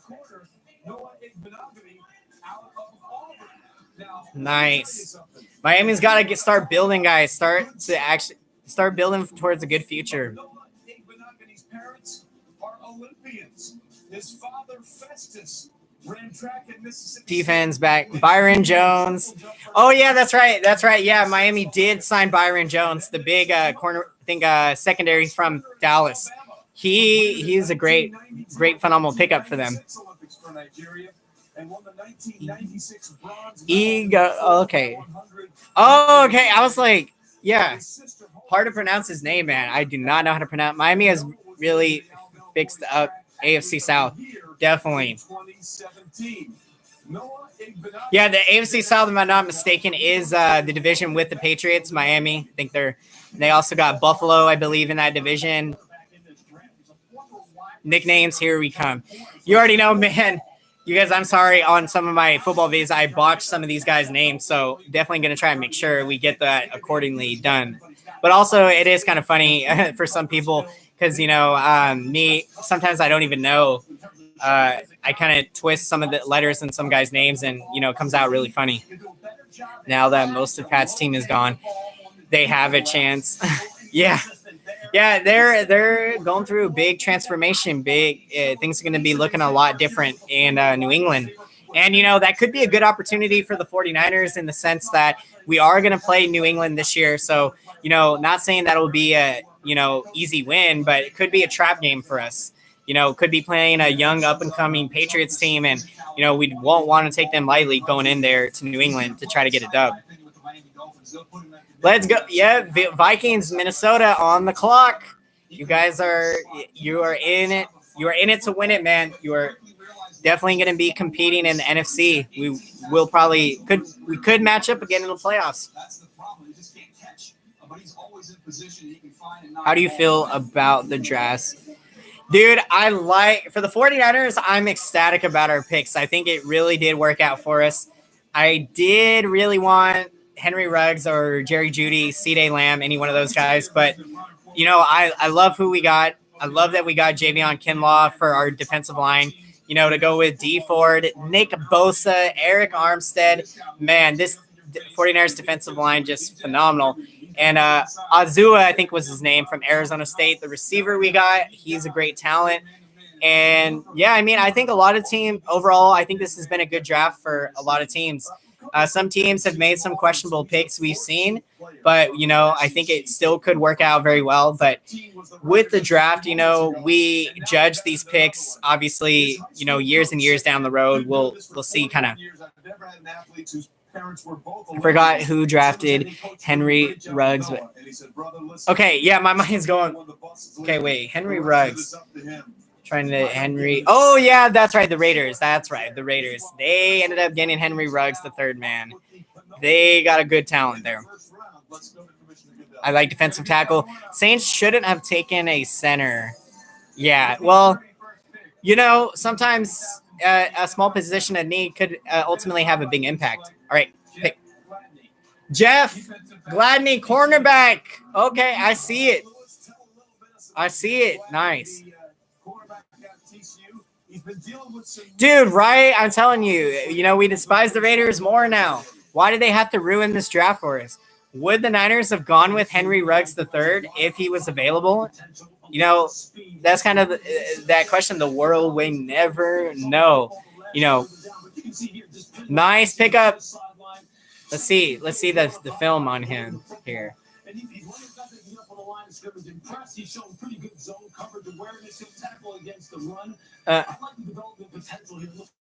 Nice.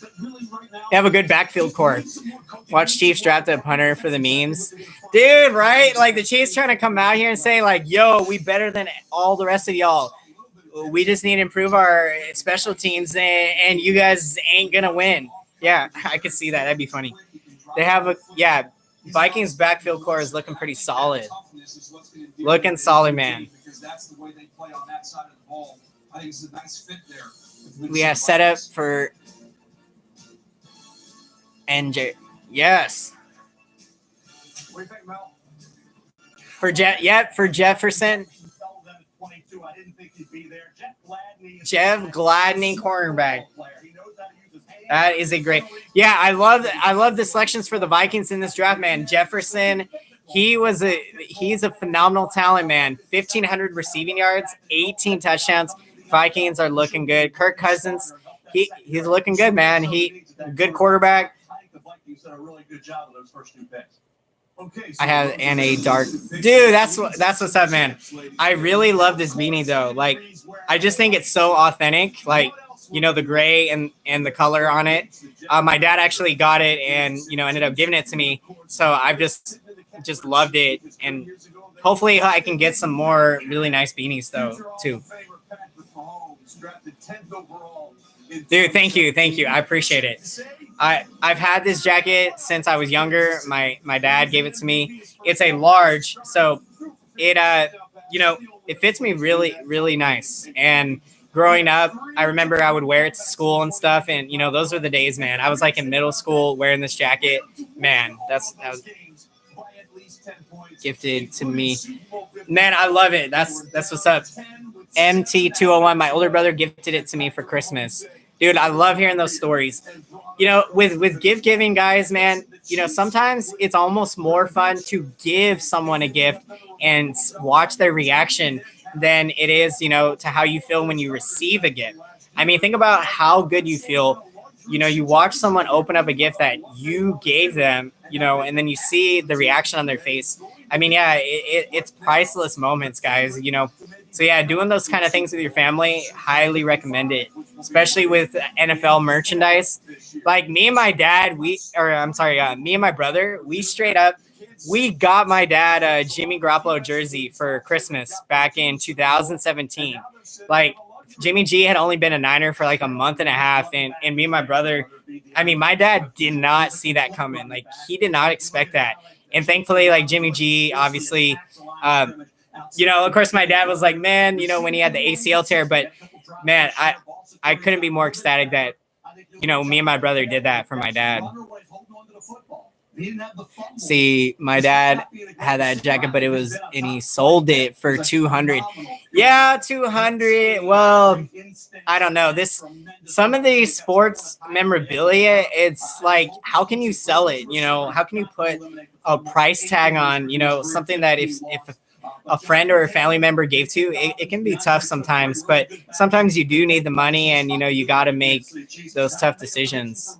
And Kittle replied to one of my IG comments, and Jimmy Ward liked my post. Dude, that is what's up, man. I've had some experiences with athletes responding to me on social media, and, there's nothing better than that, man. Knowing that, they take the time out of their day to connect to us and, make our day. That's what's up. I gave my dad a Rams jersey. Okay, I see. That's what's up, man. Probably coming from LA, you can see it. My mom has a Gore jersey. Vernon Davis, a Vernon Davis sighting in the house. I'd love to hear it. Kaepernick, yes. Anquan Bolden, solid. Joe Staley, yes. Dude, that is amazing. Dude, I love it. Real one from the commercial where Joe Montana was on. What? Dude, you guys, I love reading these comments, and you guys are, I love hearing these stories. Chiefs wasting our time. Yeah, what's going on? What are they going to do? What are they going to do?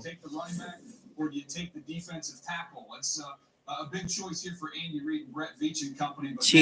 I want a Debo and Kittle jersey. Dude, I got a Kittle jersey, man. I totally agree, dude.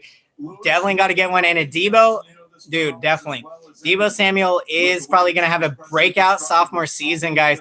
He's going to be a lot of fun to watch. After the national championship, I said, watch Joe Burrow go to the Bengals, and he commented the 2 eyes. Oh, man. Probably giving hints there. Pick is in. Yes, it is. Just going to troll and let the clock run out. I got, even though, okay, I see. Got him a Dodgers jersey, even though I'm an Angels fan. LOL. So I see, maybe he's a Dodgers fan, or, could be selecting a team, but dude, that's what's up, man. Get Hunter right here. I think QB.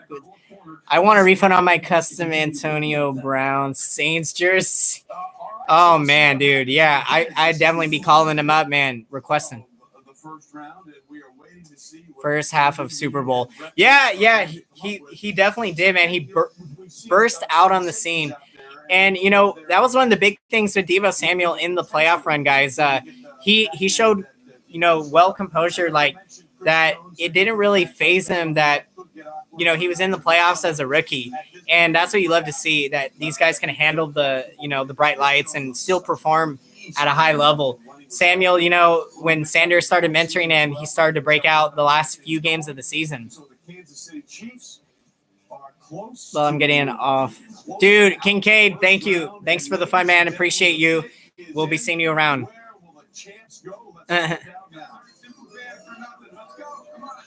Yeah, come on, let's go. The pick is in. With the 32nd pick in the 2020 NFL Draft. All right. The Super Bowl champion, Kansas City Chiefs, select Clyde Edwards. Clyde Edwards, running back from LSU. Okay. So I could see this guy. I could see this for the Chiefs. Their running back situation. They have, forgetting the names right now, but they have 2 running backs who are on their depth chart. And, you can argue both are kind of competing for that starting job. Why not bring in a young running back to add to this group, to this competition? Let's see. Here we go. I'm excited for Jalen Hurd, dude. I am too, dude. I can't wait to see what he can do. I was excited when we drafted him last year. Bosa did get robbed, though. He was still doing good for someone being held. Yeah. Clyde's Edward. Is that the first running? Yeah, right. Is that the first running back of the draft? Like, why did no one? Dude, nice. So wait, guys, are we going to round 2 of the draft right now? Like, holy cow! Wait, it's like already 9 o'clock? How late? I thought the draft was just going round 1 today. Are we getting round 2 as well? This is something else, man. I love it. I love it. Big offensive line. He's only 5'8", but if you look at his change of direction, dang. in and out of his cuts, and then Let's go. All right. Is that okay? They need to trade Damien. Yeah, that's right. See, those are the names. Damien, I know who you're talking about. They probably could make a trade now. They have to trade for a better lineman. Jake sitting in J.K. Dobbins was projected for now. He's a second rounder. It's 12 a.m. for me. Yeah, dude, it's getting late. Out here, West Coast, we out 9 p.m. now. I think, yeah, I mean, I think I was implying that are we going round 2? I mean, it's still round 1 right now, but I see the upcoming round 2 picks. Yeah, no, we don't have a second round pick. Yeah, unfortunately. I think we did trade it in. I'm trying to think if it was the D4 trade. You know, we made a lot of trades to improve our roster, and we gave up a lot of picks. So, yeah, we don't have a. They know what they're getting with what they had with Priest Holmes. I think this is another version of what Priest was able to do on those Chiefs teams. So let's see. I'm actually going to see if we are going to round 2, guys. NFL draft. Let's see. Round. Said this when they drafted Patrick Mahomes a couple of years ago. Today, rounds. Fit for what they want to do. When you saw what Clyde Edwards-Helaire did in that Joe Brady offense, who's now the offensive coordinator with Matt Rule in Carolina, you could just see him projected. Gosh, I'm trying to see if I can figure this out. Have first and second round and first pick. Yeah, Bengals they're moving the ladder, moving up the chains. It was for Vikings trade. I'm going to watch Lions draft, then sleep. Yeah. But before we say goodbye, let's go back one more time to the commissioner, Roger Goodell. All right. Here we go to the commissioner, Roger Goodell.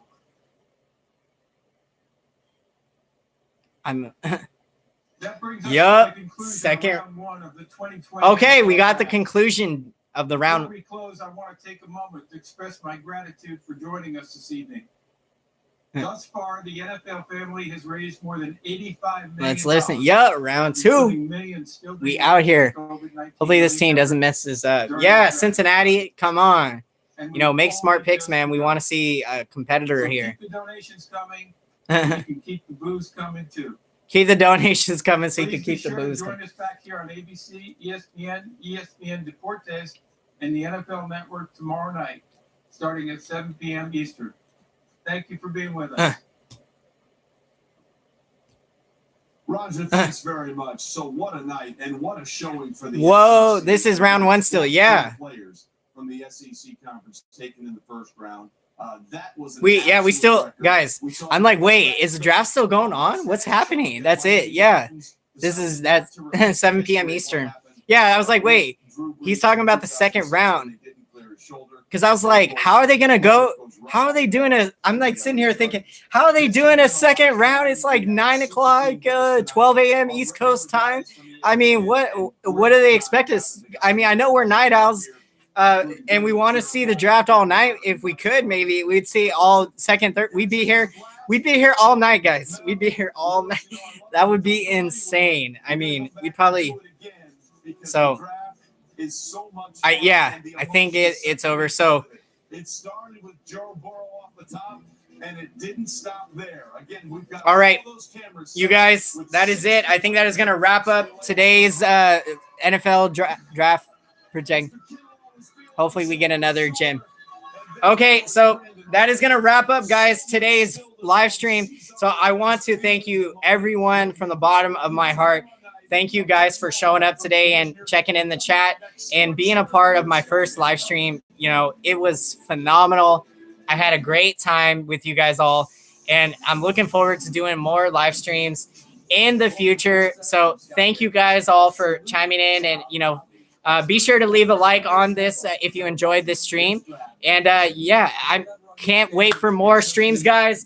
And let's go Niners! Yes, let's go. I will see you guys later. All right, take care, guys. Work hard, dream big. Here we go.